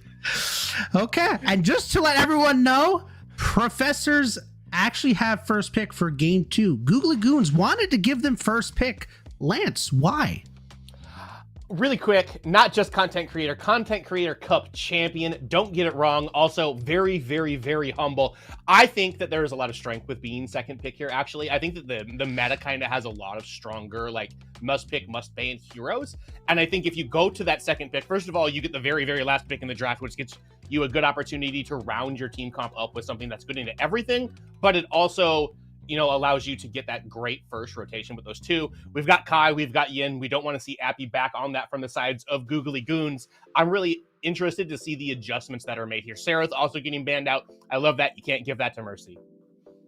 Yeah, and we see the Ren again. So it's actually just the exact same bands, but they took out the Yin. F6, why are we taking out the Yin? Do you think she was really that impactful last game? Were you not listening to me, stranger? Did we not go through this? I mean, yeah, get the Yin out of there. This is what we call a mid kind of series adjustment, right? You see what kind of took you out in game number 1. You kind of feel like, hey, if the Yin wasn't there, their game actually would have looked a lot differently, especially, like I said, I think the fight when Yin rotated over to that second Fangtooth changed the game for the side of professors. They were playing well exceptionally throughout that point afterwards, but I really think that was the changing point. But now you're seeing the comforts come back up. You're seeing the Ure, though, for the first time on the professors. That's going to give a lot of mobility, most likely probably in the offlane. But I do like this Wombo combo pickup here for GG's. They took out the gadget, but now they're able to take it within the first picks to start kind of still get that ban off while taking it for themselves, especially with Azaris. Yeah, and right away on GG, we can see that the late game picks are coming in. You got the gadget, you got the Zaris there, and we see a Yuri. I did not expect to see a Yuri come out the more than 100% to how we expected, but this Yuri picked Lance. Tell me more about this. Is this a jungler? Is this an offlaner? What's the plan here? So from what I know, that this is going to be an Appy pick. I haven't seen Creed on this too much, even though I'm sure that he can play it. What I know about that hero is that they go from one spot to another spot, to another spot, to another spot, to another spot very, very quickly. They're hard to lock down, although it is possible. One, like, solid amount of CC can kind of get this hero from 100 to 0 pretty quickly, but you got to be able to hit it first, and Appy's going to be zooming all over these team fights and all around this lane in order to try to make them do this. We get the Rampage ban coming in here. They didn't like what Creed was doing in the last game with that, obviously, getting those, like, kind of guaranteed spots. Richter still available here. They have this Morn, probably not picking the Richter up. Oh, actually, what the heck am I talking about? He's picked on the other side. I gotta learn how to read the draft. Greystone also going to get banned out. Acheron not picked or banned here yet. I'm curious if maybe they look that direction for either of these teams here. Drongo will come through. They've got the library lane on the side of Googly Goons. Lots of silences. I think the Drongo pick was because they know Survivor likes to play him. They just want to take it away from him, and that's what I think. So F6, how's he responding to a Drongo? How you respond to a Drongo is you're going to hope to God you got something to stop them from just running at you. I mean, looking at that lane, it's just not a fun lane to go against. More than likely, probably going to be able to pick up the Kira or the Murdoch here to kind of just battle it out. But they actually choose to pick the Skylar here, which is, I like it because it's going to give you that elevation to kind of stay up out of those, especially the Tesla Dome as well, to try and fly out of the cage. But at the same time, I mean, you get hooked down, you get locked up, it's going to be a rough time. So it's going to be really on the Richter here to really shut down that Skylar, keep her down. But the Wukong here, definitely something we've seen Creed on, and this is definitely a comfort pick. It's something that GG should be scared of. Yeah, I just see a lot of movement. I see Wukong and a Yuri, and I just don't know how you track them down. They got a Skylar that's going to fly in the air. How sticky is this Richter? Is he going to be sticky enough, Lance, to get these heroes? I don't think so. I think that this comp from Professors is disgusting. I think that outside of maybe Richter being on Professor's side, this is like exactly what they would want to drop top to bottom. The Howitzer pick is fantastic into the gadget. Like, this is going to be uphill on, you know, with a sprained ankle the entire way for Googly Goons, in my opinion. F6, who won this draft and who's winning game 2? I think this was a tie. I think this one fits two different play styles here. I think for the pros, they're looking at, we're going to run at you. We're going to be a little bit squirrely. You're not going to be able to catch us. And we're going to hopefully get 1 or 2 picks, go towards our objectives. In the meantime, we got GG here. They're looking at a very later game scaling comp here with the gadget, with the Sev. And they're kind of looking to have a big group fight. If they're able to team fight, lock everybody down in a central area, you do not want to fight this team in a tight corridor. That's going to be hectic for you, and you don't want this game to go past 27 minutes. I think it's Professors again. You see them in my background. Lance said Professors, F6 said GG. And folks, let's go on to game 2 with our casters. Well, folks, F6 might think the draft is a tie, but he left out one crucial thing. Professors drafted Wukong, which makes their draft automatically less cool. Philly, I think we're in for an interesting game here. Oh, yeah, a treat nonetheless. This is a do or die moment for the side of GG's. If they lose, they're out of the tournament, they're out of the money, right? And Professors get to move on to play Flow State of all teams to then try to make their way to the grand final. So a lot on the line here for both these squads. But Spooky, to your point, Professors, more of this pick composition, very mobile, as the desk said, very hard to lock down. Whereas GG's, they didn't have a lot of objective fight last time. This time they've got it in spades. They're going to be looking to lock people down in these big circles, try to eliminate them, just burst them outright. So two very different styles. It's like, catch me if you can out here in Sanctuary. Not the Wukong quote. Come on now. You're trying to bring my mental down here. Puns are intended, friend. Is this payback? Is this like a karma thing? It is. I got to get one in at least. That's tied 1-1, folks. Me versus Spooky and Puns. All right. Well, we'll see how that one shakes out by the end of things. Much like we'll see how this game shakes out by the end of things. I do want to talk a little bit about the differences in how they approach the game that you brought up here, because I feel like Googly Goons tries to play their game, but they don't have as much respect for the opposition's approach. Means if they're looking to group up around these objectives, I do feel like Professors are very conscious of how they want to play, and they'll be looking for those picks before these objectives come up at those correct times to kind of stagger the objective fights. I think Googly Goons has to be extremely careful in how they approach things and perhaps where they hook things as well. Good blink comes through. Gold finds the first blood, puts my words right down in the dirt, stomps on him, and puts a corpse over him. And Spooky, that was exactly what I was about to say, is that their backup plan is Zihi. So yes, they want to try to engage with these circles on circles, subjugate into Tesla Dome, security gate into Coliseum, whatever. But Zihi is this X factor. If he can get a good yoink out first, get somebody out of position, mainly the Skylar if they can, then yeah, they can burst him down and then they have the advantage moving into the fight. So a lot on Zihi's shoulder, just not in this, just the duo lane, but in this game as a whole. We saw on the EU side, Secret was playing the Richter, kind of fell flat and they ended up losing that series. It's kind of the same situation here for Zihi. He's got to put the team on his back, though, in some of these engagements. I do want to highlight our observer here for this series, Bangle Mac, because he's getting a nice little shot there of the undertones skin and the recall. But Bangle Mac, we thank you very much for capturing all the action. Some great shots from that first one. Even more coming forward in game number 2. I just want to say, if you ever feel like Richter, where you're like beating yourself up like that, there are options available. Help is available. Not much help available for Appy here, in lost between 2 members. Not a lot of damage here just yet. Sneaks still early on. Here comes Ghoulie. 3 people all to take down Appy. They're tired of his help in the first game, but they can't lock it down. Appy barely survives. Oh no, okay, sorry folks, gotta get my thoughts together here. Maguli expends the blink on that, and that is very dangerous. We were talking in the green room with Bangle Mac, and he's like, this gadget is gonna be in trouble for most of the game, especially with this Wukong just jumping on him. And with no blink, that's gonna be definitely the sign for Creed on the Monkey to just make their way to the mid lane right now. Soul Reaper in the mid lane in trouble. Creed, though, is here to help out. Health bar not looking great, just needs a little bit more, and Mercy goes ahead and locks it up. Creed jumps on forward, looking to see if he can get something back onto Mercy. Stun is good, but the health is here as well. Maguli has some damage to keep Creed away. It's just not enough. Happy looking for a little bit of payback there, but finds not much he can do. Yeah, the Wukong needs a few more items online. You see him going for the butcher's knife there. He's probably going to go for Mind Razor or Overlord. You could go either way actually with this character. Depends on how Creed is feeling. Most likely Overlord because that item has been buffed pretty significantly. But right now it's not going to have the damage, right? So he needs to get at least 1 or 2 items online to really be that threat. So he's got a power farm to get to that state to really be a nuisance. But man, this duo lane is just constant fighting Mercy. We saw it in game 1. We're seeing it in game 2 with 2K for him. Yeah, not sure why Crazy Fool is so separated from his ADC on that one. Survivor did not have any damage to give him there, and that's just gonna be an easy pickup.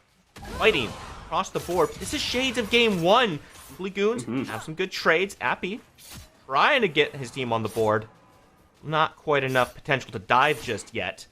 As we know, Philly, this kill differential doesn't mean a whole lot. Very aggressive from Appy.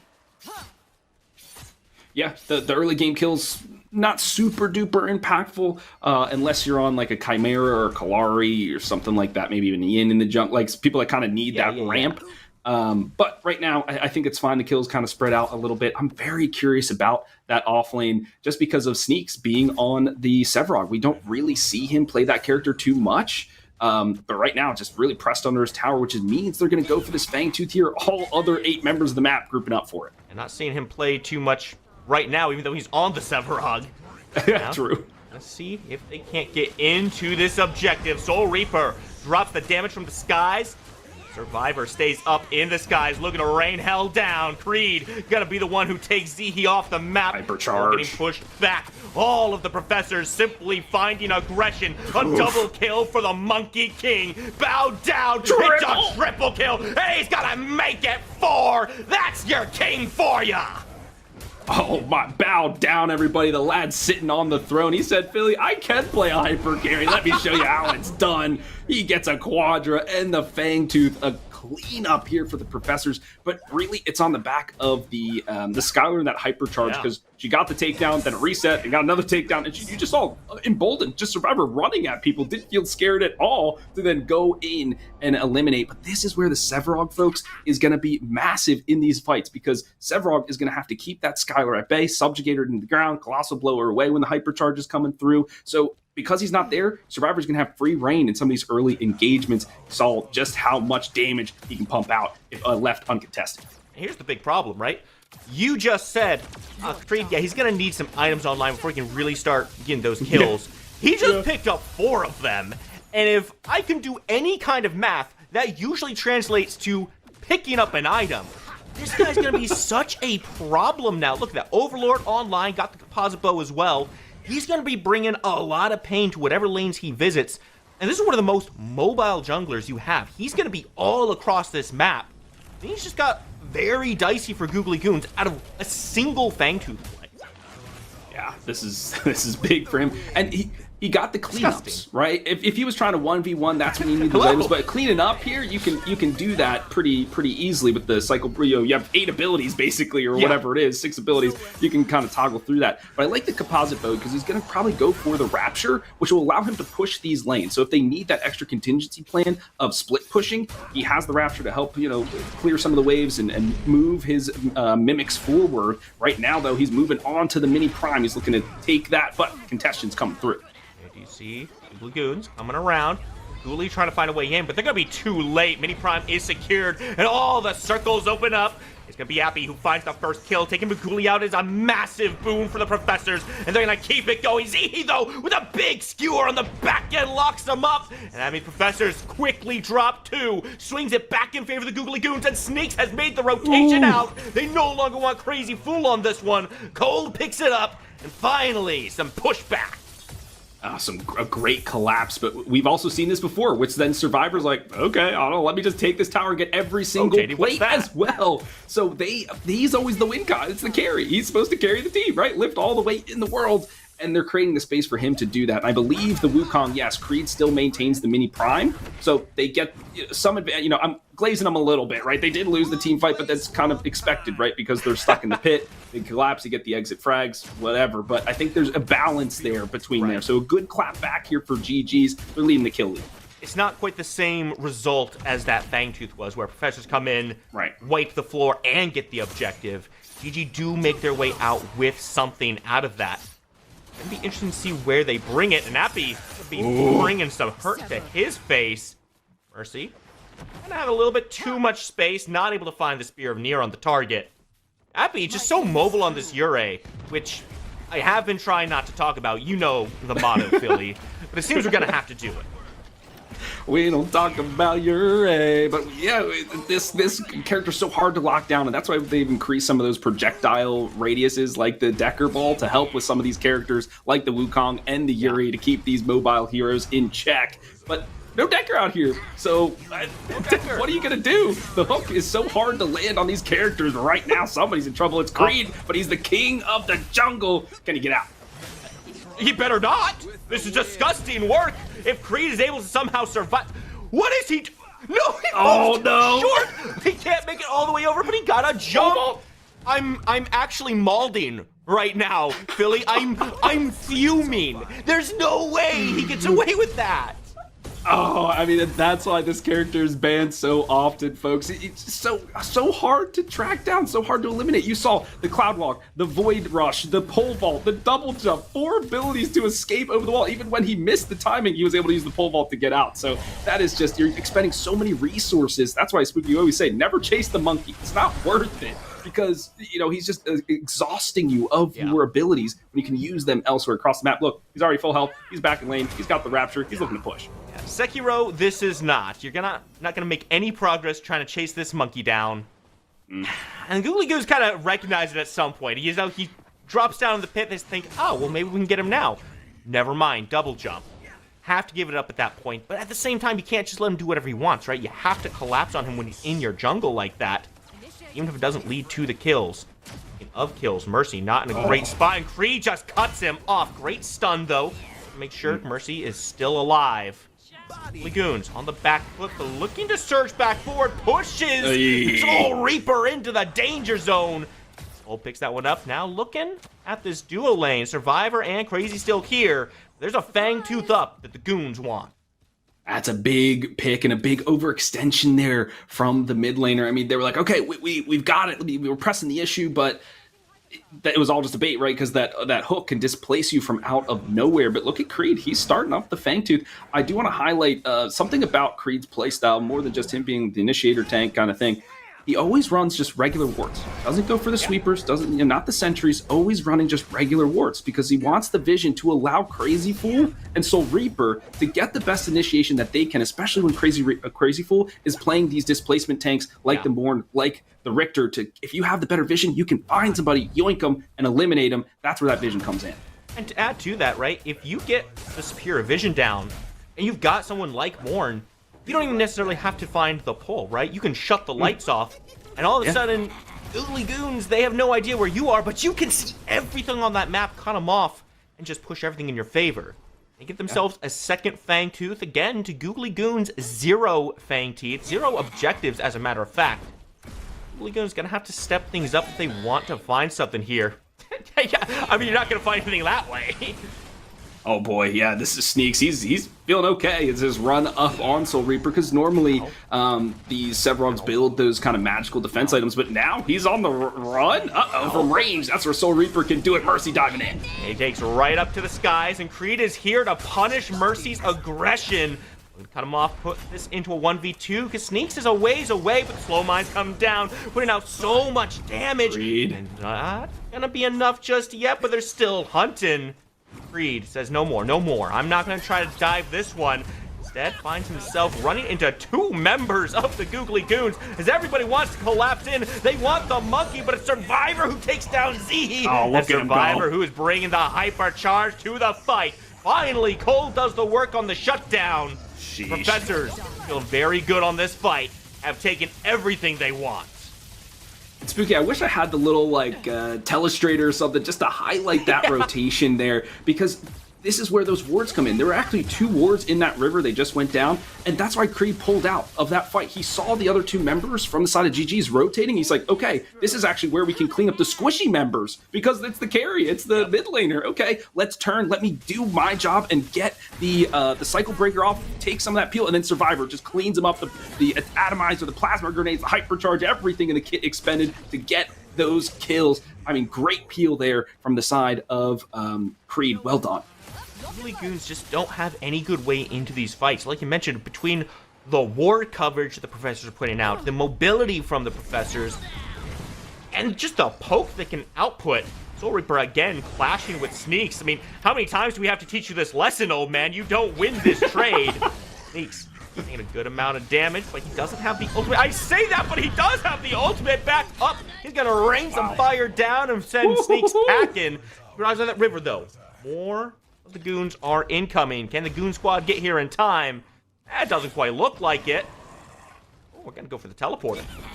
I think you have to, man. The retreat was cut off here. I do want to highlight a little bit about Soul Reaper's build. It's a scaling build. He's got the obelisk and he's got the soul binder there, so he can shoot from range and really scale. He's trying to keep pace with the gadget. She's got the innate scalability from her passive, right? Field data. Okay, well, how do I match that myself, especially with some of the nerfs that the Howitzer received in the 1.83 patch, right? A lot of his scaling went down. So, okay, how do I help myself rescale? Okay, I got to go change my build up. So, but that's going to take a little bit more time for him to do so, especially he's not even level 11 yet. Once he gets that extra tier of Ultimate Online, really going to be pumping next time he matches up against Sneaks.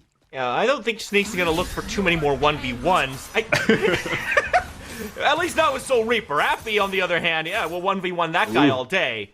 Again, doesn't really go his way. In the meantime, four over here in the mid lane, Survivor picks up another kill. The fighting just has to slow down for the Googly Goons, it feels like. They're taking a lot of skirmishes that really aren't paying off for them. And at times like this, where the Fangtooth is about to come up, you can't be doing that. Yeah, fighting for fighting's sake, that's all part of the fun of the game, like when you and I play Spooky, so right. But when when it is in a competition like this, money on the line, pride on the line, fanship on the line, whatever, you gotta fight for a reason. You gotta think the chess match forward, 2 steps. Why am I doing this? What abilities am I getting out? What resources am I expending? HP bars, whatever.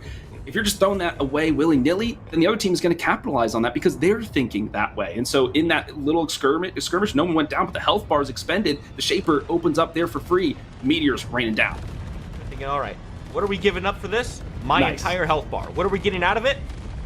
We get to watch a pretty light show fall from the sky. Professors, getting a good lead here. Still behind in the kill department, but you can see that is closing up very fast. They're now looking at the Fangtooth. They're watching for the goons coming on forward. Survivor, a hypercharge ready to lays down any targets to come in, and the lights go out, and that means the fight is on. Zihi all the way forward, drops the skewer on Soul Reaper in the back, but he's by himself, and Creed in the jungle match takes out Mercy. All of the goons are sent back into their side of the map. Appy stranded, Sneaks moving forward. They got a couple big kills. Old King down means the goons have nothing to do when the professors get their 3rd Fangtooth. Oh, man, I had my hands on my knees. I was squatting in sturdy position to look at this fight, Spooky, because I wanted to see what Sneaks was going to do. This was his time. Around the 18-minute mark is when you should have full stacks or so. This is his time to get involved and really make his way to the backline and put the pressure onto this Skylar. He wasn't able to do that. The Uri dove on him immediately, and then he decided to chase him. So he's chasing a Uri, which, don't do that. And the Uri was able to find a kill on the back end of it, so Sneak's just not able to get done what he needed to do. A Survivor, Blink mid-form, the fight's still going, Spooky. Oh, but he blinks right into a subjugate, and Sneak says, fine, I couldn't show up in the last fight, but here I am. Behold, I will subjugate all. Appy comes in, pushing the rest of the goons back, and it's still only a 1-for-0. Appy drops down right in front of Mercy, who is, I'm sorry, is that 4 levels behind him? Get out of there, my man! Yikes, that's scary, dude. The jungler 2 levels down, you don't have your second tier, your Colosseum, that's so much burst potential. Look at him, he'll take anybody on, he's going for the kill. Oh, the Soul Storm explodes, and Nappy says, all right, you know what? Maybe you pushed me back once, but I'm coming back for a second run at it. A double kill for the Yurei. And just like that, Professors take complete control of that fight, win it handily. Oh, the last Kira Shinzo. This samurai assassin lady is just so strong. Ninja. A ninja? Okay, all right. I'll take that. She does like the hand signs. Like Naruto. Of course I have. Yeah, okay. But she holds her blade kind of whatever. Anyway, so strong on this character. It has the Infernum year to boot, so extra penetration to attack through the girthy Sevarog. I mean, this is really rough. Maguli now under duress. Haven't been able to see him too much in the fights. He's really just ult dumping and then kind of falling away. Maguli's such a skill expression heavy player. Put him on something that can allow him to do that, right? It's an art form to see him play some of these characters like the Wraith, etc. The gadget, yes, good, yes, scales, just lackluster, especially on a player that lethal. Is that how we describe Sevarog now, Philly? Girthy? He's very light. He's in final forms, but he's got all the spikes online. He's feeling very big. He's got some items too. You're making it worse. Here's my shovel, Spooky. I'm just digging. We're gonna have to take that away from you. Maybe hand it back to the Googly Goons, because they're taking pretty hard themselves here right now. Found themselves in a hole. Still have room to come back. Lead is getting pretty significant. You got to find a way to hold the line. Item differentials you can see right there. Not looking great. And I really feel like this is a result of the Goons just not being willing to take that step back and slow down the fights they're looking for. And frankly, they no longer have the option. Professors are going to be the ones setting the pace of this game. Let's look across the map. There's Inhibitor exposed on the left side. 2 tier 2s ready to be taken down. I can only imagine Professors are going to look at this Orb Prime and then try to make a push for the base to expose those last 2 inhibitors. Spooky. Every tower is still up here for the Professors. The one in the dual lane, not even a scratch. It is squeaky clean. It's just showing that they were dominant throughout all phases of the game. Now Zihi just getting chopped down. Nothing he could do. Appy is just so far ahead at this moment. Appy does get rooted. Turn off the lights, Eclipse comes through, and there's a Colosseum, but Mercy, you're still so far behind. You don't have the health bar for this. Runs face first into the entire damaged Professors. Hypercharged, I mean, it doesn't even need to be hypercharged. A regular charge will do the job at this point. Mercy, we love the W key and you hate the W key at the same time, buddy. That was just not the fight to take. Sometimes when you're behind, stop taking fights. You see this in ranked games, you see this in pros. Like sometimes you're just like, oh, I gotta fight, I gotta just out mechanic my other player. Well, if you're down in levels, you're down in items, then you're not gonna win. So just back off for a second. That's what you were saying, Spooky. Have patience. Let Zihi try to find the hook, but the tempo has been so blisteringly fast for the side of Professors. Zihi hasn't had the time to set up in these engagements. Sneaks hasn't been able to stay in front of him so that he can find the hook on a target. Plus, who are you targeting here, Spooky? The Wukong and the Yurei? There's no chance you hook those guys. So really tough here to go fishing in the pond for Zihi. We say the pace has been blitzstering for the Professors, but it's really a case of Mercy saying, you know, the W key is my weakness and my very strength. He's the one running into them. He's the reason they could be so fast is because these opportunities keep presenting themselves. And like you said, it's hard to find a target without any help from the rest of your team here, right? You're not locking any single member of this team down. Maybe you find Crazy Fool, right? You could put him in a Coliseum. He's not finding a way out. But is that who you want to be spending your time on? No, probably not. You gotta be with the team, having them set up for you, so you can actually find some success on these targets.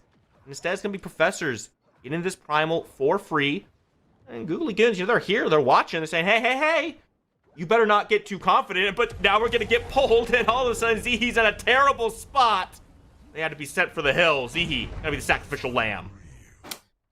And that's so rough because, once again, Zihi is kind of your plan B, right? If we don't get our circle-circle combination, Tesla Dome, you try to use it defensively, but maybe you should have held on to that. You know how I feel about ultimates being used haphazardly. But yeah, he's trying to frontline, but that's why you need Sneaks there, because Sneaks is your frontline, because Zihi, you're so squishy, right? You're level 10, brother. But you need that hook to bring it into the rest of the team. I know there's kills happening, Mercy? Spooky. Let me do the not thing. you. I'm looking at Mercy. Why is he walking forward? Oh, he's got squished. He's dead. Appy cleaning everybody up. Oh, double bubble buff here for the side of the Professors. They're looking to close this out. Yeah, Professors just said, all right, that's another free kill for us. Googly Goon's not able to rein it in and stop the conveyor belt. You gotta hit the button and turn it off. But the Professors say, all right, let's go ahead and take all these inhibitors. You know what? Nah, we don't need the third one. The core is presented to us. There are 3 dead, and this is our set. We're gonna be moving on, leaving you in the dust. Just very clean from the Professors. I saw the game plan there for the side of GG. They just they were always behind, one step behind in their tempo, and then they were taking fights when they shouldn't have, when they needed to play a little bit more patient to allow their timings to come online. And then they fell even further behind. There was that 10k gold difference at one point. All the towers were still available. Just a rough look for some of the best players in the business that just couldn't. It's like when you have an all-star team, but they don't ever really play together. So it's like, all these great names, yeah, but they haven't really meshed, you know. But hey, tough look for them. But the Professors looking very practiced, very clinical. They move on. Definitely some improvements to be made for the Googly Goons. Not in this tournament. They are now out of it. And the Professors looking strong as they advance towards the next round. Guys, I'm done talking to this guy, so I'm going to send you guys back to the desk. I'm sorry, it's not true. I love you. Hey, what a flippy flop though. This is Stranger Big Moose, and I'm with Mr. Cecil and Mr. Six. In Spooky's words, one of those teams were really girthy, and the other one was not. Lance, it was a big old 2-0 out of Professors, man. As expected out of you. Tell me why the boys won. I think it's an execution thing in this one specifically. First of all, hats off to Creed, the MVP of game 2. Unquestionably, that early quadra that we just saw on there kind of just sets the pace for it. They dominated the objective portion of that game. It felt like GG was trying to make desperation plays the entire time because they had fallen behind. F6 was saying it the whole time, we just got to hit 27 minutes. We just got to hit 27 minutes. And then GG could have had a chance or an opportunity to get back into that with the hyperscaling that they had on it. But it's just finishing the game fast enough for Professors here. They were able to, execute, do what their composition was doing. Very, very hard to lock any hero on that down aside from Crazy Fool because of the hypermobility. 2 heroes that can take to the sky, 2 heroes with infinite dashes, just like how can play basically for GG's there. Yeah, I wouldn't 100% agree. And this is what I just kept saying when I was watching replay, guys. Oh, look, Yuri's at the enemy T1 again, half health, and Yuri's just dashing and getting ganked. No abilities are missed, and she's just surviving every gank consistently back-to-back times. So I think Yuri was actually the defining factor for me. I think that pick kind of rounded out to their draft, let's say, and really was the key character that made them win. F6, what do you think? I think the backline Sevarog was not the play. I mean, every time you saw the Sevarog be the frontline leader pushing towards their backline, you would see GG actually come out on top into a fight. And then for the rest of the times, for the majority of the game, he kind of sat back into the background. And when you have a Sev like that, you're looking for him to cause a lot of commotion into the backline. You just did not see that enough for the GGs to get to that late game scaling comp. He was not just present enough. There's a lot of times he was focusing Appy, he was focusing the Wukong. Those 2 characters we just talked about, a lot of mobility. You kind of just don't run at those targets, especially as a Sev. You don't have the verticality with it. You look at the Howie, and then you look at that scaler in the backside, and that's your best shot to be able to create some commotion, get those damage dealers off, so your damage dealers could try and start to push forward. Okay, folks, and there you have it. We got our little things of why Professors won that tournament. Stay tuned, folks. We are going into the loser bracket finals up next. Thank you again.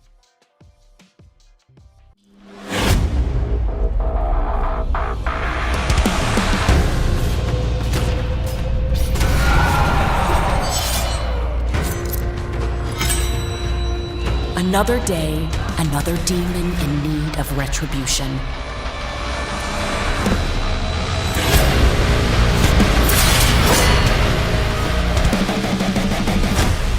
Demonkind now knows its place.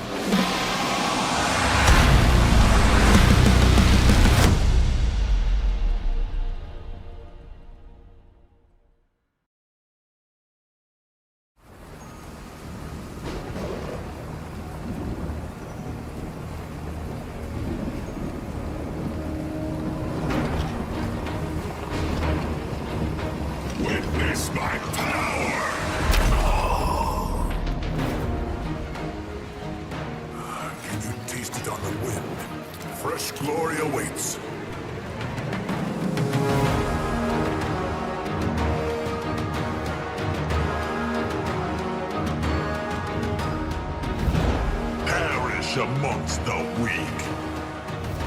Leave this to me.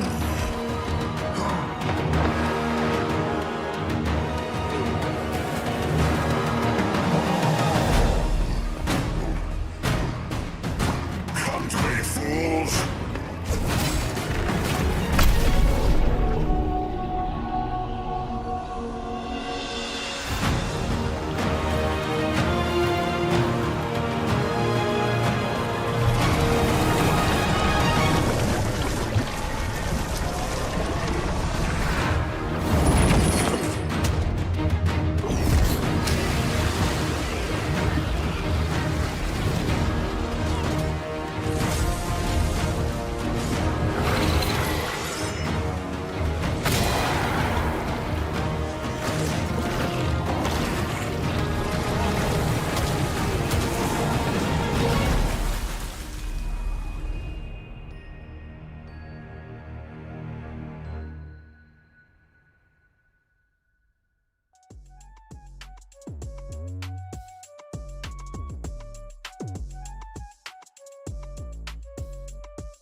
Hey, what a flippy flop though. This is Stranger or Big Moose, and I'm here with Spooky Mars and F6 for Losers Finals number 2.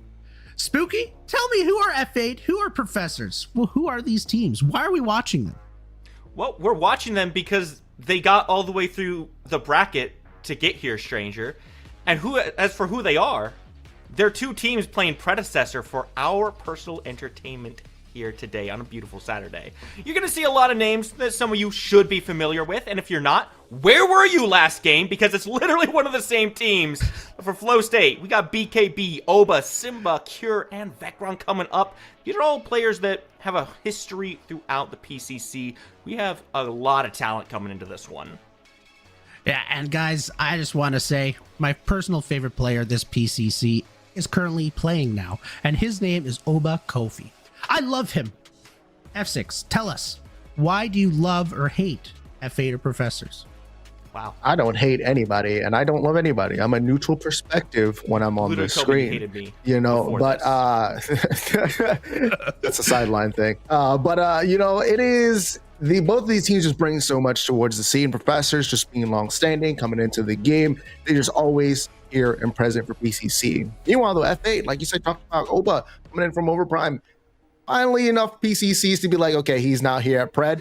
He's just been able to show up. He's just been elevating his game throughout the entire tournament. So he just every single time improving himself. As we see the couple of bans here, F8 surprisingly bans out Yin, which we know Oba likes. So maybe just getting out of there since he can't have it with the gadget there against the profs. And then you're seeing the Seraph and Chimera ban. A little bit weird because you look at Oba, he doesn't really kind of play Chimera too much. So definitely a good pickup here, though, by F8 to bring up that Yuri. Yeah, and I have nightmares from that last game. I think Yuri is incredible. I think she's a first pick, first ban kind of hero right now. And I think F8 has started off the draft strong. Spooky, what do you think about these picks? Well, frankly, I'm surprised you found time to sleep between this game and last game to have that nightmare, but I would agree with you.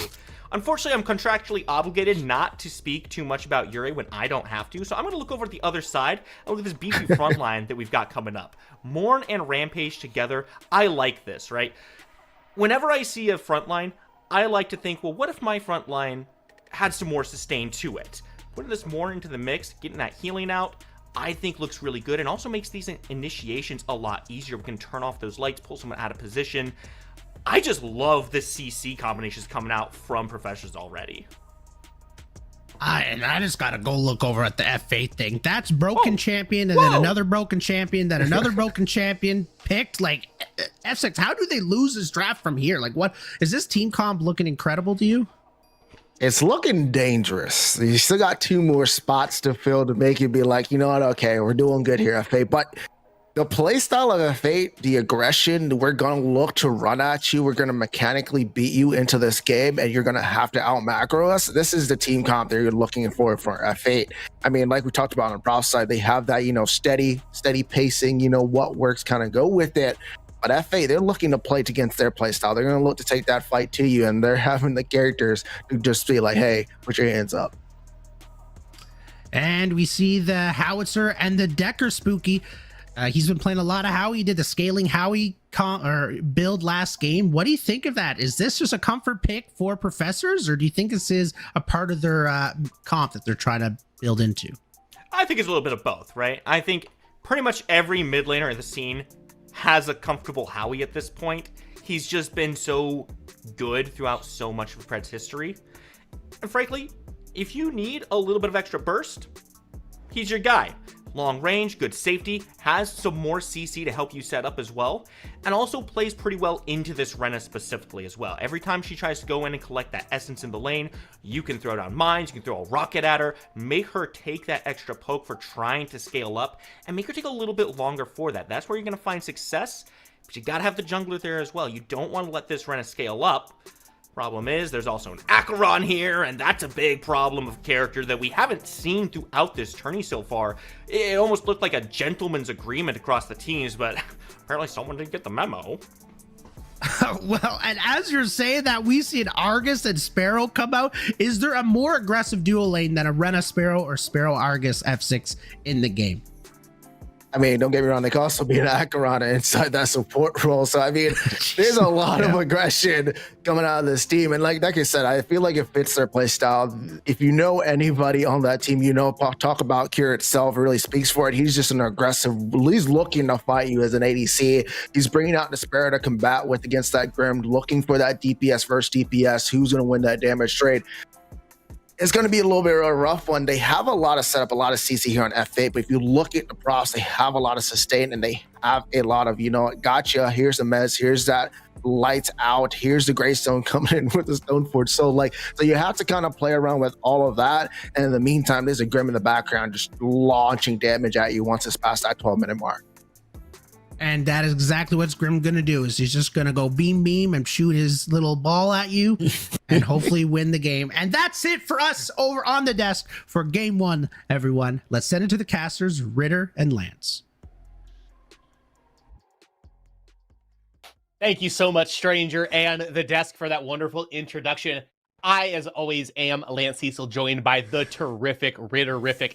Hair's looking nice today. I'm a little jealous of you. What's up, buddy? Oh, excited for this matchup. You know me, big F8 fan. You're a fan of Professor, so a little bit of clash on this. So love to see it. Good one to cause. A lot of good players on these teams. Love this matchup in general. Just the face-up. Love the aggression of both these teams, yet their strategic value and the professional quality of play that these players offer. It's going to be interesting to see. And I want to talk about those first 3 picks that we saw out of F8. The 3 newest heroes, 3 most recent Ometa original heroes as well. They've got Yurei, they've got Rena, but the focus right now is Acheron. We haven't seen him played in PCC yet today. We did see him in the Content Creators Cup, which I won just last weekend. So how do you think this Acheron is going to do in this matchup? Do you expect him to be off lane? Do you expect him to be jungle? Let's talk about the Demon King a little bit, Rit. At this point, I'd expect him to be in the offlane. There is some potential for the jungle, but I just think he has a little bit more value if he sustains down, holds out that offlane. A very strong champ would play better into some of those tankier legends we're going to see, because we're most likely going to have that Greystone in the offlane. The matchup with him into Greystone is slightly better than the edge that it would be if we had Yurei there. So I believe that to be the expected matchup. As far as all 3 of the picks, I know we hear a lot of hype around the Rena pick. I think she's very good, but I believe she is outplayed by some mid laners, specifically to include Howie, which is going to be piloted here by Soul Reaper in the mid lane as well. So I think that's something we need to keep our eyes on, Lance. I wouldn't quite put the asterisk of quite busted or OP on the Rena pick right now. You just got to learn how to play around it. I do think that the nerfs put Rena into a spot of what I would consider balance. I think she can still take a game over. However, early game, pretty rough into Howitzer, has the ability to kind of zone her off of that essence with both the boop and the minefield there. Going back to this offlane role, though, because I also kind of expect the Acheron to be there. It could also be the Yurei that goes into the offlane. So a little bit of flexibility at F8. We don't necessarily know where everybody's going to be going just quite yet. I do think Yurei fits Kofi's playstyle a little bit more, so I am expecting it in the offlane. I like this Greystone pick into it, however, though, right? You get that consume going from the Acheron. He starts pulling everybody in, starts trying to get those stacks up. All you got to do, point your sword up into the sky. If you are Greystone, you got that Stoneforge sold out, kind of turn that off for a second, trade cooldown for cooldown. I mean, Acheron's cooldown's on a little bit shorter of a Acheron's, wow, hold on. I got to get my words together quick. Acheron's ultimate is on a little bit shorter of a cooldown than Greystone's is, so you have to kind of play around that a little bit safer if you are going to be Abby here on this Greystone. However, you can still activate into this. Also has that built-in Tainted if he runs the Tainted Oath augment to try to stop some of the healing that the Demon King can get out. Yeah, and then just focusing out the CC, right? A lot of these champs that people leave super strong, if you just get the CC in the right place at the right time, so as long as Rampage is there at the right point, I believe they can set something up either way, or just a simple displacement by the Howie, as you mentioned. That's going to be the key focus here. I don't think that he needs to be the number one priority in all the fights, because if you put the focus there, you do lose the eye of the Rena and a couple of these other champs, and Yurei, who's going to be moving around very fast and effectively. So I think that you do have to make him kind of priority 1, but I wouldn't keep all your focus there, so there's a lot of potential damage coming out from this roster. I mean, the Sparrow as well, like you said, one good Acheron all here with all the kit drops. I think that's where we got to keep our eye out. We got quite a bit of AoE damage coming out here, Lance, between Yurei trying to group everyone up, Acheron pulling them in, a Sparrow ult. I think that if you look at the overall team fight potential, if it lands just right, F8's got one that could erase you away in a matter of seconds. And I think the positioning, just like what you're saying, of this Grim that Survivor will be piloting is going to be very important. they've got a lot of crowd control on the side of F8 here. He is going to have to rely on Crazy Fool to keep him alive, to keep him peeled. The Morn should be able to do a pretty good job of that coming out of Crazy Fool. However, as these team fights start to get a little bit extended, start to last a little bit longer, Grim's got one bubble, and other than that, 0 mobility in the kit. Going to be semi-easy to lock him down if they're able to do it. I also know that, Rena specifically into that has a lot of ways to kind of bait that bubble out. If you see that Survivor has popped that thing around him, you just put down Mortal Coil on him. The ticks of that will eat that up. Then you can hit him with the Stupor, and then he's basically dead. Same with your ultimate, that Abyssal Rift. The very first proc of the little meteors that fall down from that ultimate will eat that thing up. Then he can be CC'd. Then he can get blown up immediately. I will never pick against Professors. You won't see it here today for sure. So I still think that Professors has a slight edge here. It sounds like the Sanctuary's ready for us. There's only one way to really settle this. We can do all of the projections that we want, but let's get down onto it. Yeah, it's just going to be the one that we want to see here. I think this is going to be a really interesting matchup. Really want to see how this plays out. I think F8 does have a more solid roster as a whole, even though you say it's with Professors, and I do agree that they are a very talented team, and I like the way that they mold together and the way they play. But this is going to come down to how this early game starts, Lance. If they let this F8 team get off to a strong start, let maybe this Akron or the Uri get off to a very dominant lead early on, I think that'll be a very bad point for the Professors, and they'll put them in a very bad rut to try to climb out of. I think so as well. I also do want to just make a small highlight here. We have a sub coming out from the Flow State roster. Proficiency, former Professor's offlaner, subbing in for Vecron on the support role, going to be piloting the Argus in this role. And if there's anybody that knows Professor's playstyle and what they're trying to do, is Proficiency. He was on that team for a very long time. Yeah, it was really nice. It's good to see him in there. Nice to see him back on the team. It was great to see him land. Awesome guy. Would love to see what he can do here for his team. Would be awesome if he could provide the potential ability to them get a strong lead and maybe get a win. That'd be nothing better to say, hey, I came back and still supported you guys and was able to put my piece in to make sure we were successful. It will be interesting to see because there is a lot of difference between playing off lane, the hero pool, and playing support, the hero pool, right? So Proficiency, absolute baller, knows what he is doing from top to bottom within this game. He's a former PCC MVP. A little bit of action comes in early. Dreadnova goes a little bit wide on Survivor, but already trying to put some pressure down on him. Yeah, nice aggression here. I like what they're doing. They're staying to what we see out of this team, which is, hey, let's get in there. Let's play strong and effective early. So interested to see how it will play out overall. Like you said, that's one more way. They got to be able to lure out that shield from the Grim. So having the Spire plus having the Dreadnought, nice ways to keep him down. So I think that anything they can do at this point is to focus out ways to eliminate that Grim shield, as you mentioned. That's going to be a crucial factor in every team fight that they're going to have throughout the course of this match.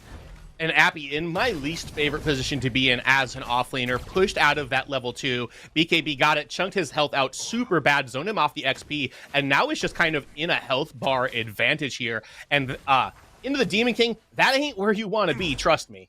No, absolutely not. This is a scary point, but luckily, I'd assume that Creed would make some often and fluent rotations over to this direction to try to lay down some quick damage. But just the damage numbers that can be laid out from Akron alongside of that good sustain you'd mentioned is what makes him such a scary character. He's very you don't have to really build him tanky for him to have that strong durability and sustainability throughout the course of an entire match. You kind of just build into your damage and let your passives and ability kit do what it does. And a good word from BKB should see Creed coming here. He's not backing up, however, though. Does have a level advantage on them, but it's a 2v1. You need to be careful here. BKB is fighting back. Abby kind of low. Here comes the Uri to try to relieve some of this pressure. One more shot should do it, but the blink from Creed will get him to safety. Abby getting aggressive still. Abby, you need to be careful here. Simba also on his way over. The backs should be got off in time here. Simba, are you going to make it?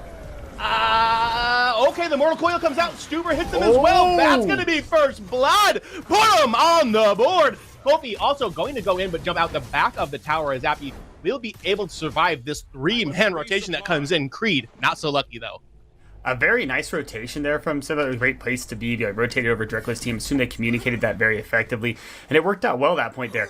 But I love the aggression early here from BKB. Knows he's on the Akron, knows the strength that champ offers with that one level advantage, willing to take on both of them. Very strong maneuver here. I like the statement that it starts out for F8 to say, hey, we're here, we're serious, we're going to play the same aggressive play we have. We know we have these champions we feel comfortable and that people believe are very strong, and now we're going to use that to our full advantage throughout the course of this match. And we did see Professors fall down early in game 1 of our previous series here, where they were able to rally back, but first blood already for F8. a little bit of a gold advantage. Creed and Soul Reaper should be able to pick this grub up pretty simply for themselves, but looking good for Flow State so far, 4 minutes into game 1. Yeah, good way to get a kill there onto the Rena as well. Simba's going to need that. The only thing to do to help with that earlier scaling needs more of those essence than he has just per se kills. But getting that is important for him. Like the rotation over, would have loved to see that kill go on to the Akron as he can stay strong. As we see the bullying happening here in the mid lane.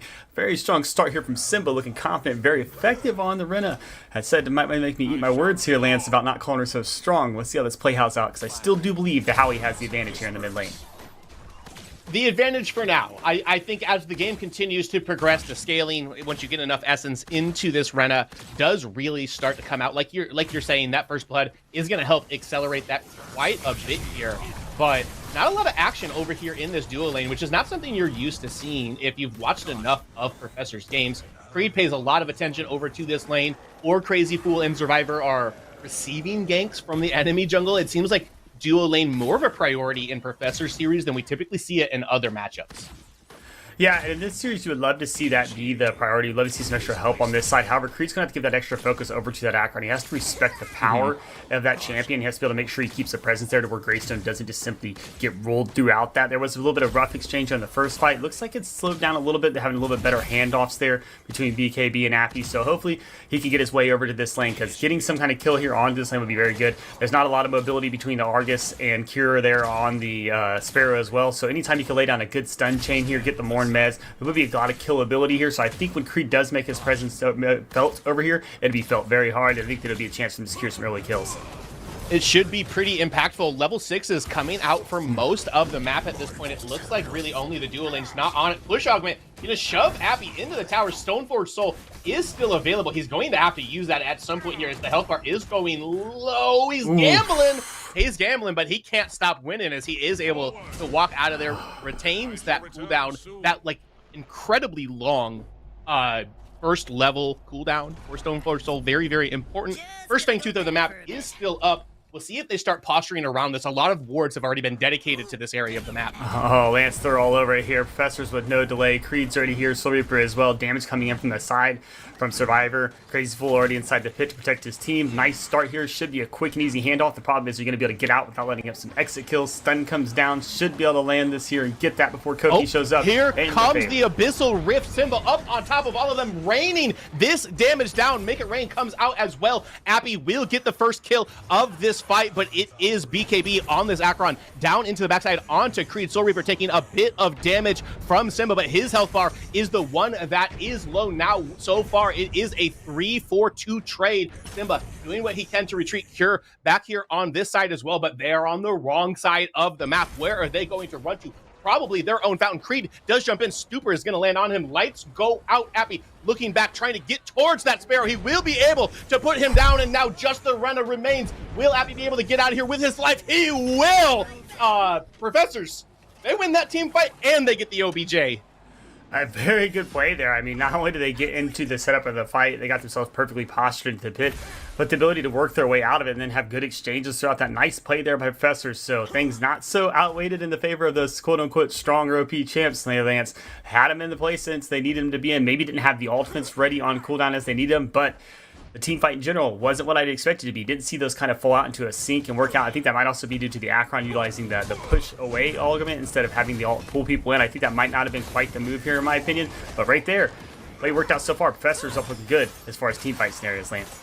And here comes Yurei onto Appy here. No Stoneforge Soul will force the blink out of him. Does get out with just a sliver of health, which has been the story so far for Appy as he's trying to scale into this late game. He has completed his Overlord already, which means that hero is about to get ridiculous. I think that's been the story for the Professor's team here in general, but Lance, a lot of damage coming down. Not going to be able to secure the all here, just going to be protected by Crazy Fool. Officially holding on to it. Going to let that last one out. Good play there, though. But the thing is, as I said, the life force being low has been kind of a story of Professors here in general. Looks like I've seen that throughout the course of this match. All these players sitting very low into the health environment, into their lanes, but being able to escape and not get killed is the importance here, because now you still have that 5-3 kill counter, where it could be a little bit closer, or maybe an advantage to F8 if they were to secure those kills that they've been closely letting slip away. And they take that on to Kofi, which I'm a little surprised to see here out of Flow State. I know that Greystone's got pretty good wave clear, but at this point in the game, not really enough to handle a mini prime wave. Also, it feels like BKB has just been inches away from getting the single dingle solo kill onto Appy. A little surprised to see them not give that power over, but they probably want Kofi to be able to spread this around the map, maybe have their eyes set on the other 2 towers instead, and are okay with just kind of sitting and scaling in this matchup over on the offlane side. Yeah, at this point, I'm seeing a little bit of advantage even here to Appy. I think he's playing well. He's keeping those waves constantly shoved. He's not getting himself forced into the ultimate to be pushed back under that tower, because now he knows that's kind of the move here from BKB. So essentially, that gives him an advantage, a strength to know that he doesn't need to overextend, that BKB is going to want that lane onto his side, either for a gank or for the potential to set up that ultimate to push him to the tower. So simply removes that play from BKB's book now and just backs his way up and plays strategic, because we see some damage coming from Soul, but that's super going to stop him from laying down the damage. Kofi not going to be able to get any damage to get kills here, but going to do enough to kill for Simba here. Nice little stun coming in here from the Argus up top. But no kill ability, just a chance to push this wave back, not allow them to utilize that mini prime to try to secure any tower plates early on in this game, Lance. And Kofi should be able to stop some of this wave being pushed in here, especially once his wave catches up, gets that mini prime buff. They will just clean this out. Survivor in a little bit of trouble in the back of the pit. Why are we kiting into the pit, Survivor? That's a kill for Cure. Yeah, and that was a good exchange. So that's what you need to get that shield down. Oh, that was stun coming out here. This is one you need to watch for, because BKB not able to push the way here. You could do a little bit of damage if they try to hit him, but I would simply back up out of this one. Wouldn't try to get yourself killed. Don't want to hand over any more to Appy, who's got off to this good start, as we see him still slamming this lane down once again. Get those minions of that tower. Force BKB to get what little farm he can under there if he cannot get all of it. And that's been a strong strategy here. I think it's working out so far for Professors. Oh no, Crazy Fool finds the Ure within it, does get the Mez out, but I do not believe he's got the ability to survive this. Fnatic Obliterator comes out, will stop Crazy Fool. What a long-range Dread Nova! But on the top, it will be Crazy Fool falling down. Also, don't have a Behemoth for this upcoming Fangtooth fight that is surely about to get started by F8 with Crazy Fool, not on the map for another 10 seconds. It's interesting to see what's going to happen to Survivor, get himself a little bit out of position, walking up, but feels comfortable, obviously confident with his team solely, rather they're going to still hit posture right up. Creed said, we're going to start this objective again, and we don't care if we have to fight our way out of it, but I expect to see with more of these ultimates down, some damage come out from this F8 roster, Lance, and this is going to be the play right here. As this Fangtooth comes down low, the execution, the chance to get a kill, or still, it's going to become the real priority. There's the Mortal Coil. Stupor comes out as well. Simba doing what he can to rain damage down. Creed gonna have to blink out the back of the pit right away. Interfire doing what it can to put damage down. Survivor gonna be the first person to fall in this interaction. Simba also goes down on the opposite side of it. And there goes Appy. They're finally able to kill the Knight, and an advantage, I would say, to F8 in this one. Opposite of what we saw in the first fight, it's now Flow State that gets the kill advantage in that fight, gets their first Fangtooth as well. Nice little 2-1 there for Flow State, get you a little more concentrated, but more importantly, making sure you secure that Fangtooth, Lance. Me and you, as always, very big fans of that second Fangtooth. Didn't really surrender that one over to the Professors to give them the additional ability to move around throughout the jungle and set up plays. But if you're on the side of F8, not only is the importance of it being the third Fangtooth coming up next, but it's the chance for you to get that movement speed buff and to have it onto those champions such as Ure and the Rena, and to be able to give that additional speed to Sphero if you need to, getting out in and out of combat is very effective. So I think that this would be the focal point here. I'm glad that they were able to secure that. Gives them a lot more confidence to boost into this matchup as they move forward. Having a little bit of a good standoff here from Lance. I don't think either team has a true advantage at this point. We're just trying to see where things are going to size up as we build into this mid and late game. Is about a 2k gold advantage right now for Flow State, but at this stage in the game, 12-13 minutes in, it is kind of negligible. About half of that gold lead is on Cure by himself, and the push augment is going to knock Appy out in here into the Mortal Coil. Simba is going to pick that one up. He's having a pretty good performance, sitting at 3-2 and 3 right now, Rit.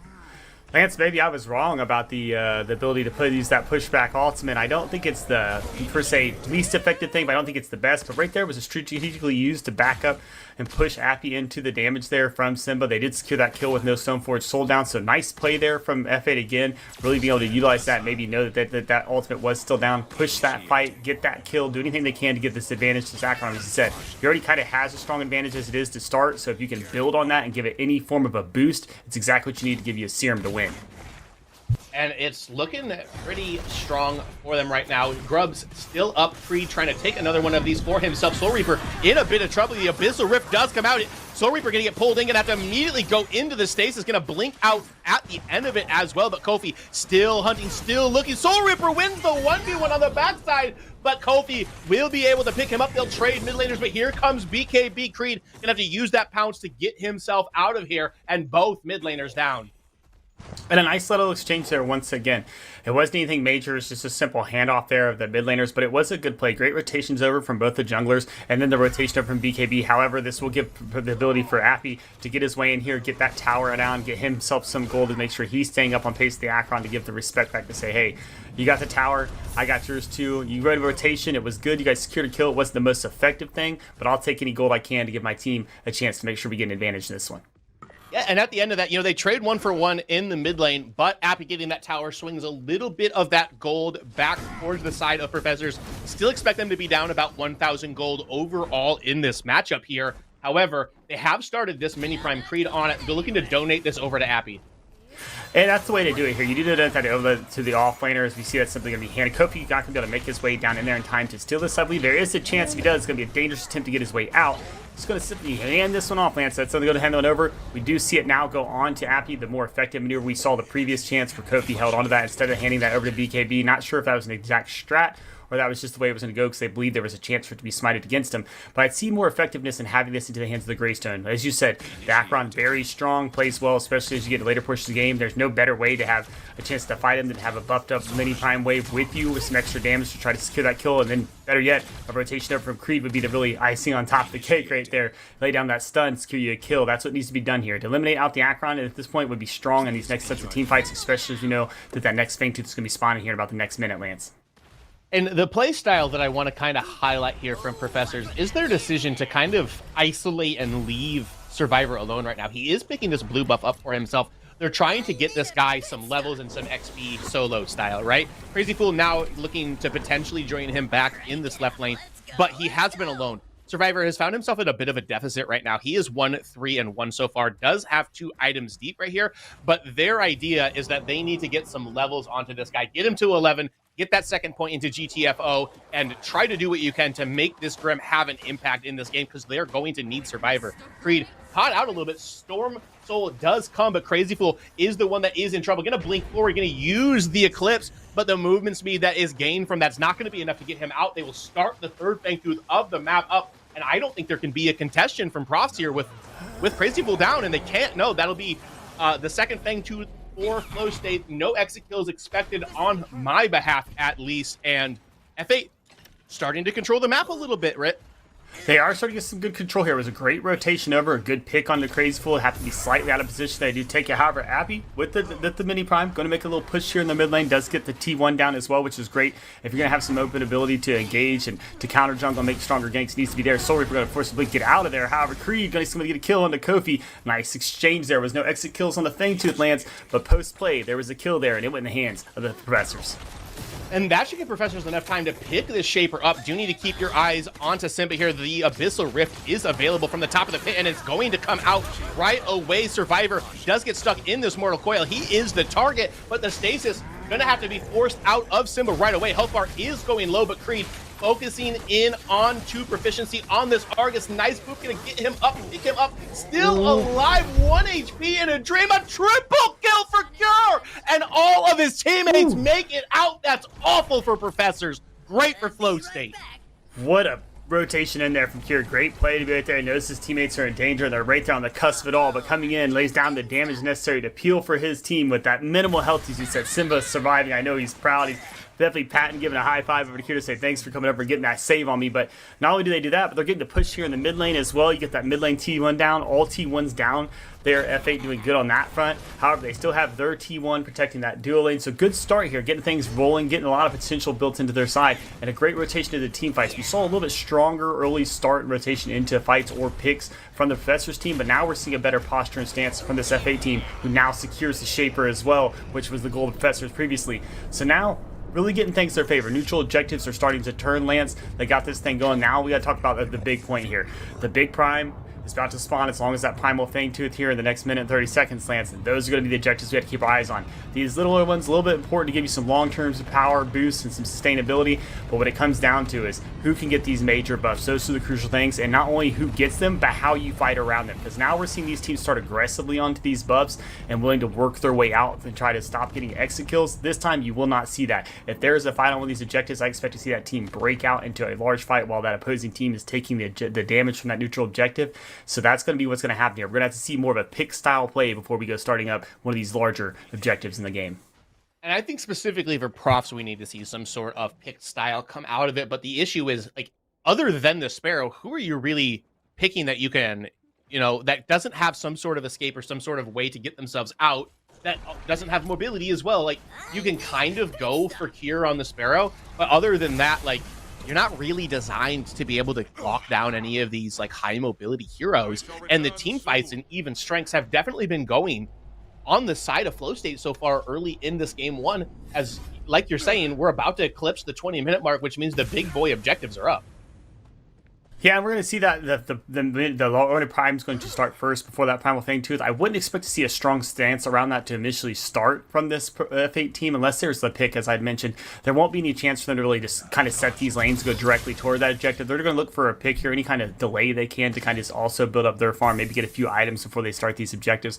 I'd expect to see both objectives be spawned before one is taken, unless there is that team fight where a member is eliminated. We see a strong stance here in the red side jungle from the Professor's team, thinking that there is some respect that the F8 team is going to go for that Prime Lance, but I don't think that's the scenario. Get down that vision, stay around it if you believe that's the scenario, but I'd keep your eyes on to that duo lane right there. We see Cure still pushing that map. You see the rotation over from Soul here, so you try to get that pick. If you can take out the ADC, be a chance for you to rotate over, you can counter that objective or get a kill, but Cure going to back up here, knows that he's a little bit overextended, his team's nowhere near it, and they're postured that way. He's expecting someone to be coming his way, going to back up here, probably get an item, and this would be a potential chance for him to rally up a kill and then start that Prime buff.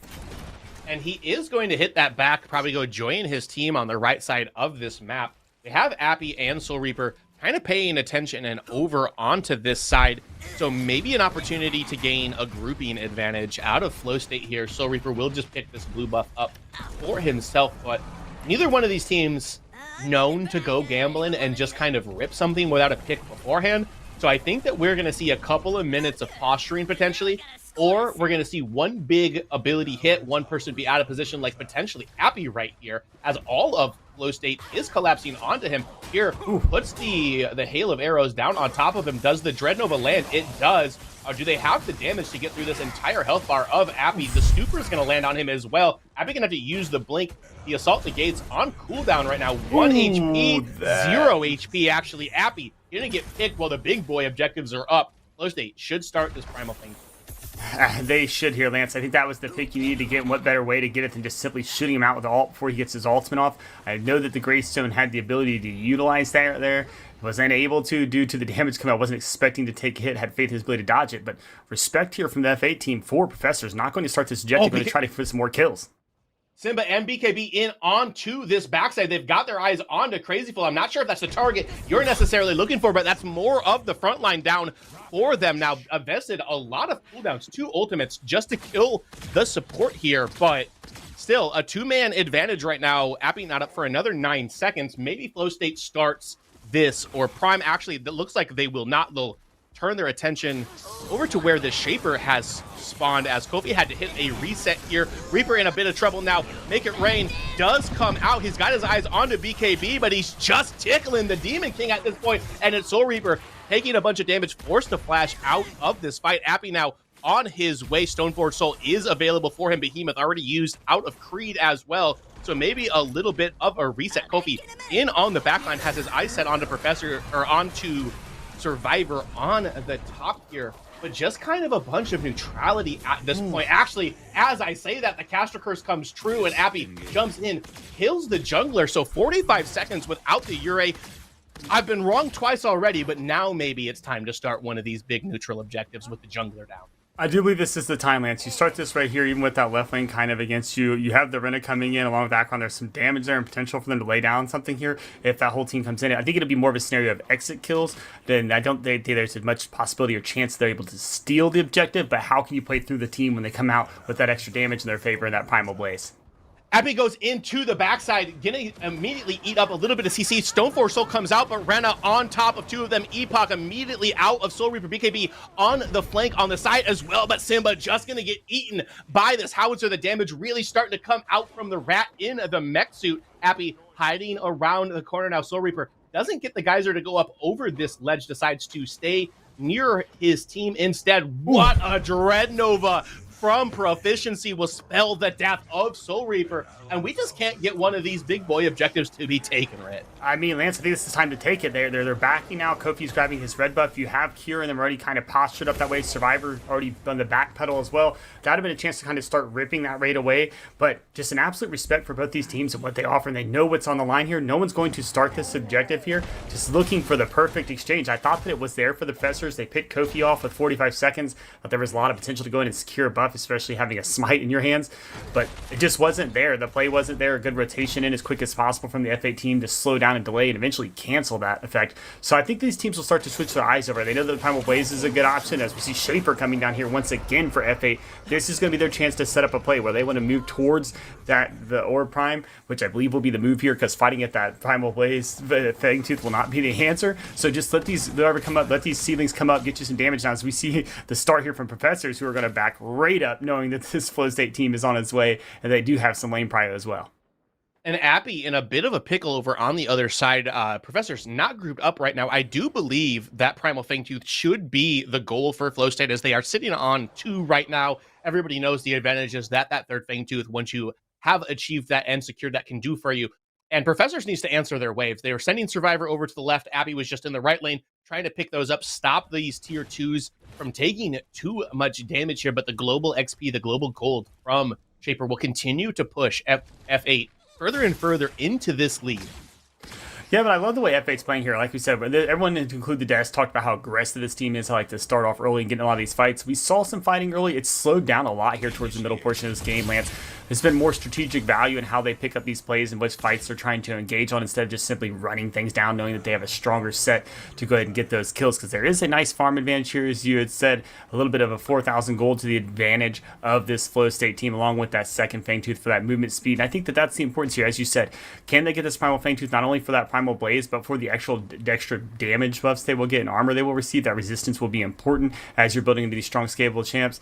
But it's where the pick is going to be here, Lance. As you said, we're looking for that crucial person who either gets exploded with a couple different alts, or are they able to get a pick with someone who's just out of position that they're able to secure on, because you don't want to have to waste too much of what you have into those fights, because especially if you're on the side of this Flow State team, you need to be able to combo all these alts together if you're looking for that large team wipe and simply the chance to walk down the middle lane or one of the opposing lanes and get a win. They do, and Flow State a little bit more grouped than Professors right now. Still don't necessarily see anybody stepping too far out of line. They looks like they have potentially turned their attention onto Appy here, but he's got his blink, he's got Stoneforge, so he's pretty safe, but he's going to assault the gates forward as he sees everybody in the mid lane, knows he's in an isolated 1v1 at this point at least, and we're just kind of doing the OBJ dance, you know? Stand around the river, stand behind the pit, stand where you can see them, and hopefully they, don't see you somehow. But I feel like this game is going to go long. We're already 27 minutes into this. We haven't hit that third Fangtooth for either of the teams yet. Or Prime also not taken yet. These teams playing incredibly cautious, incredibly reserved, I would say. Yeah, I like the play style a little bit. They got me doing this emotional yo-yo here, Lance. Are we going to the Prime? We're going to the Primal Fangtooth. We're going to the Prime. We're going to the Primal Fangtooth. Or are we going to take a team fight? It's kind of a little bit different from what we've seen, but that just shows the respect of these teams knowing what's on the line here, and that they know that they can't make that fatal play that could cost them this match, especially in game 1, to give that confidence boost to the opposing team. But as this continues to go late, I feel like it does favor Flow State. Rena just becomes such a monster. She's at the point right now she should be at about 150 essence stacks. That means that her alternate ability is just chunking people, hitting 5 or 6 times at that point. Simba, going to be a very crucial and important member of this. Needs to not get picked here. Good job at hiding back behind this corner to keep himself out of harm's way. Creed going to take a little bit of fire damage from the Primordial Fangtooth, but still don't have the cojones to just rip this objective yet. You can't at this point. Like you said, the mass amount of damage that come down between Rena and Yurei, especially able to combine those ults together, then get BKB rotating in slowly there on the backside as well, as we see him taking a little engagement with Appy. I'd like to see a posture here to get one of these picks. Maybe the offlaner is the one that needs to go. I usually like to keep a focus more towards the jungler, get that smite out the way. But these teams being very effective, these tanky offlaners, keeping a small rotation into these fights generally late is important. And we've seen a strong rotation in from Appy multiple times. I believe that'd be a good target here for FA to be able to get a hold of. If you see him getting a little bit caught out, but not all the way out of the team. His team is back, though, so if he can get pushed back here with this ultimate, there's a chance he could go down. But how many assets are you willing to waste to try to expend to get a kill?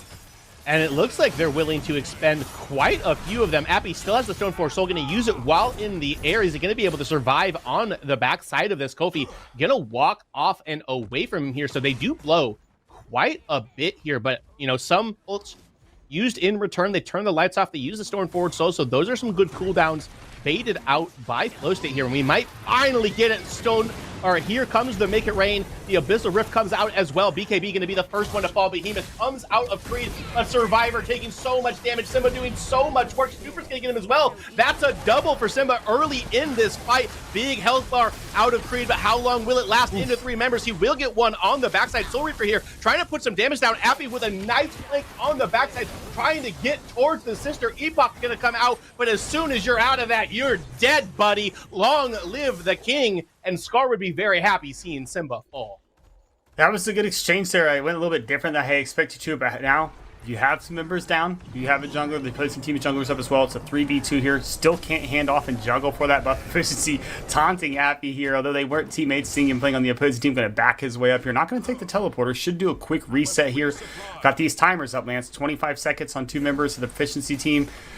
20, 30, and 40 on the side of Flow State is a chance to get some lane proud, get yourself toward objective. Maybe just grab that Shaper. You haven't had it yet if you're on the side of the Professor, so maybe that'd be the flip you need to have the courage to start that objective. Like to see them take an eye there, not focus straight onto this Primal Fangtooth or the Orb Prime at this time. I don't really think they have the damage to do this unless Survivor is in this pit. They can start it. Survivor needs to sprint directly to this. They do have the death timer advantage right now, but especially with Soul Reaper not in this pit, I'm not sure that they're going to be able to get to this as Kofi and Proficiency are on their way. We're probably going to get a flip for this. Appy going to go in, try to zone Kofi off, but he's just going to dash directly through him. Lights turn off. That's a huge ultimate, huge advantage right now for Professors, but the lights come back on. They will be able to pick this up for themselves. BKB comes in with the Consume, trying to push these people away, but the Make It Rain gonna put some pressure down onto the Demon King. They're continuing to chase him. Creed's onto him, hits a boulder onto him, and he's gonna die. Soul Reaper picks that up, and this is a massive swing for Professors to get themselves back into this game.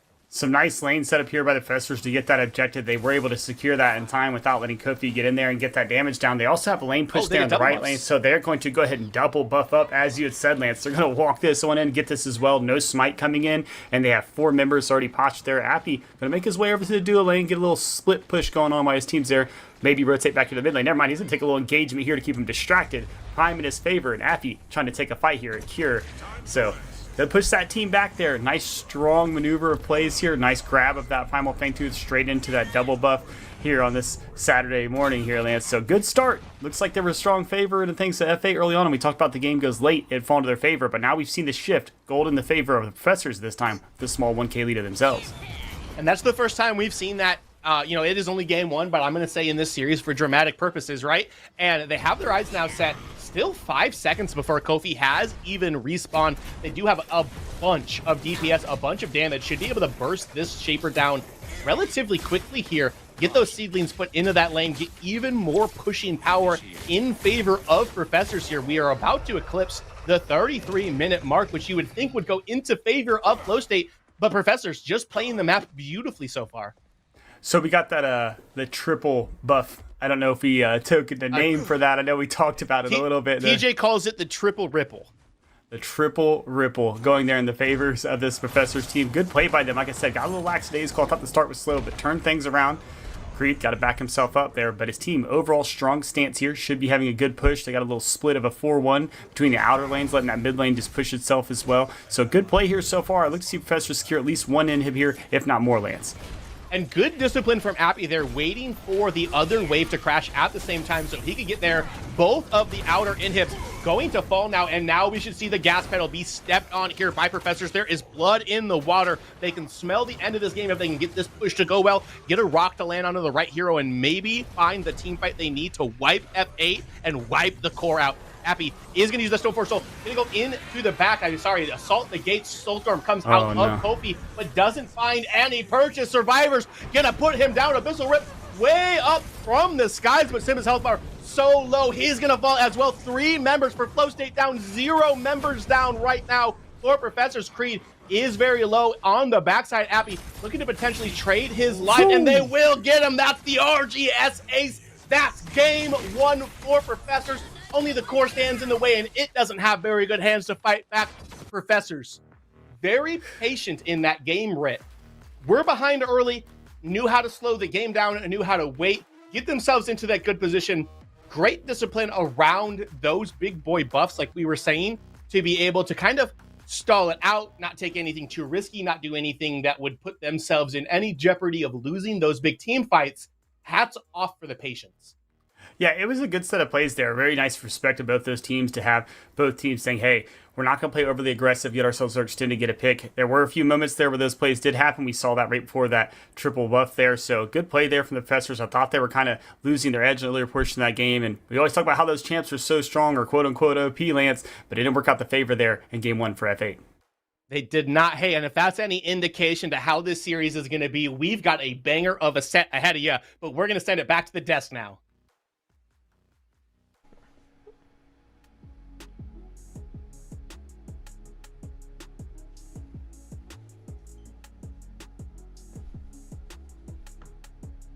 I think we're looking good. It's okay. He is figuring that out. But that's flippity flop. Big Moose coming in at you, but Spooky. What a game did we see there? It was so close, man. Just time and time again. And I mean, it's just something that it was just one play to me that was just going through there. Yeah, I mean, it was just constantly Flow State. We're not on time for a lot of these rotations throughout the game, right? We see a lot of big plays coming from them. They're winning fights. They're looking good. But Professors are one of those teams where I think you can sum up their entire identity with a single word, and that word is tenacity. You can never count these guys out, no matter how the game looks. Guys, can you hear me now? Am I hearable? Beautiful. Perfect. You look so good right now. Thank you. Sorry about that. I'm going to jump in, and I'm fully on board with what Spooky said. Guys, one thing I really wanted to point out was the Greystone. He looked like he was inting. He's going to the other side of the map, trying to get 4 of them to hover him, and that was the game plan. He wanted to pull the players away from the objective because his team was behind in XP and gold, so that his team could stall, could get vision on the objective, so that they could stall for when it was time for them to do the objective as well. And every fight they took was in their favor when they were ready to take the fight, and I think it was because of Appy's inting, we'll say. Tactical feeding. Yeah, I mean, tactical feeding, right? I mean, I don't even think that as well. I mean, I think they just got just baited over there, right? I mean, there's just so many times where Kier is just at an unstoppable point. They're not playing through him. I mean, there's times where they get 1 or 2 picks. They're not pushing something else. A lot of times we get you have to go for an objective, but I mean, you could also push out a tier 2. You should also set some lane, steal some jungle, try a lot of different things. You don't necessarily always have to go after the objective. There's a lot of plays to be made, and I feel like they did not take advantage of that completely, especially when you think about where the one point in the game for me where I think the game just completely fell out of the hands of F8 was during that Primordial Fang fight. Greystone, he was able to zone 2 people. They lost that. They continued to try and fight it instead of trying to get out, save your life to be able to contest the big or prime, but they just kind of let it fall from there. They took the lead, and what Professors are going to do, they're always going to close out the game if you give them a little bit too much room for them to do that. It's always about the stuff after the stuff, right? Getting the kills is not enough. You have to find something to do with it. You got to leverage that lead into something tangible. Otherwise, you're not creating any space for yourself to win the game. I think that's something that the Professors are exceptionally good at evaluating, right? They're always seeing, what can we do here? But more importantly, what does getting it do for us? Where can we go afterwards? Even when they're in a losing position, they're always playing for that next step, which it felt like Flow State just didn't have in mind. I'm totally in agreement with you. I said right at the beginning, I thought F8 couldn't lose because of that draft. I thought they were background. They were always ahead in golden XP. They even had a bit of prio in some lanes, and somehow they weren't the ones holding that game. They were actually the ones in the secondary seat, in the passenger seat, let's say. I think Professors, even though they were behind, somehow controlled the game and the tempo the way they wanted to. Yeah, I mean, you're 100% right there, Stranger. Could not agree more. Perfect. And with that, folks, let's go to the Be Right Back screen. That was game 1, everyone. Stay tuned for game 2.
Hey, what a flippin' flop though. This is Stranger Big Moose, and it's Halloween season. I'm here with Spooky and F6 for game 2 of the loser bracket finals. Flow State versus Professors. Guys, I said this last game. I didn't know how Flow State was going to lose with that draft, but Professors showed us, and the perfect word Spooky used, tenacity, to win that game. Spooky, let's kick it off. Who's winning game 2 and why? You know, I'm known for perfect things. Words, looks, hair, things like that. Blankets. So far, I mean, if Professors can keep this up, they have a very good shot at game 2. However, and this is something we were talking about in the green room behind the scenes, it's not like they blew this game away, right? They didn't grab control and just run away with everything. It was still a tight game. It was close. And that is a pattern that the Professors are consistent with. There is no world in which I can sit here and say, Flow State completely out of this, doesn't have a chance. They just need to get a little bit better on their timings and be a little bit more proactive when they find stuff. And they have a very real opportunity to take this to a 3-game set the first of the day. Yeah, while they're talking macro over micro, Profs is a macro team and they show it, and that's how they draft. We got the Yin band, the Gadget band, the Seraph band, the Kai band, all standard bands so far in a lot of these games today. And we see the Rampage Prio picked yet again, F6. Looks like they're just doing a reverse comp swap here. Nope, I lied. Professors picked back up the Morn. I mean, they're just like, we can't give you both of them, you know? But I mean, I think this is a good pick up here for the Rampage. I've not seen Kofi too much on the Rampage. If he does go with it into the jungle, though, you should expect a tiny Rampage augment to be in there. And we all know that little creature running around slapping at your ankles does hurt. But I do like the comp so far. Countess definitely more likely in the comfort of a BKB here. He's a nuisance on this character over in the offlane. So I'm a little bit worried here. I'm seeing a lot of damage, a lot of burst, and now they have an engagement with the Rampage here that can get into the pit with those objectives. I did not see the Countess pick coming in, but that is a tough offlaner to lane against. If she gets out of hand, she will run away with the game, Spooky. Yeah, this Countess always a difficult one to deal with. I don't know how I feel about it being picked up just yet. I'm also not sure on this Decker, right? We've got the Morn in hand, so this could be a Decker in the mid lane as well. I have to wonder, what are we doing with the Decker? Are you trying to just stun this Rena out of her ult? It doesn't work. Are you trying to stop her before she goes to the ult, bring her back down to the ground from the sky? The cage isn't going to do much unless you're very patient with it, and the rest of this draft so far from Flow State does a pretty good job of getting out of it. I'm not sold on it just yet. I'm going to have to wait and see what the rest of the draft is. But the thing about it is, well, okay, if you're going to pick Sparrow into the Decker, I guess it works out. Yeah, and just like that as well, we see the dual lane come in. The mural on the Sparrow is incredible. We had a 5,000 gold lead on the ADC last game, and they still lost the game. F6, how are they going to secure that bag this time around? I think one of the big things is going to be the mural. I think this is how they're going to secure that bag. I mean, what she provides is now inside your off lane. That is not a 1v1 lane anymore. At any moment, reversal of fortune can pop up, and that's pretty much anywhere on the map. So what I like about that, it gives them a little bit more flexibility. And with Cure, with his performance we saw from last game, he's not going to have too much of a problem because there's another dual lane where they're going to win early. From my perspective, they have the double range with that Q coming in, and that augment is going to be a lot of damage. And if they win from there, they now get to put the mural somewhere else. But the Grux coming in here is what I'm a little bit skeptical of here, because the Grux does not have a lot of mobility. And if he gets picked apart and if he's in the jungle, that's going to be a little bit rough. Just want to point out Spooky, real quick. I was just going to say, I actually think it's a Grux off lane. I think Grux is pretty fantastic into Countess. I think it's one of the better champs into her. And I think that's the answer, Spooky, that you were looking for right there with the Grux. Well, couple things. One, F6 was much more strongly worded behind the scenes about the duo lane question. So, gonna need you to bring that energy up a little bit more here, F6. What question? You know the question about But looking at this Grux, I agree. I would rather see it in the off lane, just because I think this Yurei is a much better fit for the jungle than the Grux. Has a lot easier time getting into those fights, getting around and bursting targets down, and actually reaching the backline that she wants to look at. At the same time, though, I mean, I don't know. I'm not convinced that it's going to be. We've been seeing these Grux jungles get picked up, even when I personally wouldn't want to see them. And I'm not convinced that we're not just going to see this Yuri go into the offlane where she's been seeing some good successes and try to snowball from there. It's a weighted thing, right? It's honestly personal preference. Well, I got to go with Professors. I doubted them last game. I can't do it again. I had to change the background. F6, are you an F8 fan or Professors fan for this game number 2? I mean, I am an F8 fan right now. I'm looking at this comp, seeing a lot of comfortability. I'm seeing mid lane prio. I'm seeing in the off lane it's a 50-50 shot if it's the Grux or the Yuri. So there's still some doubt there. I feel like BKB is very comfortable on the Countess. I feel like his hero pool is not quite big or large, but it is very efficient. And when the characters that he picks up, he's very comfortable on them and he's allowed to play his game. And that's not what you want to do right in that offlane, right? So, and I think this Muriel is really a big game changer. I think that DPS is what they're missing, a little bit of shielding and a little bit of that global ultimate to be able to kind of change the tides in a lot of those fights. And Spooky, what draft do you like more and who's winning game number 2? You see, I am an unbiased professional stranger. I would not ever claim to be a fan of either side. Unlike some people on the desk with us, I maintain true neutrality. That said, I actually do kind of prefer FlowState's overall draft. I think this Muriel looks very good, and I think Professors have some very good ways of baiting out the reversal of fortune. If they do have Grux in the offlane up against this Countess, I think you can bully her around a little bit, and maybe force some of those ultimates to come out, and then you can swoop in on that dual lane, try to put Cure a little bit further behind than he was, and then you've got something cooking. I'm totally agree with you. I think the X Factor is going to be Cure this game. The game is ready, ladies and gentlemen. Let's go into game number 2 with Ritter and Lance. A shout out to the desk for that kick over. We appreciate you, boys. And we have the potential last game of today's event here. Professor's trying to set that date with M10 for the rematch to try to claim PCC 12 championships. We've got quite a composition picked on both of these sides. Which way are you leaning, Ritterific? Lance, this is a hard one for me. I want to lead towards this Professor's roster just because a little bit more CC they have and what they put out there as far as being able to hold down some of these champs. I think that having the Muriel is nice if you can use that reversal of fortune to get around, but that lack of mobility, or lack of CC, if there's some mobility and rotation over from Soul Reaper into that duo lane, having both him and Crazy Fool to lay down the cage and a Mez to a stun to the ult, it's a lot of things they can do to really take control of that duo lane. And if Muriel happens to leave at the incorrect time on those styles of rotations, you're just simply forcing out the blink there onto Cure. So I think that what the Professors have going on here, it's a little bit something different. Obviously, some people would say that they're quote-unquote cooking in this one, and that it depends on that. But I think that the matchups here overall kind of fall into their favor. I believe that the Yuri and the Countess have pretty similar exchange patterns. I don't think it really falls strongly into the Countess's favor as many would believe. But the watch up here, the thing to match up the watch is here the mid lane. It's Simba versus Soul. How is this deck going to play with the Rena? Decker obviously plays a little bit strong early. She still does scale fairly well, not like how Rena is going to play into the game, but really nice little ward down here on the 2 camps who knows if a gank is going to come over.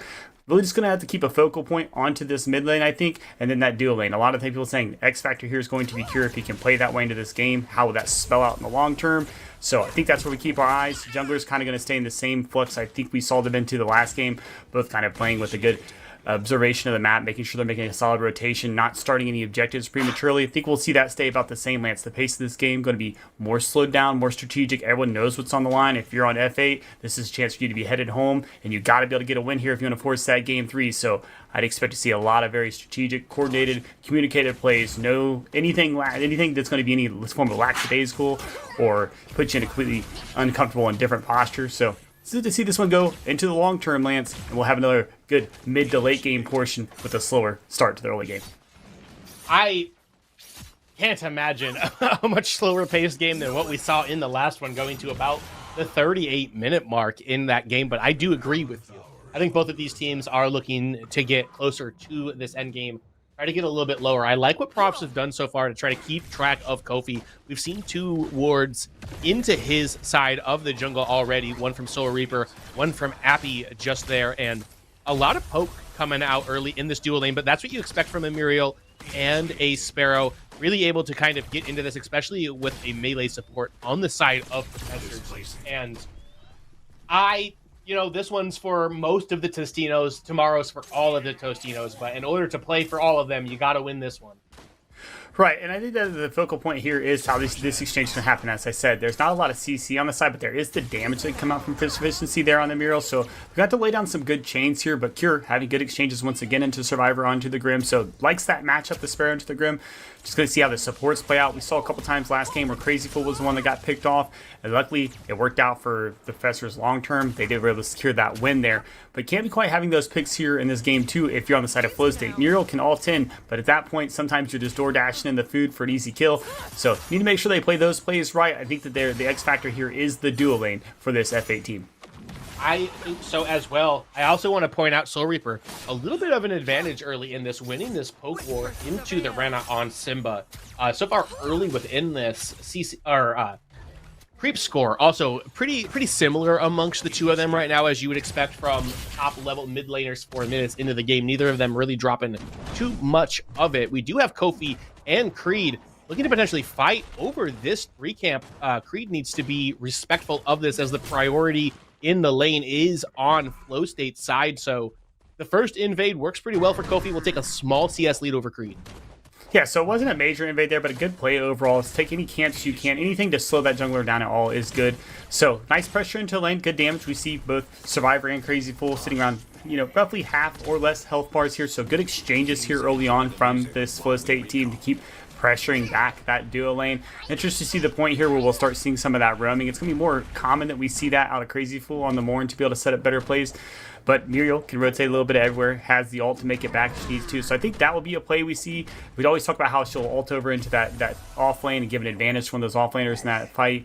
But I think the play here would be to rotate her over, maybe get her into those pressures of the mid and off lane, and then possibly rotate back into Cure, who's already having a successful fighting pattern into this Professor's team. So interested to see how they'll use that. We won't know. Versal Fortune going to be online here momentarily, and I want to see how they make those plays, Lance. Will they be using it as more of save factors or initiate factors? Always nice to keep an eye on that when these plays move forward. Muriel. That is super true, super based, right? I also want to kind of look towards Creed here. He is running this Blink Augment, so it does have the potential to really make some plays happen. Abyssal Rift going to come out onto Soul Reaper, who's just going to be able to jump away. No real damage comes out of that first ult from the Rena, but everybody grouped around here. Put him on the board. Appy going to get solo boloed over on the other side. BKB going to be the first to pick this up, but Simba will also fall into the mid lane. There should be a good amount of damage being taken onto this mid T1 tower. Actually, they're just going to turn around, try to get this seed lead, accelerate this lead that they are trying to put onto Creed into Kofi in the jungle.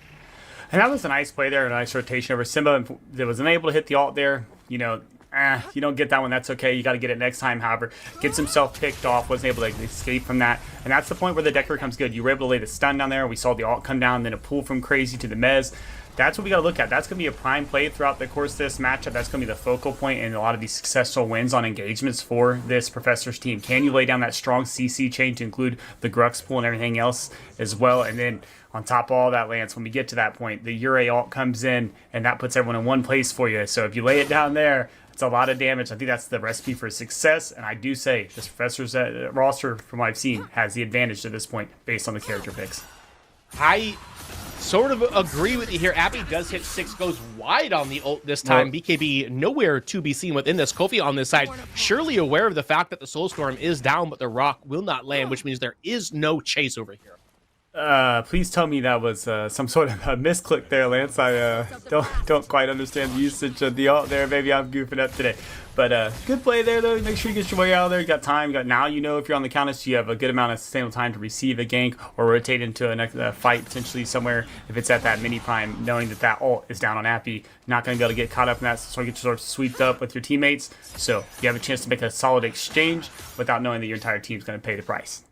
And, you said, please tell me it's a misinput. The E and R keys are right next to each other. I'm going to give Appy the credit for the fact that he was trying to push a different button, accidentally hit it, or is just looking to be super aggressive in this, is down 0-1-0 early within this.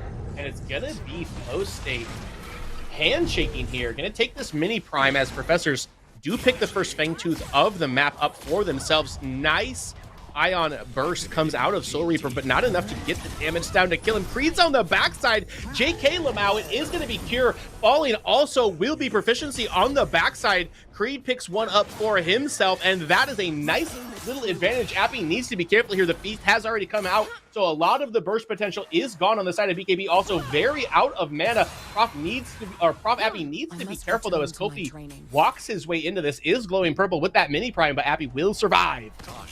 So, handshake on Buzz. Once again, we get the mini prime onto Kofi. Look to see him use that more effectively here, pushing in the solo tower. They are not. They're going to back here. Not seeing a lot of strong usage of those first mini prime buffs here from Kofi so far in these two matches. Would like to see him get that activity to be able to secure down one of these towers. Really good stun comes out here and a blink. Lance Decker playing very well into the running here in the mid lane. If you ask me, I'd say this is a good exchange. It was a good pickup here. Throw the other team off their feet a little bit, ask them where it's going to go. But right now, working out perfect. 0-3, not securing the kills as you see out a lot of the other mid laners, but setting up the kills is the name of the game, especially when you're playing Decker with those large CC chains. So good win here so far for this Professor's team with the mid lane pick. And Simba does survive the Warlord's challenge, gets himself into a better position to be able to get up on top of that ledge as Creed tried jumping off and hitting him in the air with it. So good survival out of Simba there, as he was in a tiny bit of jeopardy there. Yeah, and that's going to be the name of the game when he's playing into that mid lane. Any kind of quick ganks that come over with those CC chains, a lot of potential for him to be eliminated. Isn't going to happen there. I'd expect to see it happen at some point during this game. They'll do anything they can to slow him down and not let him do those large scalings we had talked about. We see this exchange here now. Alt coming down isn't going to hit this time due to the shadow slip out. But Appy making sure he's hitting that R button in that lane, trying to get this solo kill onto BKB on the Countess. And BKB knows how to play this matchup pretty well. We've seen him have a lot of success on this hero of Countess. Also saw him have a lot of success with Yurei in the last PCC that we had that he ended up being the champion of. And the Shadow Slip, a perfect response to the Soulstorm. This Countess seems to be a good response. Also has that auto click CC suppression with the Feast. So if they both have their ults and Appy uses his first, BKB can immediately cancel it. I actually really like this counter pick. Yeah, and it's just strong. It's worked out very well so far. There's a lot more push here from BKB. We saw match one, nice little blink coming in, but will the stun come out in succession to get the kill here on Simba? Looks like it's going to be the time, Lance. He does not escape this one. Kill in the hands of Soul Reaper. Another stun coming down as well. Going to keep the pressure. Nice play here from the Professors.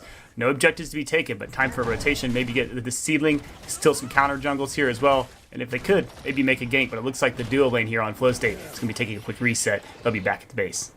And Creed hit a very nice Warlord's challenge there to stop the Abyssal Rift channel out of Simba, which could have turned that fight potentially, as Simba would have taken to the skies, but instead that ability gets put on cooldown. Simba also gets put on cooldown, and it's 4-1 Professors 11 minutes in.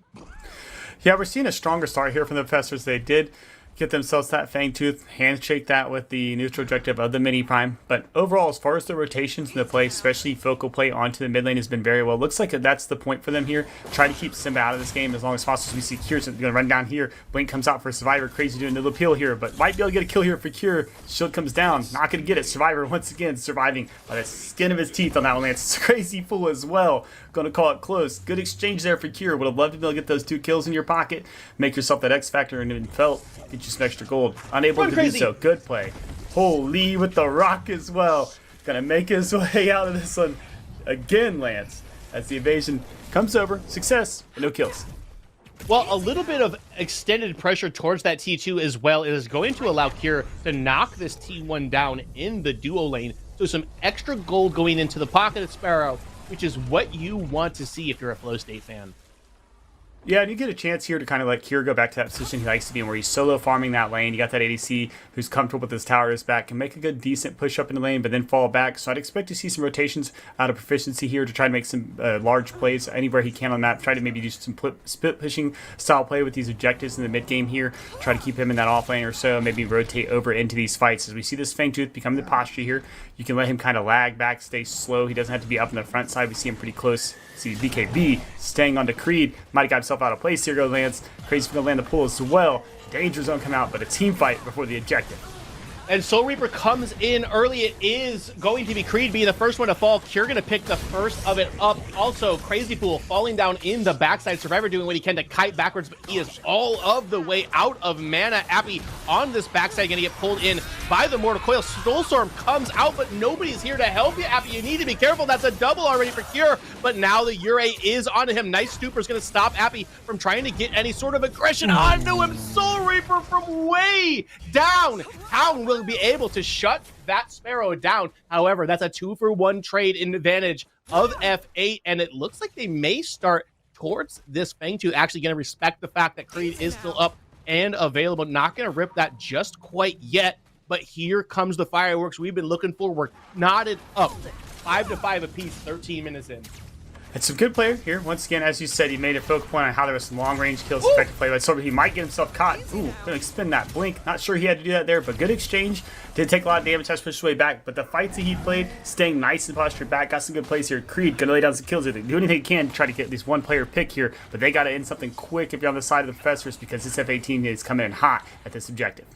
Coming in very hot. Lights also got shut off early in this fight with the Eclipse, so that will not be available for this next. It's going to be Kofi and the rest of Flow State starting this up with Professors on the other side of this wall, trying to look their way into this pit. Smash and Grab is going to come on to BKB. They're doing what they can to blow him up, but the inner fire comes out. Kofi going to pick the enemy jungler off Creed. Crazy Fool also going to fall onto the backside, and I believe they have to forfeit this Fangtooth unless for some reason they decide to keep fighting. Appy goes in there, but he is also just kind of dead. Survivor will join him as well. Soul Reaper, the only one remaining, is going to be able to get a kill back his side. He will not. That's the RGS8. Flow State kills all 5 members of Professors. Well, a little bit of a backfire there, Lance. We're aggressive trying to get towards that objective. Got a little postured in. Started a fight early on to BKB, who was able to shadow slip out of there. Then we saw the rotation in from the entirety of that F8 team. And as I said, that's the caution there. If you were going to do that, you had to be able to rip that fast. We saw a strong posture to start the objective from the Flow State team, which forced Professors to come in a little bit early. Smash and Grab really didn't land in the way they wanted to. Then the team fights came, and the ultimates came down together. A lot of damage came out with the inner fire from Cure. He was able to secure himself a couple of kills there, chase inevitably that team through the jungle into that mid lane, get some more kills, and now another objective in their favor. So now Fangtooth split 1-1. We saw this last game, Lance. The importance of the question will be, who will get this third one and get that additional movement speed in their pocket for that second Fangtooth buff? And it's going to potentially decide the game, whoever is able to get these next couple of objectives here. Creed is on this side. Proficiency has joined him from the side of Flow State. But like you said, not a whole lot of crowd control to get too much taken down. Appy will be able to retreat, and it's BKB going in, going to get the cleanse out of Creed early in this. The Abduct is going to pull the Vampirist back into it. Reversal of Fortune comes through, but BKB had to get himself out, so no knockup comes through. We're 3 people deep on both sides over here in this off lane. A lot of attention set up over towards the side because both of these teams looking to get this next mini prime. And 2 ults expended there on the side of the Flow State team. Would like to have seen Proficiency hold on to that ultimate a little bit longer. Should have had a little bit more confidence in BKB to escape that with the time slip. However, does give him that shield, gets him out. Team is safe. Going to put those both on cooldown. So team does have a good exchange overall. Would have loved to have seen a pick happen there for either side to try to set up a play for that mini prime. But I'd like to see nice rotations here into the mid. Can they make a play? Rock coming out again here from Kofi, hitting Soul in the mid. He's just lobbing those out there, anything he can from whatever range, trying to secure down some damage. Good setup here from Soul Reaper to set up a kill into Simba. Stasis comes out, Lance, but I don't think it's going to be enough. A blink comes out of Simba as well, so big cooldowns expended from him. BKB gets the solo bolo onto Appy on the opposite side of the map again. So interesting out of Flow State here, as it continues to feel like they are getting an advantage pushed further and further into their side. Kofi gonna actually peel off of this mini prime. I'm a little surprised to see that, but it is because Professors has started the Shaper up. And nice start here. Get yourself that neutral objective. We see strong posture here in the mid lane. Could get that objective, go straight over to the mini prime at this point. That's usually the way you want to do that, hand that exchange, especially if you get a pick. You see Survivors over there in the duo lane, so now's your chance. You got a full 5 here, and it would be into 4-3 as we see Appy heading towards the solo lane as well. So good posture and play here by F8. Don't let this objective get stolen. Make a chance you just turn things around, get a couple kills, rotate over that mini prime. And Creed is going to potentially try to get in here, but they've got their eyes set to BKB, but he's so hard to kill. Here comes the Abyssal Rift. Creed taking a bunch of damage. Schaefer will be secured by Flow State on this opposite side. Nice smash, and Grab's going to pull Kofi up. The Pounce going to try to get him away, but the Soulstorm will come out. There's no way the Rampage dies there. Survivor picks that kill up, so no jungler. Maybe we see Professors run straight over to this mini prime, but they have to answer these seedlings that are pushing down in every single one of their lanes. I do believe that the move is to try to do something like that, but we see a nice strong close in here from this Flow State team to not allow it to happen. Another strong pressure here in the mid from the entirety of the team should force that back, as you said. Those seedlings are going to make it into a lane. You could try to start this objective. I believe it's a very risky maneuver. Only 10 seconds left on Kofi before he re-arrives into this combat. I would expect to see them play this one a little bit more cautious. Don't want to give up this objective or hand it off to the opposing team and then have a chance you also getting killed on the exit as well. Yeah, can't do it. Instead, Appy just going to target the 3 camp, try to take some XP, take some gold away from Kofi. But Rampage looking very impactful early in this. What a important role Kofi is playing as well for Flow State. Kind of their only true frontline. Yeah, you've got Countess, but she's more of like a diver, attack the backline than she is a frontliner herself. Muriel going to try to turn everybody into a frontliner, but a lot of the weight is going to be on the behemoth side shoulders of Kofi in this game. Yeah, and that's going to be the big thing here. So how are those engagements going to work? I would love to have them dive into the backside of this comp, but there's a good amount of appeal there with the Morn. Crazy can simply use those mesmerizers and pools to save the backline when those situations do happen, which is the reason for the Morn pick. It is very counter gank intuitive and also very strong for fighting against those players that are trying to dive into those backlines. So nice way to pick them. I'm surprised they didn't actually let him have this pick 2 times in a row here. You see the gate coming out of Mez here, going to let them another kill. Efficiency not in the right place at the right time. Support, going to take out a support here, Lance. Put that one on the board. Put that one on the board, indeed. Proficiency does get picked off in this spot. Probably not the most important, hero for Flow State anyway. Should be able to just kind of stall this out. Actually, Crazy Fool does go up the rest of Professors over here on to the mini, or not the mini prime, I apologize, onto this Fangtooth, try to pick their second one up. And you said it before, you and I both big fans of this. BKB just taking it to Appy. Gets him again, solo bolo style. That's three for BKB this game. Now we're seeing the rotation over. Mini Prime is handed off to Flow State. Would have loved to see them kind of fight more of the posture towards that second Fangtooth, but good play overall. Kofi coming in to get a lot active. This could get some damage here. You're going to need to back up. Simba lays down the ult as well, so a lot expended. Kofi in the danger zone here. Lance caught underneath that tower. Not sure the Muriel ult's going to be enough to get him out. It is at that point. Kill goes down onto Creed. Give that to Cure. We see Survivor in the other lane, knows that his team is being pushed in the mid, not going to rotate over just. They're going to take a reset. We'd love to see a strong push here in the mid lane from this Flow State team. Try to get maybe this T1, maybe this T2, while you have this mini prime buff.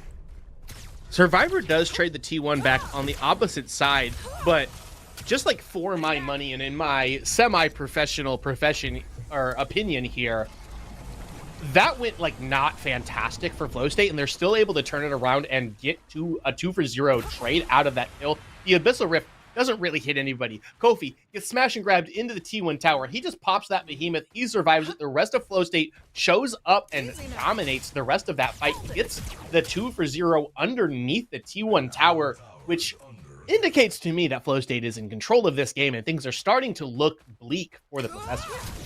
And they had a good control in the first game as well. Nice to see them have the confidence as they're moving this matchup to utilize the tempo they've had and get that control and stay confident moving forward. They should have a chance to get themselves a solid play to get a win here. Thing is, back to this point, Lance, we're past that 20-minute marker. Large OBJs are coming up. Got to keep the focal point of not only keeping the pressure on those lanes and trying to get those kills and picks, but watching those objectives. We see BKB having his way here with Appy. He knows this matchup well, as you'd said. If you're on the side of Appy, you need to get yourself out of there, because there's no chance you're going to get taken down here.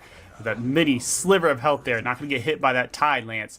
But I know Appy's feeling that pressure, so he's going to have to get some additional support from his team. Luckily, he's on the side of that prime pit, so that's where the team's going to need to be anyways. But right now, things looking very good. And I just say about those X factors, he's going to put that one on BKB here. There's a good chance for him to take control of this match, and he's had strong control of it so far. If he can keep emphasizing that moving forward, I think he'll be the X factor for the win here on this Flow State team. Yeah, and BKB is starting to look like it's going to be for billion kill boy, the way that he is stacking his KDA so far early in this, just kind of feasting on Appy, who can't really play this lane into him at this point. Sit at 7 0-5. It can also stand for kill bounty if Professors is able to finally lock her down and try to get that shutdown into hopefully the pocket of Survivor here. But a big moment in this game surely about to happen as everybody dancing around this or prime pit. One person steps out of position here. It may spell the end of the game for them. Survivor needs to be careful as he's approaching this wave. We have the exchange set up how we want it here. We're seeing the same thing in the mid lane where BKB is trying to get an exchange pattern with Appy to lay him, force him to go into that back. That would be the play you need. Maybe have Muriel kind of do a split push here. We see that their dual lane is kind of in the favor of, or pretty strongly in the favor of the Professor's team. So lane prio going towards the Professors. You have to be very cautious on how you're going to move someone here to try and set these lanes back and not surrender this large objective. So eyes are on the big prime here, Lance. No one's going to take that stance to go and dive in there and they have the kahunas to start this, as we talked about last game. No one wants to start on these objectives prematurely because they know that's a chance for the other team to rotate and either secure the kill, or exit kills, or even the buff itself. So nice, strong play here from both the teams. I like the respect that they're giving one each other to say, we're not going to start this. We know that you guys have got your eyes on it. The positioning on the map is important, and more importantly than ever, we're going to focus on our micro and macro and make sure we get the priority in the lanes we need to get in and try to find ourselves a pick before we do anything. We're not going to do this with a 5v5. And pay attention, my solo queue players, to what this Muriel is doing on the side of Flow State. One of the best, step away from your team, start a split push that there is in the game. That reversal of fortune, the ability to just teleport immediately into your team, is so powerful. And you see they had to move Appy over here to try to stop this pressure that Proficiency is trying to put onto him, right? Well, if that happens and a team fight kicks off, Proficiency just ults out of there straight over to where the rest of the team is to give them an advantage. And Appy still stuck over on that side as he doesn't have the ability to just simply teleport to the other side of the map like Proficiency would have. So good macro understanding out of Flow State, playing to the strengths of their comp. And I love this place up here, and I'm going to go back to the words of our good friend Denim Dave on this one. We're at the point in the game where both these objectives are up. You're trying to get some posture and prior on these lanes, Lance. The only thing you cannot do, you cannot get bored. Boredom will get you here. If you try to get overly aggressive and make some kind of play that you shouldn't really be making, that's where those mistakes happen. So you got to stay alert, stay alive in this one. Whatever you do not let yourself get bored. Enjoy the stagnant, enjoy that slow time in the game, because you do not want to overextend and cause yourself to get kicked here. Creed is in here onto this backside. A bunch of people taking a lot of damage, but it's Appy who's in a bit of trouble. Uses the Soul Storm, but not going to get a bunch of damage down. Creed starting to push some. Here will fall. Kofi going to fall on the backside as well. Interfire comes out, but Sparrow will be put down immediately after it. 3 members of Flow State down. 2 for Professors. Actually make that 4 for Flow State. Only Proficiency left and available, but he's got to turn tail and run away from it, and that should be dinosaur season for the Professors here, as they should be able to get this, no contestation, get that third Fang Tooth of the map and start to get some scaling on board. And as they get this buff, Lance, they should be able to secure this Primal Fang Tooth if they want to rotate directly over, get that Shaper as well, not going to have Proficiency be able to counter you out. And there is still a potential that you can make your way onto that Orb Prime as well. You got slightly lower depth counters. You do have 3 members up at this time, so that is the move here. I think if you're a Survivor, you rotate over as it looks like he's going to do, push straight onto that Shaper, then you guys get you a quick reset, do what you want to do from there. There is the potential for the Orb play, but I'm not sure they make it right away. It looks like they are going to go towards that direction, so maybe they do a little bit of reverse on that, try to melt down this Orb as quick as possible. Nope, change of heart, Lance. They are going to go grab that Shaper, get themselves a quick reset, get that team ready for the next engagement. So I thought they were going to go Orb, but the right play, as you were stating, is to go Shaper. Don't necessarily have the time that they need in order to be able to take the larger health bar or Prime down. But now, with the Seedlings in the lane and that Primordial Blaze on 3 of your 5 heroes, maybe now they get like the respect and the posture that they need in order to rip this. But we're probably going to have to see another pick before we get to the point that either of these teams decide to start this Orb Prime. I do want to point out, there's like a 1-200 gold advantage right now on the side of Professors. So this game, tied in a knot, super even. Yes, Professors does have that third Fang Tooth buff, which I would say pushes them even a little bit further in the lead. But as far as gold, we are knotted up. What a series we have. Yeah, and as we watch these fights, I think the thing we need to focus on here is how Simba's going to play into his ult. In some of these, we've seen a lot of the strong points, especially on the side of Flow State, coming from those two outer side players, both Cure and BKB, having strong performances. But they're going to need someone else to pull a little bit more weight if they want a large play to happen here. So that's going to be where I keep my eyes at. Where can Simba lay down a large ult here, and can they get some counterplay out to get those kills? You know, Decker doesn't have a lot of that sustainability, though she does have a large amount of CC. You can blow her up fairly quick. So if they can get a couple of these early picks into this fight, Lance, that'll be what they need to have here. Interesting to see that this Professor team is going to start this objective so freely as the entirety of Flow State rotating in. Lights go off. We're just trying to bait a fight out here. They have their eyes set on Kofi. If they get this pick, it's massive for him. Tiny Titan comes out. Survivor trying to do some shooting onto him, but he's so hard to hit when he's a tiny little mouse like this. Soul Reaper on this backside. Does he have a containment fence to put him into it? They've put so many efforts in, and DoorDash, oh no, Proficiency comes in with the reversal of fortune. Will be able to get himself out. Inner Fire comes down as well. Creed trying to do what he can to take him back. Abyssal Rift, get a pick Survivor off onto the backside. Here still getting out just a sliver of health. Actually, JK Lamau, it is completely gone, but so is Appy on this side. Creed gonna have to blink himself out. Smashing Crab is gonna be able to get in here, but he'll die as well. Only Soul Reaper remains, and it felt like it was a good start for Professors, but Flow State win the team fight. Flow State with another nice win into the team fight. Like I said, the sustainability damage that just came out, especially from what BKB was able to do throughout the entirety of that fight to sustain and to keep fighting for his team, then eventually get that kill onto the jungler as well. So good play here. Kofi's going to come up sooner. You already have an inhibitor down the left side. You got a real quick way to set up these lanes, Lance. Get yourself a large or the main or prime here. Now that we have that large neutral objective on the board, get that. Make yourself a good push here. Probably do a split to where maybe you have the Muriel and into one lane and all four other remaining members into that mid lane. Get that good pressure down. Try to get the win here. I think this is one that looks very light for the side of this Flow State team. And Soul Reaper getting himself caught into the wrong place. Let's see him get taken down here as well.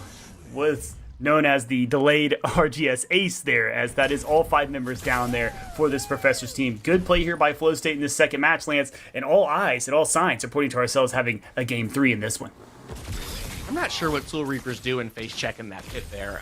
You're a Decker. You don't necessarily have the damage to burst any of those heroes down, even if you do see them. You also know you're, not at a man advantage as you're the only person alive on your team that will be Orb Prime. Picked up by Flow State. A lot of pushing power now on all 5 members. Yeah, and this is going to be the play here, and how they play this one strategically is what matters to me the most, Lance. Are they going to try to do a play here once we see the Muriel come in? Last assault there from Fish, he wasn't the strongest, but the team fight did eventually flip there.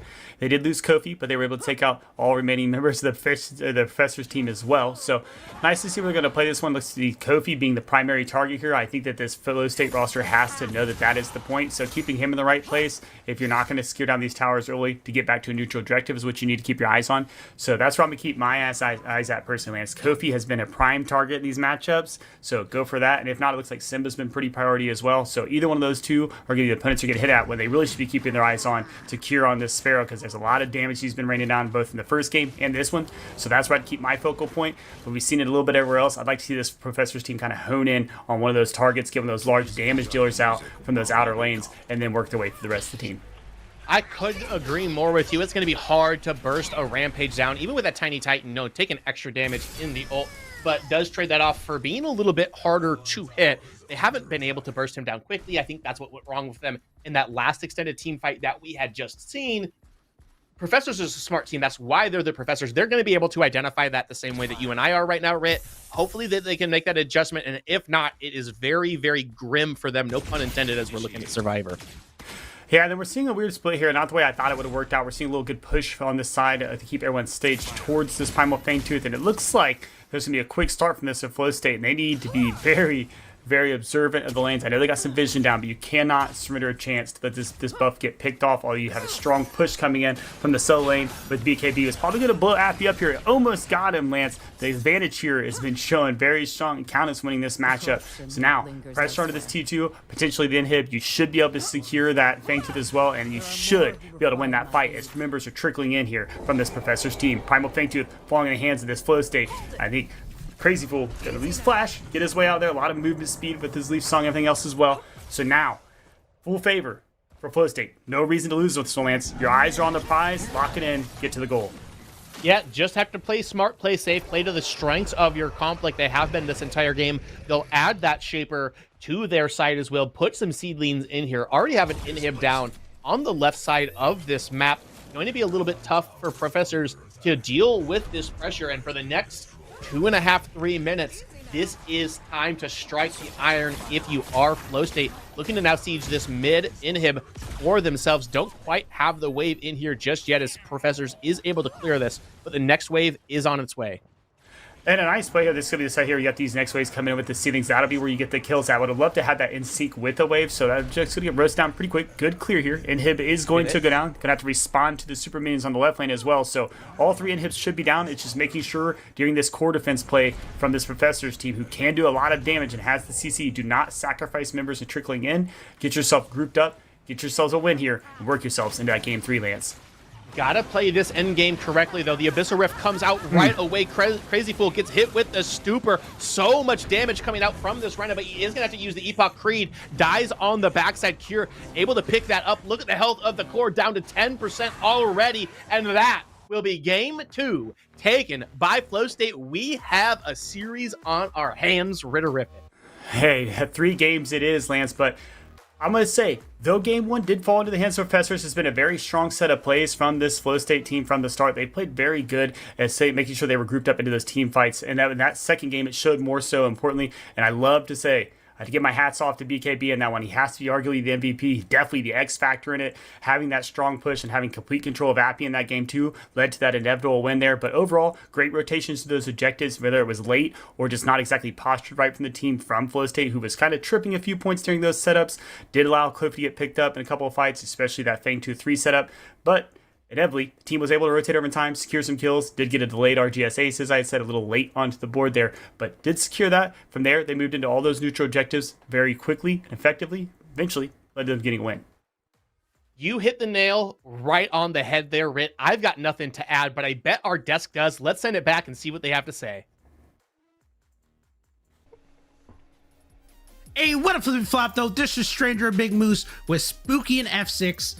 Guys, I want to hear your true and base take about why we're going to a game 3. Let's start with F6 this time around. Me? Put me on the hot seat. Well, true. It's going to be that F8 won this game.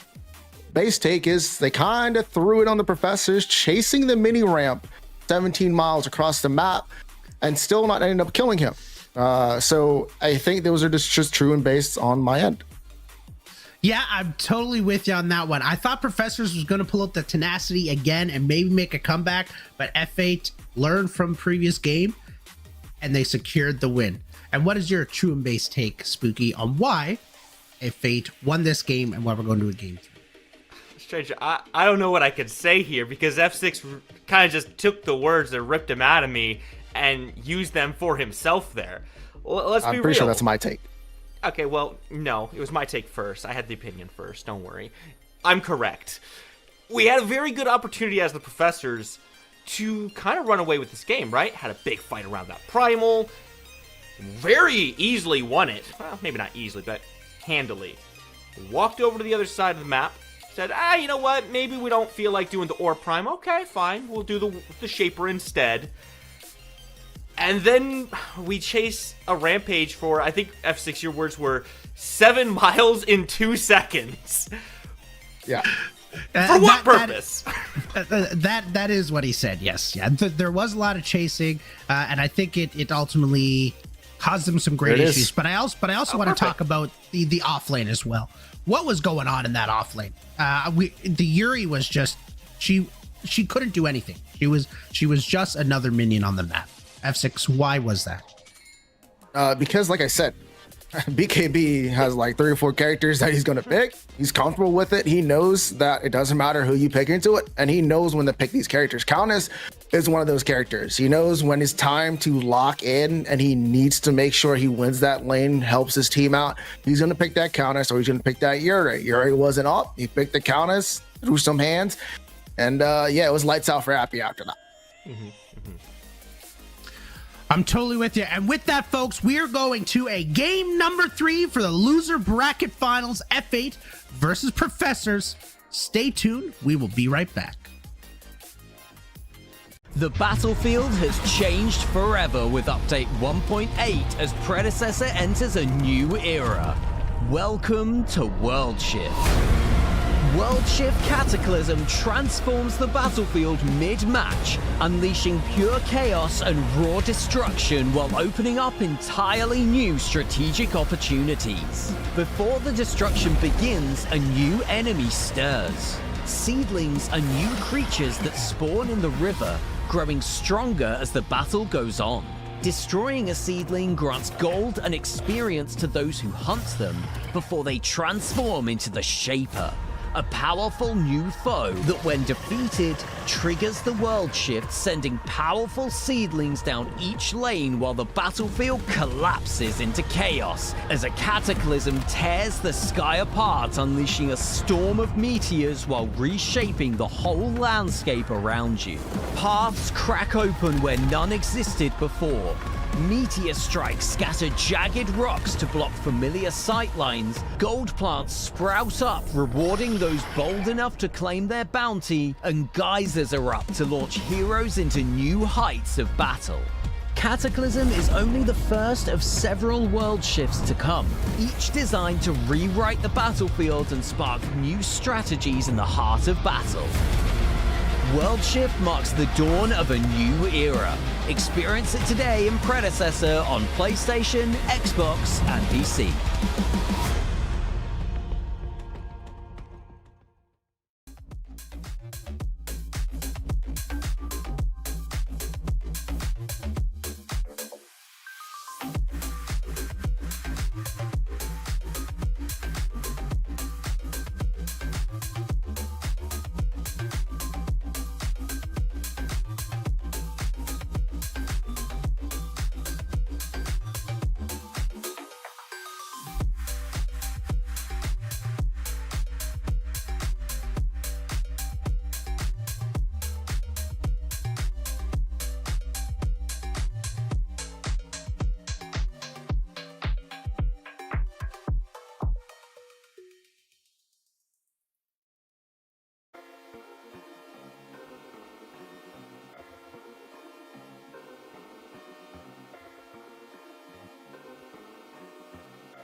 Hey, what if you thought this is Stranger Big Moose with Spooky with F6? I pointed the wrong way, but that's okay. We're going into game 3, everyone, of Professors versus Flow State. We saw Professors win game 1. They were super resilient. They had the tenacity. They came back. They out macroed them, and they secured the win. And game 2, they just weren't able to do it. And F8 came alive and dominated that off lane and chased a Rampage around the map and still came out on top. Spooky, what are we expecting going into this game number 3? You know, Stranger, that's a great question, because after the last 2 games, I really couldn't tell you. I've watched 2 games that should have ended the opposite way that they did, right? Game 1 absolutely should have been a Flow State game. Game 2 absolutely should have been Professors after that great fight. I want to see a little bit more discipline. I think we're going to see these players kind of rein things back in a little bit, because playtime is essentially over. You no longer have a loss to give up. This is do or die situation. You have to make sure your play is immaculate. Your decision making has to be on point. You can't be taking those 30% plays that might come up big for you, but could backfire in your face. You got to be a lot more careful this time around. 100%. I think this time they're going to open up the strat book. They're going to look at it. They're going to do draft is going to be line by line of what they have practiced. This is where the comfort picks come out. This is where they go into what they practice, what they scrimmed against, because the backs are against the wall in this one. F6, do you have a different opinion, or do you agree with what we have to say going into game 3? I mean, fundamentally, you need to just play better all around for both teams, right? You guys need to lock in, make sure the small mistakes are not made, make sure you guys capitalize on everything. But I really think it comes down to there's a tenacity cap in the game. So you got to make sure you don't overcap it, because you don't get the same as you come back in, right? So you're going to have to make sure you are able to capitalize through the draft. I think that's where it's really going to start. You can't let BKB have the characters that he wants. You cannot let Oba get Yin. If there is a world that Yin is up and Oba is able to get it, F8 has been banning it out first. That might be a trouble, but you also can't give the Yin towards Appy, because we've seen what he can do with that character. I believe that character is absolutely busted, and that is going to be a big game changer for this game. And so far, we're seeing the standard drafts, the standard bans so far. Is Countess getting banned this game with what happened last game, Spooky? What do you think? I personally give that 2 big thumbs down. I would absolutely hate to see the Countess banned away, simply because I think Professors just played badly into it. They put the wrong character into that matchup when they had a perfectly fine answer in the Grux. And yeah, BKB did spiral out of control, right? He became a big problem. They weren't able to mitigate what he was doing. But I strongly believe that was entirely because of the faulty decision making from Professors. You can run that back and switch the matchup. I think it goes a lot better for you.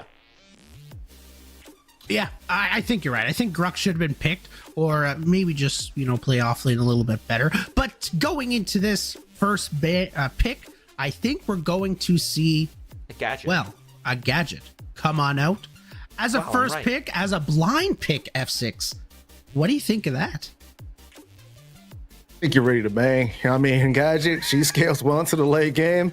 I mean, we know how that Tesla Dome is. You get a quarter or something off. You want to engage? No, not today. I mean, I think Gadget's just a really good pick, especially if the Countess tries to run on into you. They pick it up. Here comes the security gate. Yeah, no, you're not going anywhere near this back line. So I think it's a good pickup. I think Gadget's one of the safest picks into a blind pick. Gives you a lot of room to kind of grow into. Richter to being able to pick up to add on to that, to lock down people inside the Tesla Dome. You just still got to be wary of that Countess. That might be something that might change this game. And I was talking about this earlier in the green room. I think the only counter really to Gadget is Howitzer. Now, you can also, of course, still play the Rena. She is still up and available. Spooky, what are you playing if you know you're going into a Gadget? Honestly, I'm not that concerned about the matchup in the mid lane itself. If I see a Gadget, to me, I'm just saying, hey, jungle, let's just gank her on repeat. She doesn't have that many ways to get away from you. She's got the security gate. But if you're approaching from 2 directions, like, what are you going to do? Are you going to throw out 2 security gates? I don't think that's how the character works, my friend. So, honestly, just pick something that can poke from range. Howie, Gideon, whatever you want, really. And just make sure you have an active jungler, making sure you have control of this mid lane, because if you put pressure on this gadget, she might have a good late game. Doesn't matter if she never gets there. That's true. They never get there. But so far, we've seen profs always make sure that they get through to the mid game.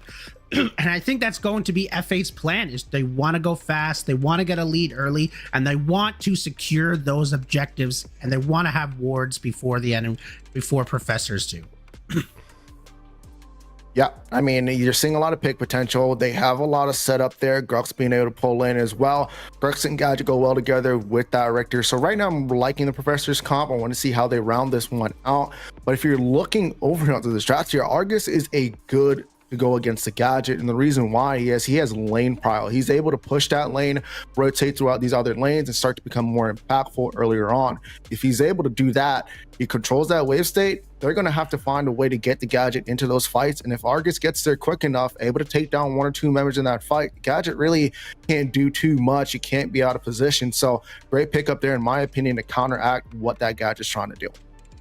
And we can see it here. You got a team comp that just wants to team fight over on Professors, and we got a pick comp that is just looking to get a pick over on the side of F8. Everything that got picked over there is just about getting a pick, with maybe the exception of the Muriel for the defensive. And we see the Shinbi coming in spooky. Tell me about it. I'm not a big fan of this pickup here, and largely off the back of my last point is I want to see this jungler be very active for the side of flow state. I want to see ganks coming in. I want to see you trying to push this Gadget down. Shinbi doesn't really do a great job of that early game. She needs some time to get a couple items online, scale up so you can actually bring that pain. Granted, it could be that Shinbi's not even the jungler. You could be sending Countess into the jungle. We haven't seen that for quite some time. I don't know that I would necessarily like that, but I do feel like Professors has a stronger early game start, and if they're allowed to scale up, I think with the Gadget, with this Drongo, they do just take control of the late game as well. So very dangerous composition for Flow State to be playing into. Yeah. And is this going to be a Shinbi jungle, or is this going to be a Shinbi offlane? That's what I really want to know here. I think it's going to be a Shinbi jungle. I think that that augment where she just stacks ability haste is absolutely incredible. She can hit like 80 ability haste in a game. It's insane. It really is. So slow. But there's a clear weakness on the side of F8, and they're full AP, baby. F6, tell me about it. How are we countering this, man? Counter what? I mean, how do you counter 5 AP into a Richter Greystone? I mean, even the Grux just needs to build a Miss Meadow buckle there, and you just what are you gonna do? I mean, Shinbi, you're right. 99% sure that's gonna go into the jungle. BKB back on the Countess in the offlane. They have a lot of prio, a lot of damage with this Grim Muriel, but they just don't have the other damage there to kind of help and like force the enemy team to build something else. They have a lot of damage. They don't have any kind of way to enter into a pit. They're gonna have to look for picks. They can't just run in. If at any moment Profs get control over if any of these objective pits, it's going to be a tough time for the Shinbi to try and get into there. Yes, they have mobility. Yes, Shinbi's powerful. She scales well into that late game, but 1, you have to get there. 2, early game, you're just gonna get invaded on repeat if you don't have prio in your lanes, and it's just looking cursed right now for F8, but I mean, they could prove me wrong. And we're going to see if F8 can get to the late game or not. Ladies and gentlemen, let's go into the final game of the stream today. Game number 3 of the lower bracket finals. Professors versus F8. Producer, send it to our casters. Thank you so much, Stranger. The last game of the day for a ticket to the grand finals to try to knock M10 down Rit. Does it get any better than this? I mean, in the words of our buddy at the desk there, F6, this one's going to be, they're going to bang. I mean, that's going to happen. That's where we're at right now. The Gadget front pick says that.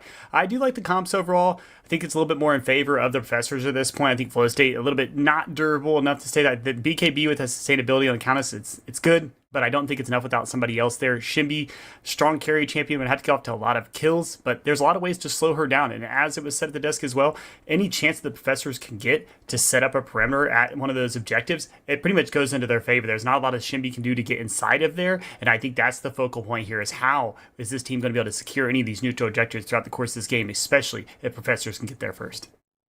I tend to agree with you. I do like a lot of the lockdown for this. You know, anybody that's a Lance Cecil fan knows how I feel about this gadget pick that Soul Reaper's going to be piloting. It also feels like they put a lot of their eggs into the basket of letting Soul Reaper and Survivor kind of be the main characters in this game. Lacking a little bit of a damage. Yeah, Creed's got some in the jungle, but for the most part, it's going to rely on big Tesla domes. It's going to rely on Survivor having great positioning, keeping himself alive. But we haven't even touched on the fact that Crazy Fool is on Richter in this game. I think that guy's got like a 90% competitive win rate on that hero or something. Don't quote me on that actual stat because I don't know exactly what it is. However, gets a lot of respect bans from that Richter, really capable of hitting those high priority pulls onto the high priority targets. I hope that Appy has a little bit of a better time into BKB here as he kind of ran that last game over onto the Countess. I do think this Greystone's a little bit better of a matchup. He also played it very well in game one. I want to kind of mention something that our wonderful observer Bengalback mentioned to us. Catalytic Drive Stonks, crazy high this game, but do you think they have a hero that can even justify building it with, you know, having the Greystone and having the Grux? I don't think it's something you would have been out the gate here. As we had mentioned, we had a little brief talk about, I think the Greystone here, you got to go with the Overlord. It's just too strong, especially on that character throughout the course of the early game once you get that going.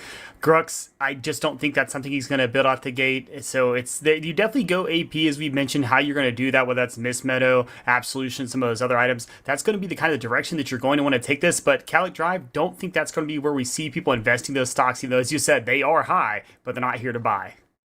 They're not, but I mean, potentially on this Greystone here, like, you're going to be able to clear that 1 minion per time. You're stacking magical resistance, which, like, every single member of Flow State does magical damage. Like, all 5 of them do.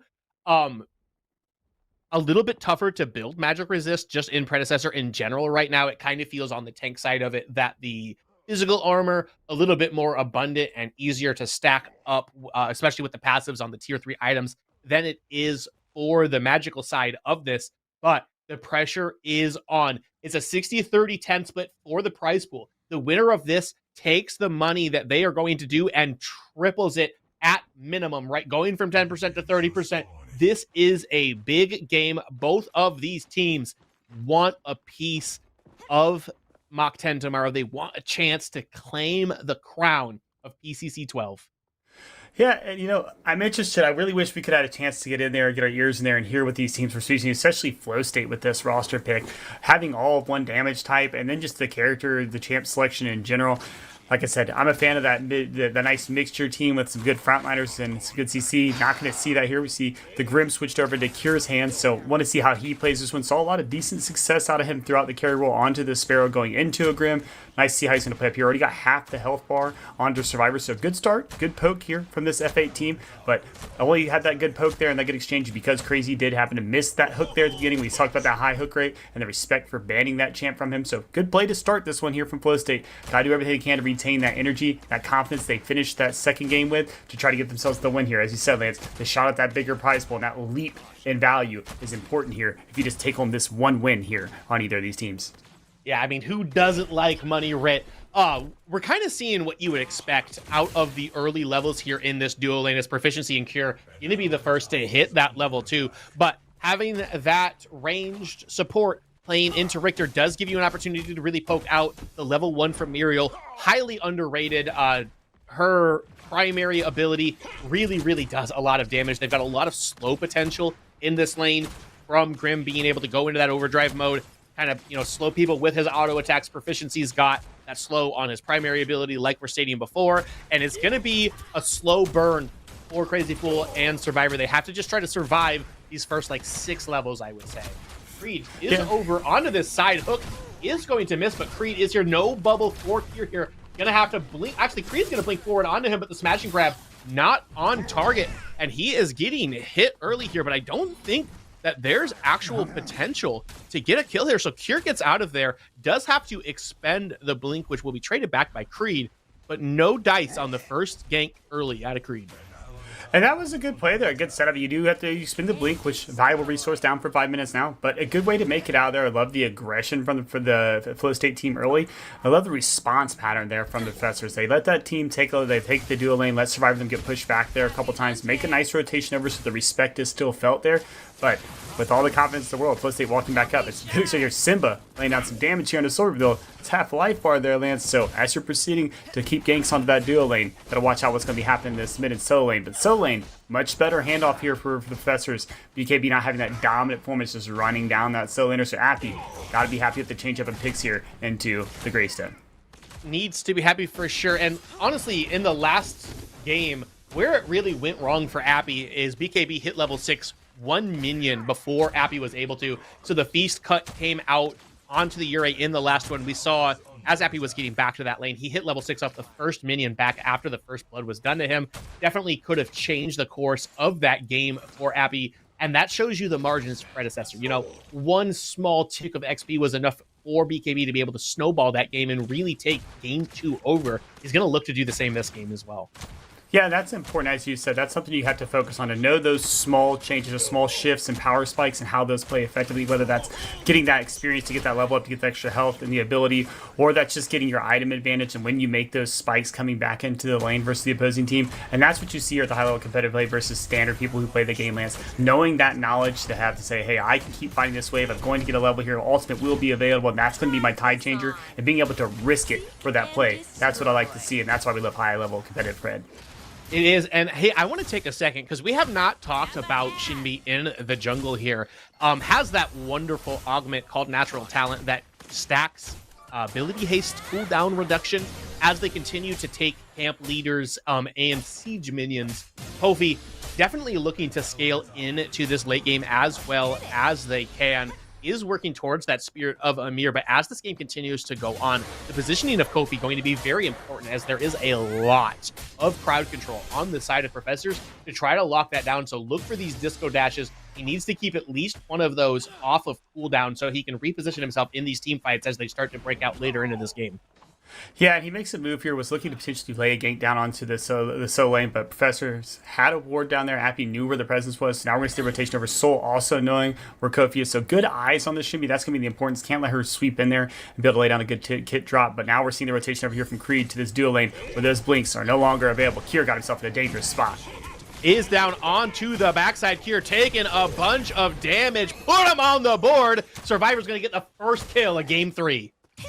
And that's what we expected there, Lance. If you have that blink out early, you know that that's a simple return to lane and try to make a gank. Good rotation there from Creed. Dodges the ward that sits there directly at the river line. Goes up that staircase. Comes in from the backside. Gets a good rotation and kill. And now we see what I talked about. The strong posture from this Professor's team to be at an objective. If there was a chance, even though there is the farming of the red jungle here from Kofi, not really going to make it in and be able to secure that.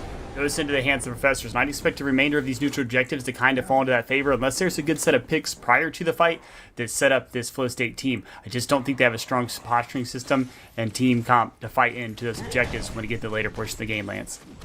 Yes, but like early on here, it's very typical to see Shinbi jungles kind of forfeit this first and sometimes even the second of these Fang Teeth. Kofi is 6. Creed is not going to have to use that blink to get over the wall. No follow-up coming through, although the Sonatic Obliterator does come out. Survivor getting through with just a sliver of health. Soul Reaper going to have to put the Tesla Dome down to stop and discourage the rest of the members of Flow State from walking through here. Actually, Proficiency still looking towards Survivor. Is he going to get him? No, he will not. Survivor lives up to his name once again and does survive. And a good play there and a much slower start here, Lance. It's you guys feel like there's a little bit of just caution for this Flow State team. They know that they're not quite the most sustained or durable team. They're going to kind of stay back and try to get those kills where they can. But at this point in either of the other games, we had a small handful of kills at least. Right now, only one, falling into the Professor's hands on that good gank there from Creed. We also have the first neutral objective in the Fangtooth once again falling here to the Professors. Now, we did see changes in the course of the last couple games where they were able to flip those into Flow State's hands, but as I mentioned, not expecting to quite see that so much here. So I want to see where the shift is here. If Flow State's going to get some very strong ground and actually pick these things up and get some kills, I wonder where it's actually going to spark at. Is that going to be a play here once again from the duo lane? The kid said that those were strong factors. I don't think it'll be the solo. So I think it has to sit somewhere in the realms of the middle laner here, or how these junglers are going to play. Not seeing a lot out of Kofi. We know he loves to play on those champs where he can decide to do that strong, hard carry, which he can do on the Shinbi here. He's going to start himself this mini prime. Love to see him walk back and have BKB come in and secure this to give that any kind of extra additional advantage going into this Gray Zone. He is building that Overlord, as we had mentioned, and how strong that's going to be here soon. You need to get any advantage you can into BKB's hands. Listen here, okay? I understand that right now it is 1-0 on the side of Profs, and it is one Fangtooth up. Yes, they just trade this mini prime back. Kofi has been in Creed's jungle. The majority of the time he's been off the map so far early in this game. I'm telling you, Shinbi is a ticking time bomb in this game, in this jungle world right now. Let's take a look at the CS score. Actually, Creed keeping up pretty well, which you just love to see if you are a Professors fan. I thought when we showed this, Kofi was going to be like 10, 20 CS ahead of Creed right now. But that CS, as we continue to move into the later portion of this game, Shinbi is going to be blowing up the members of Professors, especially if they allow or continue to allow her to free farm like this. Yeah, and not a lot of aggression from Kofi yet, as you had mentioned. We've seen a lot of presence of Creed throughout. He was able to help secure that first blood and just have that general gank onto his lane as well. He's made his presence felt a little bit in the mid lane, not so much in the solo. They're letting those guys have that at face value. They're going to respect the 1v1. But you have seen a little bit more presence from Creed, which was led to his jungle being taken. However, no mass advantage you set into the hand of Shinbi, but that's for now, Lance. As you said, time bomb is ticking time bomb. It's almost like a ticking nuclear bomb at that point. What Shinbi's capable of doing to individual targets or even the entirety of a team in those late game fights when she's got all those items online and she's scaled up, lots of damage that comes out. A good sustain that champ. Like I said, it's going to be weird to see how they do that between BKB on the Countess and the Shinbi, but I do believe there is the sustain there. It's just where all the rest of the damage is going to come from, and if they're able to lay down some CC to kind of set the team up for some better plays. We'll have to see how that goes. We have some hands being thrown into the offlane, completely out of mana on the side of BKB, but 54 health is all Appy needs in order to be able to get himself out of here. Second Fangtooth of the map is getting very close to spawning as we see 4 members from each team over here onto the left side around that Fangtooth pit.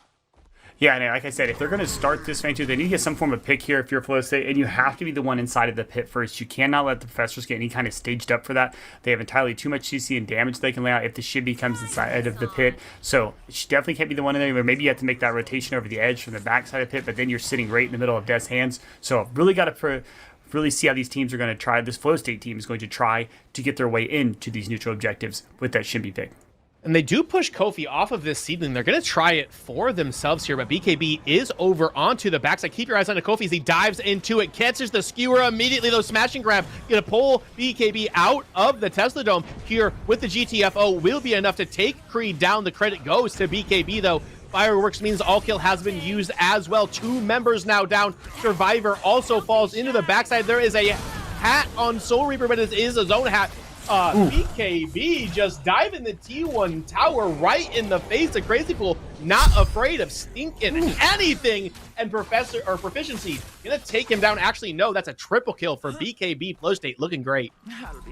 I mean, great play there to score 4 kills and a neutral objective. Lance, I'm at a complete loss for what had actually happened, and the exchange was great. Like you said, smash and grab pulls out of the Tesla Dome, saves some damage there onto BKB. He then eventually chases through the entirety of the jungle into the T1, securing 2 more additional kills, I believe. So good plays. Still able to secure his T1 here as well. Appy going to take some damage, have to force it out. Might even be potentially able to go down here. Is killed as well. So BKB on the Countess seems to be hitting the hammer right onto the nail, Lance. That's the play you need there. Cure getting a kill as well. Doesn't get taken out. I've seen a lot of strong plays. So I think we'll lose the Professors. We're going to get 1 kill here. They are not. Displacement going to come out and save Simba as well. Things have now shifted into this Flow State team's hands, Lance, and had me at the words that I thought they weren't going to be able to get these objectives too well, but the fight before the objective without the team stanced inside of that Fangtooth pit went very much so in the favor of this Flow State team, and with a 6-1 start, leveled out that neutral objective. Got to feel very confident with the way things are going, especially when you see the way the BKB is playing again here in this 3rd game. Might load up that name you were talking about, Lance, that big kill bounty. It is big.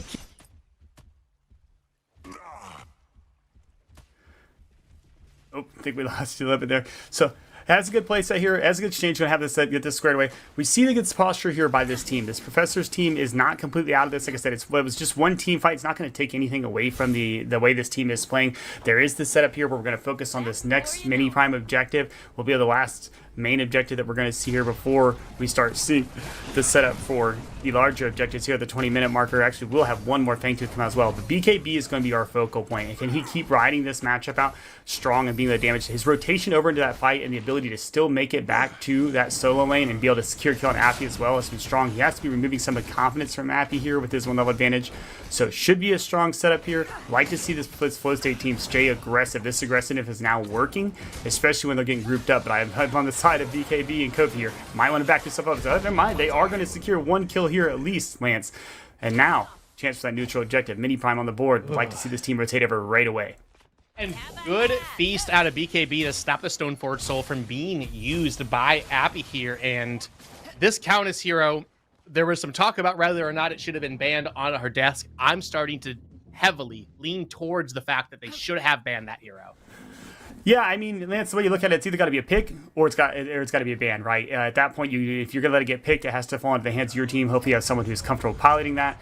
Definitely didn't want that to land right back in the hands of BKB right there on the front of the charts. So once again, though, hot start. But the thing is here, let's look at it in the hindsight. If we're going to foreshadow, if you're on the side of Mach 10, you know you're watching on this one, you know that matchup, you're going to make sure you're picking or banning that champ. Because right now, another 5-0 start here. We had a 9-1 and 9-1 finish from BKB last game. Got to do whatever you can in the future of this to take that out of his hands. Okay, call me crazy here. BKB being 5-0-1 sucks for Professors, right? But it's also kind of good if you can look at it from the side of just try to play away from where that hero is at, okay? On the rest of the map, they're pretty neutral. We do have a big fight that is coming out here, and oh no, as I'm saying, they're neutral on the rest of the map. They lose the 3v3. Soul Reaper does pick up Cure on the backside, but that's a 2-for-1 trade at this exact moment. Creed is going to try to come in here and try to even this up even more, but the T1 tower in duo lane falls. Crazy Pool also going to fall. The all kill going to be enough to put him down, and now Creed has to be on the retreat. Appy also there to join him, but 3 members of Professors are down right now, and it's looking pretty bad if you're paying tuition to the university the Professors are teaching at.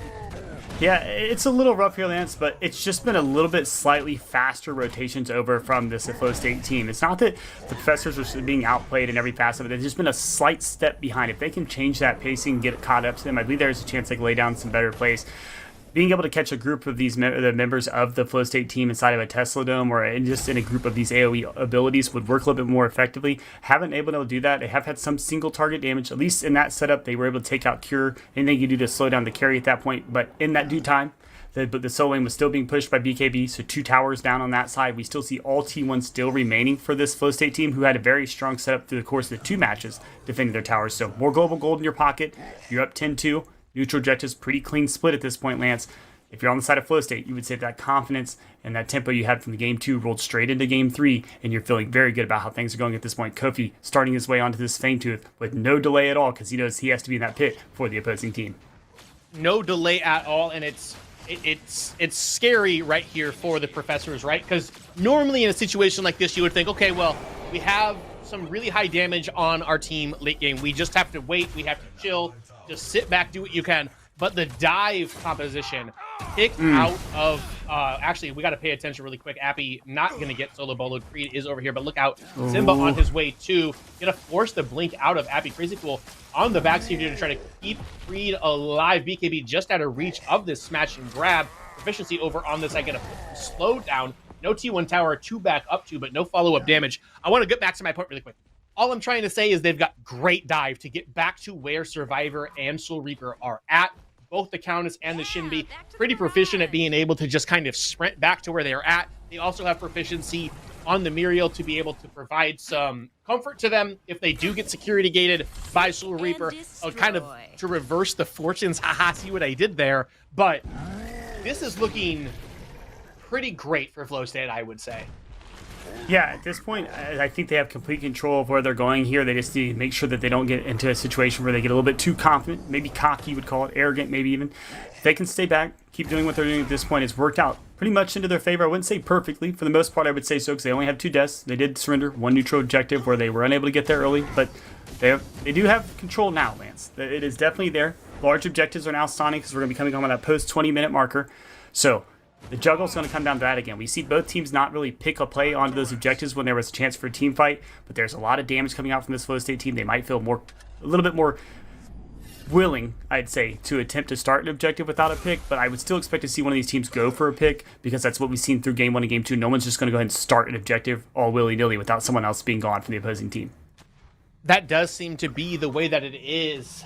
It do be like that, Rit. We have a little bit of pressure coming in here towards this mid lane. Soul Reaper playing positioning as best as he can, has a lot of range here on this gadget pick. A lot of ability to kind of keep these waves at bay too. Good wave clear out of this hero, but Abby just getting picked on right now as members of the Flow State roster continue to show up over to where this guy's at and just poke him and poke him and poke him and be a menace to them. There's the hook that we are looking for, but it's on a BKB who has a lot of escapability. Creed going super low into this backside. Appy also in a little bit of a pickle. BKB chasing straight towards him.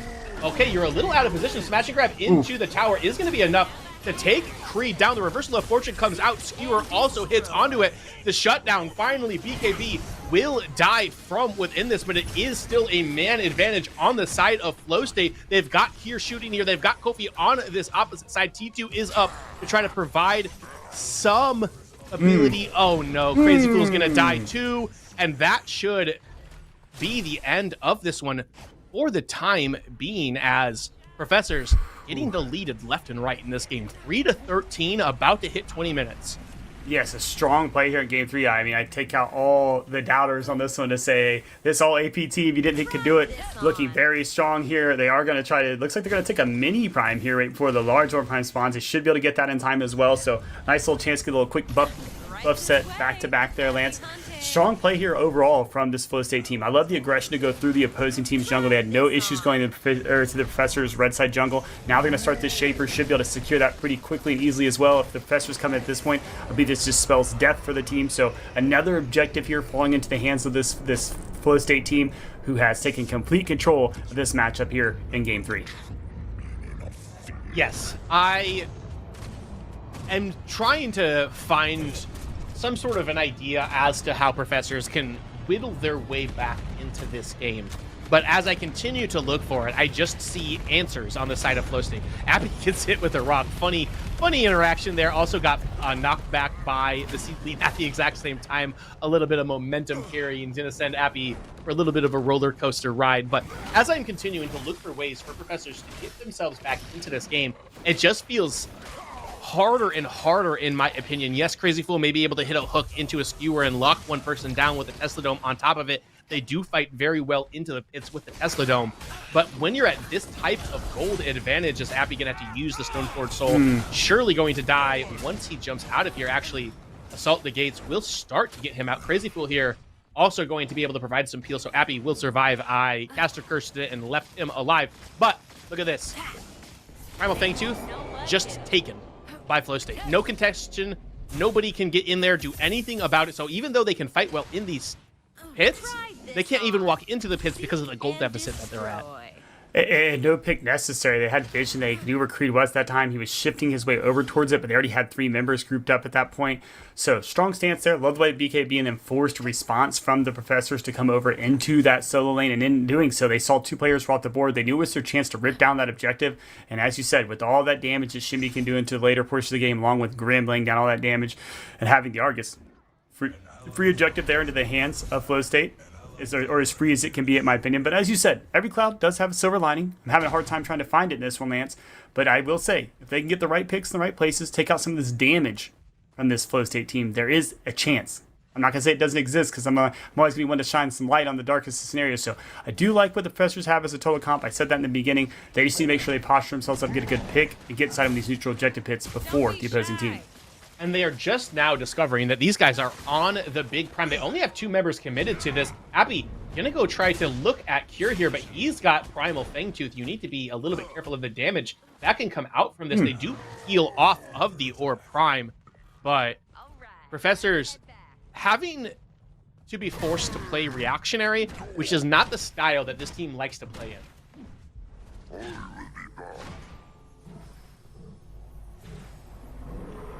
Okay, we're back on to the Orb Prime again here on the side of Flow State.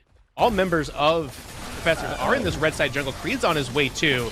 They're just bursting this down so quickly. Well, it looks like that one simply handed off Lance. There wasn't much they could do. As I said, the team, it looks like what we're seeing here is whatever team makes it into the pit first is the one that's able to secure those objectives. We've seen that on every neutral objective so far in this game. No contention from a team rotating into those objectives. So it's really just who gets stance there first. And right now, those have all fallen into the hands of this Flow State team who has a demanding lead at this point. You have your Primal Blaze, you've had the Orb, you have the Orb Prime now as well. A lot of damage is already putting out from your team, but with that Primal Blaze on top of Shimby and the gap here in gold, Lance, we're talking about 12K. It's quite a large number. I don't really see much hope here for this Professor's team, but I'm not going to take anything from anyone. There is still an opportunity to win this game. The Survivor got himself in dangerous way. Going to not get killed there unless his Blaze is enough to take him out. He should be fine. Going to take himself a reset there, sitting at about 16 health, I believe. So danger as this Flow State team has the Professors on their back feet up against the wall. Okay, here comes BKB trying to siege this T2 tower. We started this power play that Flow State has right now at a 12K advantage. I expect by the end of this for that to be more like 14, 15K, as they've already knocked down one T2 tower, about to knock down the middle lane one as well. They have their eyes set to the inhib on the left side of the map too, and just suffocating resources out of Professors. Creed no longer going to be able to step into his jungle to be able to try to get any of this farm back, which really plays into the augment that Kofi is running on this Shinbi, and it just continues to look worse and worse on the side of Professors and better for the side of Flow State. There's a hook. They do get it down to proficiency. Tesla don't come down as well, but that's just the support, man. They blew 2 ults for it. At that point, Lance, it's got to be any kill you can get, right? So if you have to blow a little bit more of your assets to get that, you're willing to take that risk. But now, how do you play out into the rest of this fight? As we said, mini Prime, or having Orb Prime, and having the Primal Blade stuff, which I believe is pretty much almost trickled out. How do you make these exchanges? You got the one pick on the Muriel who could kind of change the quick tide of their fight. So now maybe this Flow State team doesn't feel as interested in the aggression of trying to dive in and secure some kills, as they know you do have some strong CC chains to stop them. So nice flush back out here. You didn't give up any inhibitors, so there is some silver lining here if you're on this Professor's team. You did surrender neutral objectives. You did get into some team fights. You were able to get the one pick. It stopped everything. So strong play there from there. Good respect out of this Flow State team to not build onto that, like I said, that confidence they had and turn that into any form of arrogance. Because if they'd have went into those matchups without proficiency there, I think there is a good chance that maybe 1 or 2 more could get picked off. So good play here to kind of take a quick reset up those favors. Now we're going to see a dancing game until this Primal Fangtooth comes up, unless they want to take this Shaper, which it looks like the Flow State team is going to go straight onto at this point, as they do have lane prio across the map. And I believe they should continue to keep their foot on the pedal here. Take the Shaper, get even more pushing power onto the side of Flow State. Wait for Professors to have to respond, and then take this dinosaur down for your 4th of it. Actually, they're not even going to wait for them to have to respond. They're just going to rip it right away. Creed is over on this side. Soul Reaper throws a hat into it as well. They know that they are there, but like, Gadget's just tickling him. Crazyful does go into this. We'll see if they've got the fight. Skewer comes out. It does land on the Kofi. Primal Fangtooth will be taken by Flow State, trying to get the damage down that they can, but 2 members of Professors already down. The gold advantage is too high. Make that 3 members. Make that 4 members potentially, as it's about to happen. Appy, Survivor, trying to do what he can to survive here, but it's going to be too little, too late. That's the full RDS ace. That should be the full series for Flow State. And Flow State gets a great pick there by BKB, who's fighting as the team is in the pit, secures the kill, now has that buff, doesn't need it though, with that seedling with him as well. They're going to simply take the kill, styling on us as he goes up into the sky here, knows that his team is going on. So that matchup in the Mach 10 Lance, and if you are Flow State after the way Game 1 felt, and how it went, you got to feel very confident and happy with how you went in Game 2 and Game 3, and you got to be rolling into this finals matchup with all the confidence in the world. You got to be feeling super great if you are Flow State, especially if you are BKB, that man. Game 2, Game 3, the main character. The book was named after him, honestly, for this series, for that Game 2. Game 3. Wonderful performance out of the offlaner for Flow State. My hat goes off to him. Absolutely great play by them. He has to be an MVP. He was definitely at the bare minimum an X factor, if you're going to say that, especially in those 2 winning games. So hats off to this Flow State team. Congratulations on their win, and no shy of any confidence towards the Professors. A fantastic team, played very well. Didn't work out in that matchup, Lance, and I hope to see it in the next PCC, but let's look forward to this next matchup that we will have in the grand finals here. That'll be where we need to keep our eyes. That is where we need to keep our eyes, and you can put your eyes on it on this channel tomorrow starting at 8 a.m. Eastern Standard Time. We've got both of our finals set for NA and for EU. It's been a wonderful day today, Rit. I want a couple of thoughts to you before we send it back to our desk. I just think we had a great set of plays there. I'd say that no team can really count themselves out, and I did say we see a lot of crazy things with these new patches and then adding into the Akron, which looks like there was some gentleman handshakes to say we're not going to play that champ, but just look at the playability of some of these other champs from what we've had in these previous PCC matchups. I know a lot of people looking at this team probably would have said, hey, all AP, it's not going to work. We all kind of thought it a little bit, but the damage was there and it looked well. It just comes down to how you're going to play and make those rotations into those plays and at those neutral objectives, and so far, that went very well into the hands of this Flow State team. I know they got to feel confident getting their way back in there. They want to put that title back onto that team's name, and that's probably the most important thing to them at this point. I couldn't agree with you more, like I pretty much always do, Rit. Hey, that's going to be it for me, Lance Cecil, and my main man, Ritterific. We're going to send it back to the desk one last time today. Hey, what a flippy flop, though. This is Stranger or Big Moose tuning in for the last time with F6 and Spooky for Losers Bracket Finals, game number 3. Guys, I gotta tell you, I'm disappointed. I'm disappointed. How do you? I don't know how you lose a game when you won the draft in every way possible that you could, more or less, and they unfortunately found a way to do it. Big congratulations, of course, to Flow State for finding a way and putting the gas right to the pedal and winning. But Spooky, let's kick it off with you. Well, what went wrong so quickly?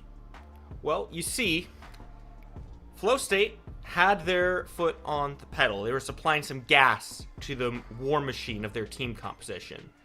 Whereas you look at the Professors, and it seems they got a little bit mixed up, and they had applied their foot to the brake pedal, and they didn't really do anything. They did not have a way to accelerate themselves through this game. It was a lot of aggression coming out from the side of Flow State. A lot of rotations happened very early on, and to their credit, especially Kofi, a lot more rotations than I expected out of that Shinbi early on. Had a very good impact, and they just started the snowball extremely early, and there wasn't a way for Professors to keep up with it. Or perhaps there were ways, but they were not fully explored. I'll let F6 talk about that.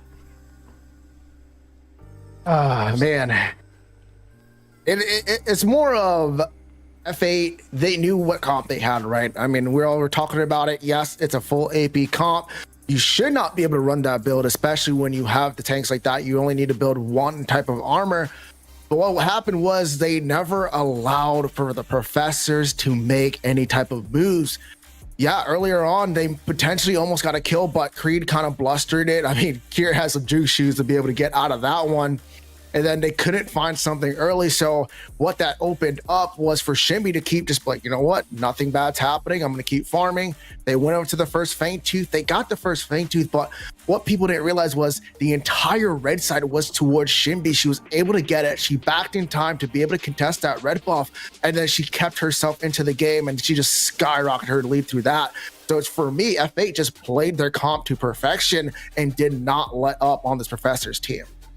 Yeah, that's actually what I was going to say. I think Flow State might have just locked in, guys. I think they found their win condition. They knew Professors didn't have an answer to the Countess, and they saw that Professors kept trying to slow the game down, and FA said, no, we're going to do the opposite. We're going to speed the game up. And I think they played it to perfection.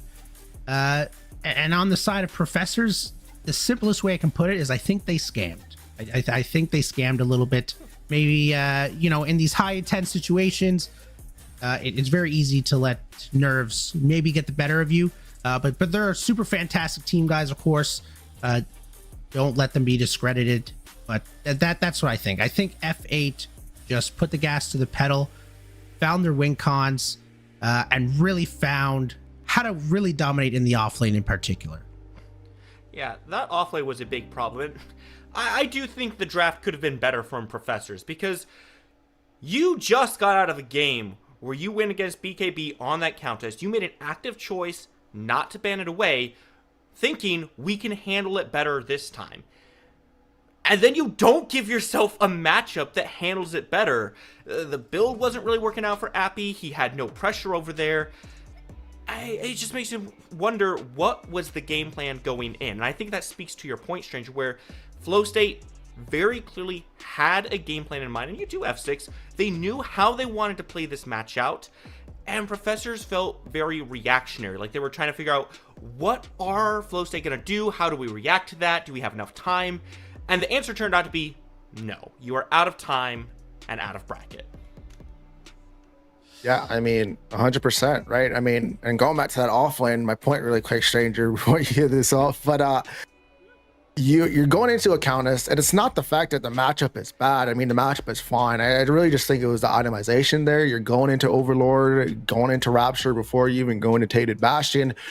You're literally building health onto a passive onto your opponent that just takes away your health in the first place. So, I mean, you're just kind of feeding into what that Countess wanted. You took advantage of it. I remember we were talking in the background, like Appy had a little bit of a lead earlier on. I was like, once she hits level 6, the way you're building right now, she's just going to take it to you and you're not going to have anything to do. And that's pretty much what we saw happen. 100% agree. And I just think they are in a position where they just didn't really know how to play against the Countess. Countess's passive is just out of this world. It's insane. It's very difficult to play against in the offlane, and it requires a lot of experiments. We've seen some Morgesh as attempt at counters. We've seen some Gruxes successfully beat a Countess before, but they even had the Grux in that game too, and they put it in the jungle, and they added the game 3 and they put it in the jungle too. I do just think it was a lot of misplays and a lot of exceptionally executed plays out of F8. Yeah, I mean, Flow State certainly earned their spot here in this bracket, right? They've worked their way up. They've worked their way now through the losers. So we're going to see a little bit more of them, but I think that's about all we get to see from them today. And they're certainly giving me a lot to look forward to. I'll say that. And folks, don't go anywhere, because there's a few last things to say. Tomorrow, we got the grand finals of the European side and the North American side. Starts at 12 p.m. UTC or 8 p.m. East or 8 a.m. Eastern if you're on the North American side, with EU tomorrow. And then we got the NA as well. It is a best of 5, not a best of 3 as well. So very unique change for that. And of course, folks, we got our current promotion of the 7 days. What are they calling it? The 7 days of reveals for Omega and Predecessor. And they kind of said something kind of spicy today on day number 4. And that is all for us. Thank you again to everyone, to all admins, to the casters, to the viewers, to the spectators, to the participants, to Omega for making the beautiful game that we all love called Predecessor. I'm Stranger. I'm here with F6 and Spooky, and I'll see you tomorrow at 8 a.m.